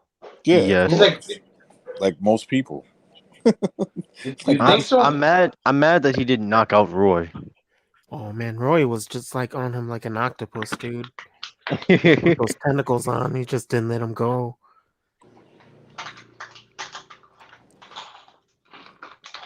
But I mean, Roy like fought like Mike, a bitch, man. Mike is built like a gorilla, not to be racist or anything, but he is built Mike like Tyson that. is one of those guys that gets pardoned for like because he got convicted of something that maybe he didn't do, but at the same time he probably did other things that were worse than that he didn't get convicted for by his own admission. But I think people genuinely love the guy, man, because I do. I don't look at his mistakes. Do Well, you? I remember what Mike Tyson said. He said in an interview, I think it was DJ Vlad, and DJ Vlad pissed him off. He was like, you know, you've made millions of dollars, and like you hang out with like some pretty known gangsters, like, you know, what's that about? And Mike Tyson, he said, "Are you attracted? Are you attracted?" Yeah. That's where he fucked up. And so Mike Tyson gets annoyed when Vlad asks him about street affiliates. Exactly. And so he's like, I deserve to be I deserve to be in jail more than those guys. I'm like, are you trying to say, Mike? But he fucked up because he said, "Are you attracted?"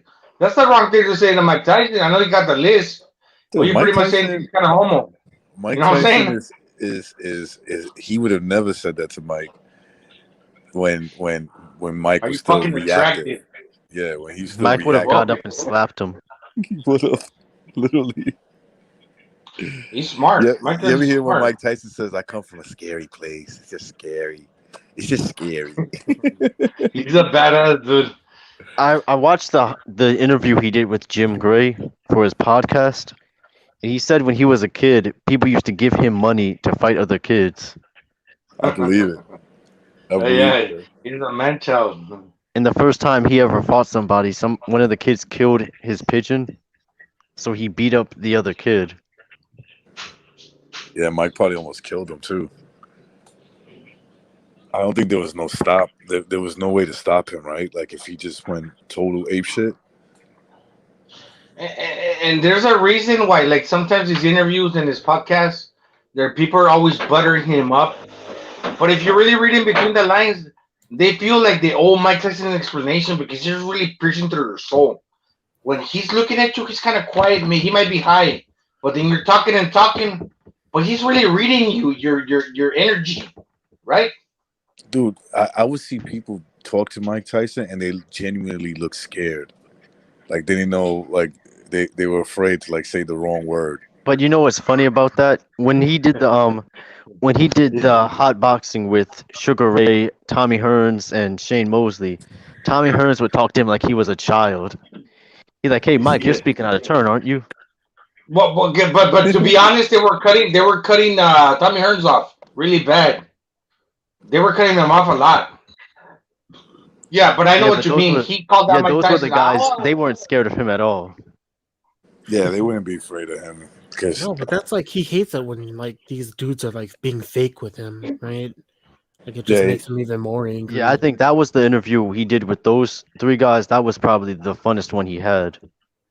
In reverse, in the comments, I know what you're talking. I saw that video. Somebody in the comment section. Cause I'm here in the Philippines. Sometimes I'm bored. But I don't know if you guys do the same. Sometimes I scroll through the comments. Some guy said that Mike Tyson could knock out Leonard, Hearns, and who was the other guy? Shane Mosley at the same time. You think that's possible?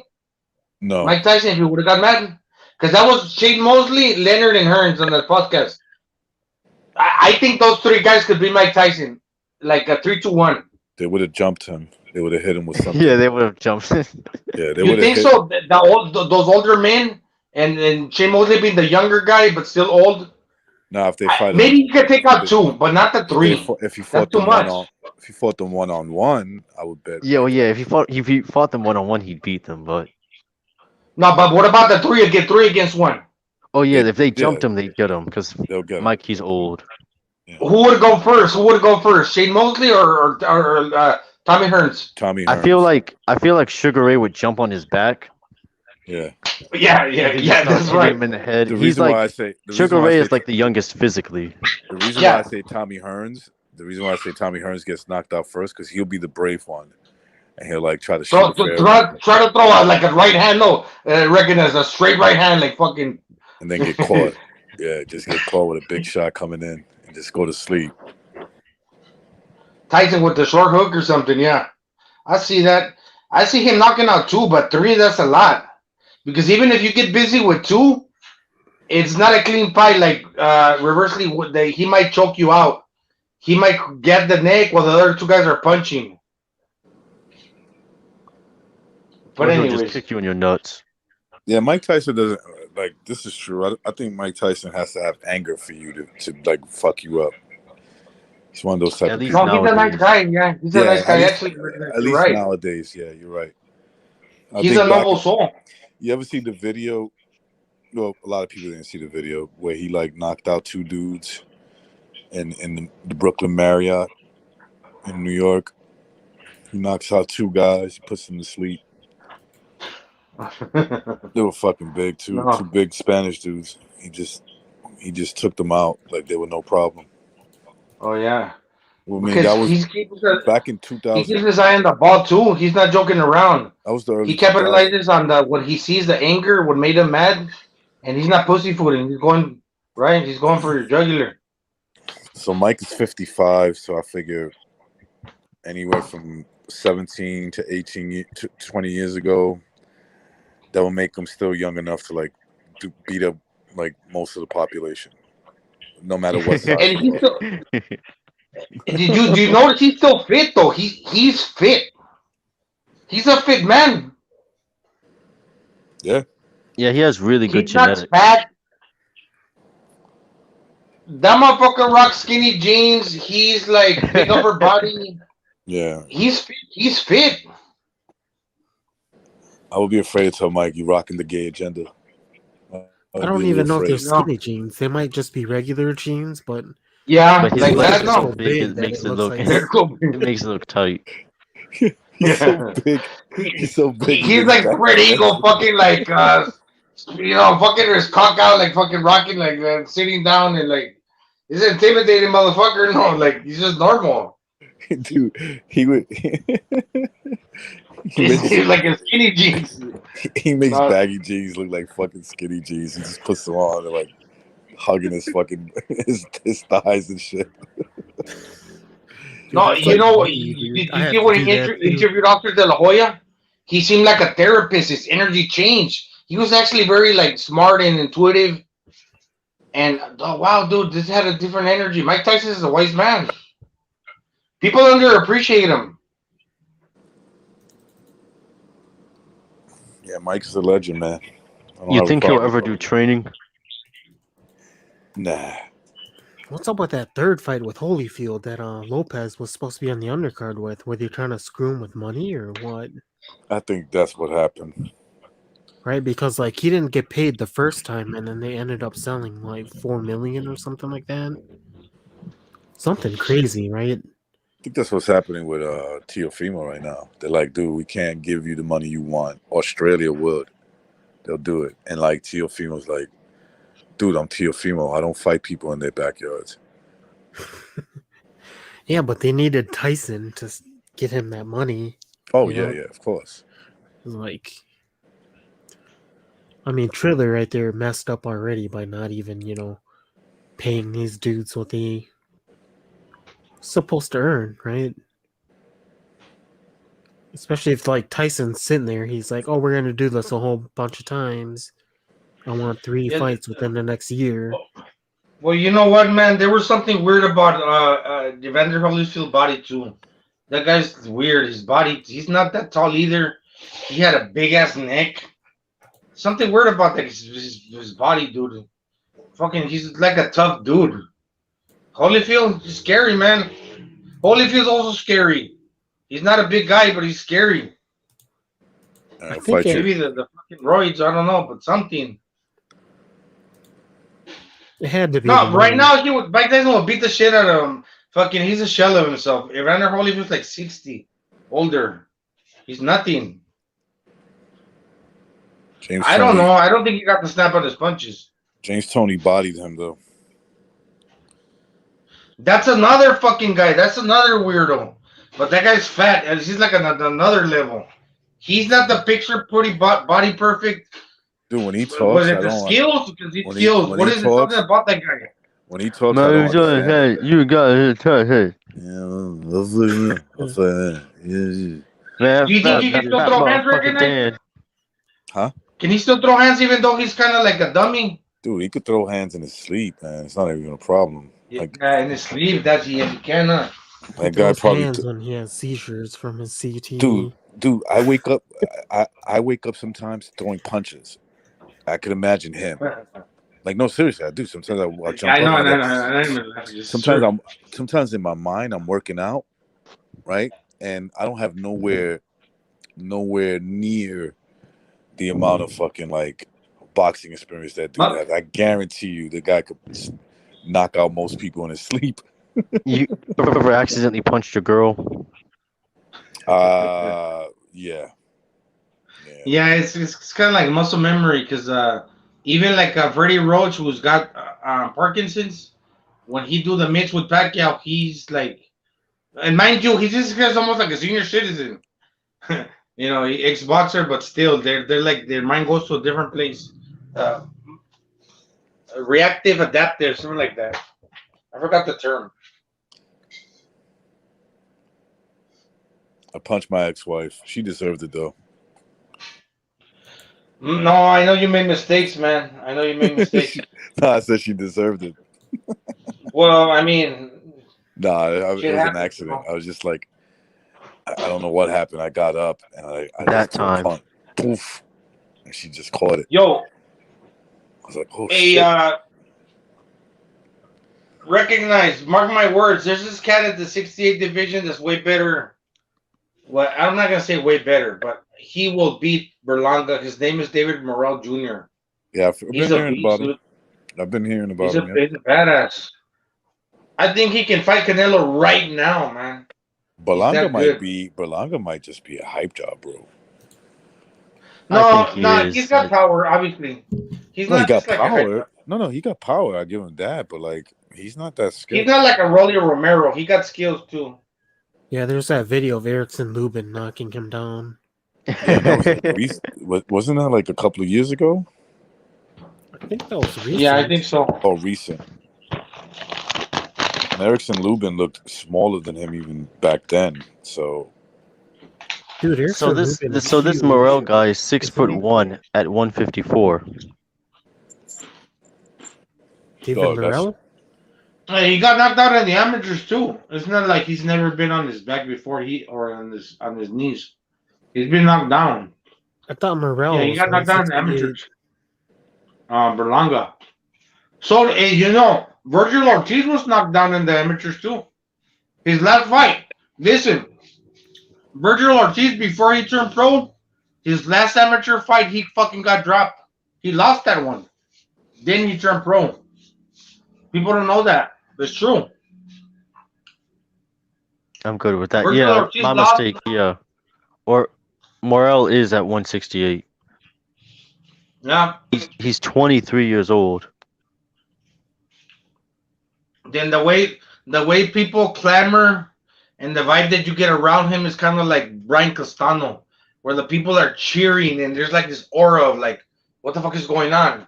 Maybe I haven't seen this guy fight before, but for some reason, something tells me that this guy is good. Sometimes it happens to me because I love boxing, and when I get the sneaking suspicion that a fighter's good, even before I watch them, if I get the vibe that he's good, oh, he's good. And a lot of times it's true, man. I get that feeling with David Morrell. Like Brian Castano, that he's a good fighter. I don't know about David Morrell. Seems like he's one of these typical Cuban fighters that southpaw and really likes to sit down on their punch like a one-trick pony. I mean, he did knock out that dude that beat Canelo, though, and Chavez Jr. Yeah. Yeah. But not only that, the fight prior to that, he was looking good. But anyway, it's too close. It's too early to call. There's some players at 60. You know, Gongora, the guy that beat the Kazakh, the guy that beat the Kazakh Thunder, the one under Triple G. Gongora's pretty good. But he's not a big fight, name, wasn't he? He was like losing that fight, and then I don't think he was losing it. Right? No, well, he was sharpshooting. He was catching freaking the Kazakh guy. And then he ended up knocking him out or something, right? Guard. I watched that fight. I was like, man, Gongora's getting his ass. He knocked him out, man. That was on DAZN, wasn't it? I think so, yes. Yeah, I remember that one. I think he was down on the scorecards, and then he took him out. But he was landing some good punches and were piercing the guard. That's what I thought. That's what I thought was going to happen in today's fight at one point when I think Castano got hurt in the 10th round. Was it the 10th? Yeah, it's the 10th round. I said, "Oh shit! Don't tell me Castano's going to go out." That's what I was thinking too. After just fucking whitewashing this dude for like 9 rounds. I'm still pissed off that Steve Farhood gave the 9th round to Charlo. Dude, that was like part of the setup, I think. Like I think what happened that was only 30 seconds, because I know you know what I'm talking about. Because before you mentioned the 30 seconds, I had thought identically what you mentioned. That was only 30 seconds of the round. That's not enough to steal the round. Nah, he didn't win that round. Fucking. I think what happened was Steve Farhood, his earpiece went off.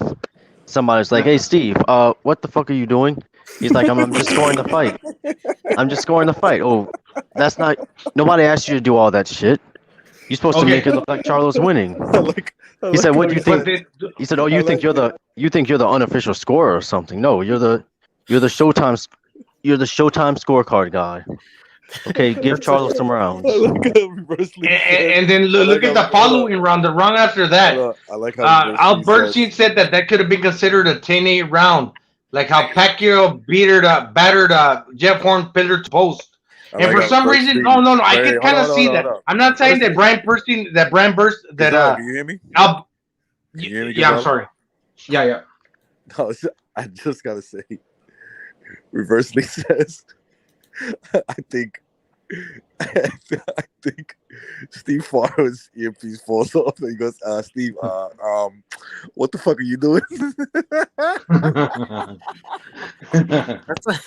They had Lennox Lewis to do that role, right? And then Lennox Lewis started to call it for Fury in the second fight, and then they fired him. But okay, but what about the 10th round? Was the 10th round that far away where you could have had it a 10-8 where Charlo battered Castano pillar to post? I mean, he heard him. He hurt him and then heard him, but he started running. Yeah, he didn't do anything. He did run the whole round though, right? Pretty much. Not the whole round. Like like the last. Almost. He, yeah, he Reckon, let's wasn't go back and look surviving. at that round. Yeah, but he didn't like Yeah. fucking like He didn't start batter fighting. him. He didn't batter Yeah. him. It wasn't like Jeff Horn, Manny Pacquiao. That's what I was If you want to saying. be nice, He Never didn't reached batter for him for pillar to Charlo. post. if you want to be nice, then Because maybe. Because Bercy said that could have been a 10-8 round, and there we go. Maybe the narrative getting pushed to where it's getting a little He's closer with, stupid. That's not a. Who scores a 10-8 round nowadays, anyways? Really? Almost nobody, You gotta really want to fuck somebody over, right? unless there's a knockdown. And even then, if it's Pacquiao fighting a Mexican, you still don't count it. Yeah, That's but why. yeah, that was definitely Man, not a 10-8 round. Jermel Charlo's good, and he's good, but he's just like his brother. They're just good. They're not great. Sea They're level. mediocre. They're mediocre, man. What is called sea level.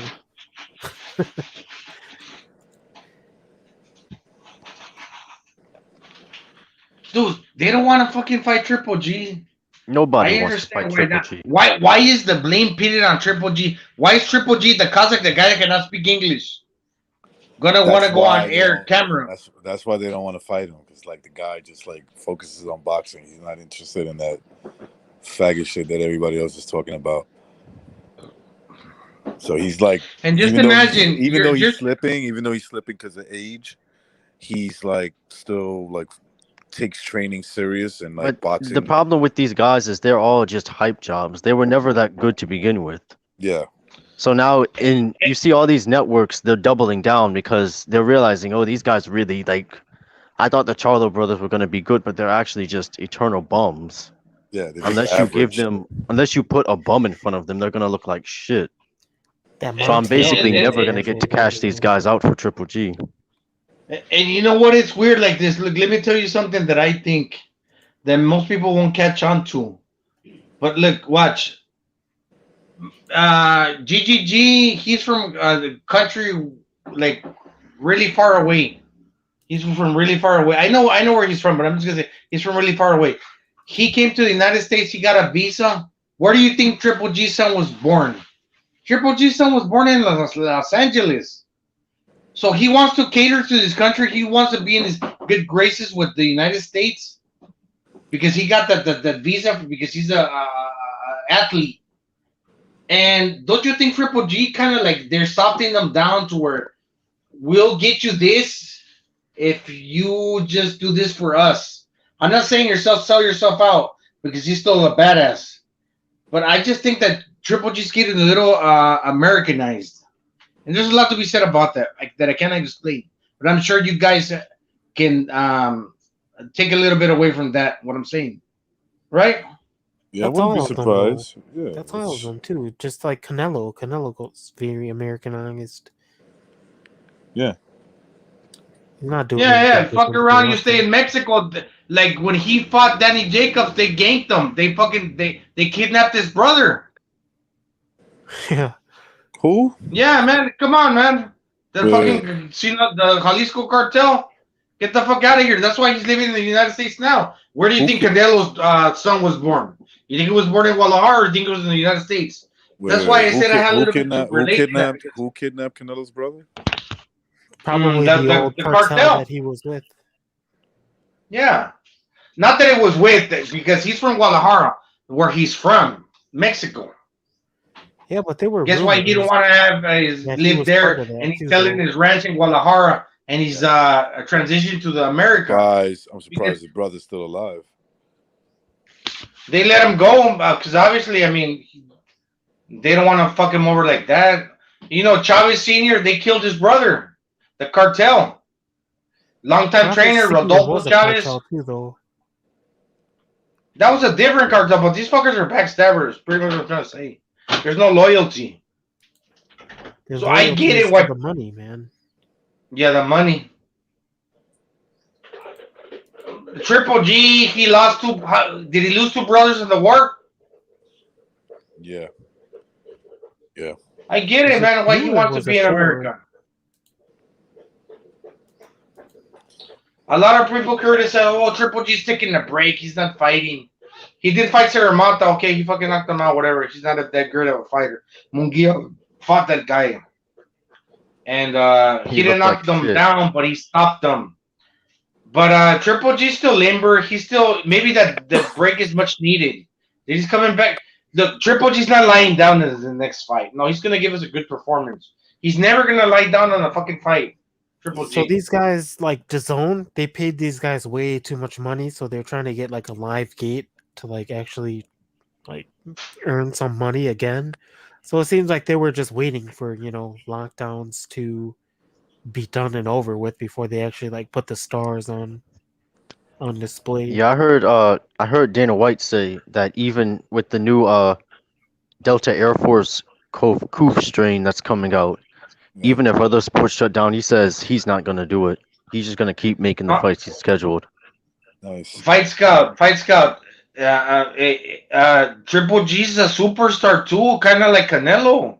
The Mexicans know that he did not clearly beat Canelo. Canelo didn't not clearly beat him. Triple G's a superstar.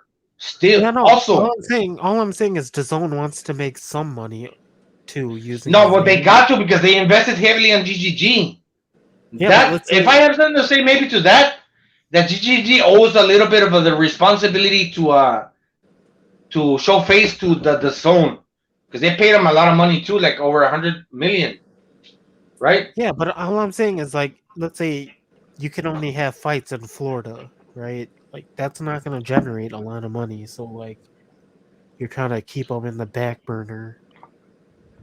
if that Well, makes any sense. GGG can fight in Los Angeles, and he could probably sell out that stadium, the T-Mobile, like that. I'm talking about the He's- lockdown, right? So I don't know how long the lockdown is going to go if it's still That's going. crazy because they went back to masks, and I know that I don't know how many percentage of the people in the United States are vaccinated. I don't live there, but a lot of my parents are vaccinated. Not as many as people as they're reporting. Are you not I identify in your personal privacy? I identify as vaccinated. So if they come at me, I'm just gonna say respect my identification. Look, I this is would the thing that just I tell keep them to suck mentioning. my dick. Yeah, Biggie style. This is the thing that I keep mentioning. Triple G is still American Section Organization, International Boxing Federation. Who's the champion? Triple G, right? Yeah, IBF and IBO, many- yes. he's the IBF IBO champion. Anyway, gentlemen, I hate to end it like this, but I just realized, man, it's almost 5:00 in the morning in the East Coast. God damn. I'm glad I don't have to go to work tomorrow. Me too, man. But I don't want us to end up sleeping till like 12 or something like that, or 1. Oh, you should try sleeping till 3. Oh, that used to be. I used to do that regularly, man. That was the greatest. But I gotta do stuff, man. All right, we'll let you off. Thanks for hopping on, all you guys, to the chat, to the panel. There were a lot of Johnny. people voicing their displeasure about Castano, though. It's terrible robbery. I hope you guys who said Charlo was pound for pound if he wins this fight, you put Castano on your pound for pound list. Yeah, don't be a. But I know you're not going to do that though. Yeah, because there's a thing called integrity. You guys don't have it. That's for sure. Yeah, he's not pound for pound. All right, I'm out. Peace, everybody. Bye bye. Bye bye.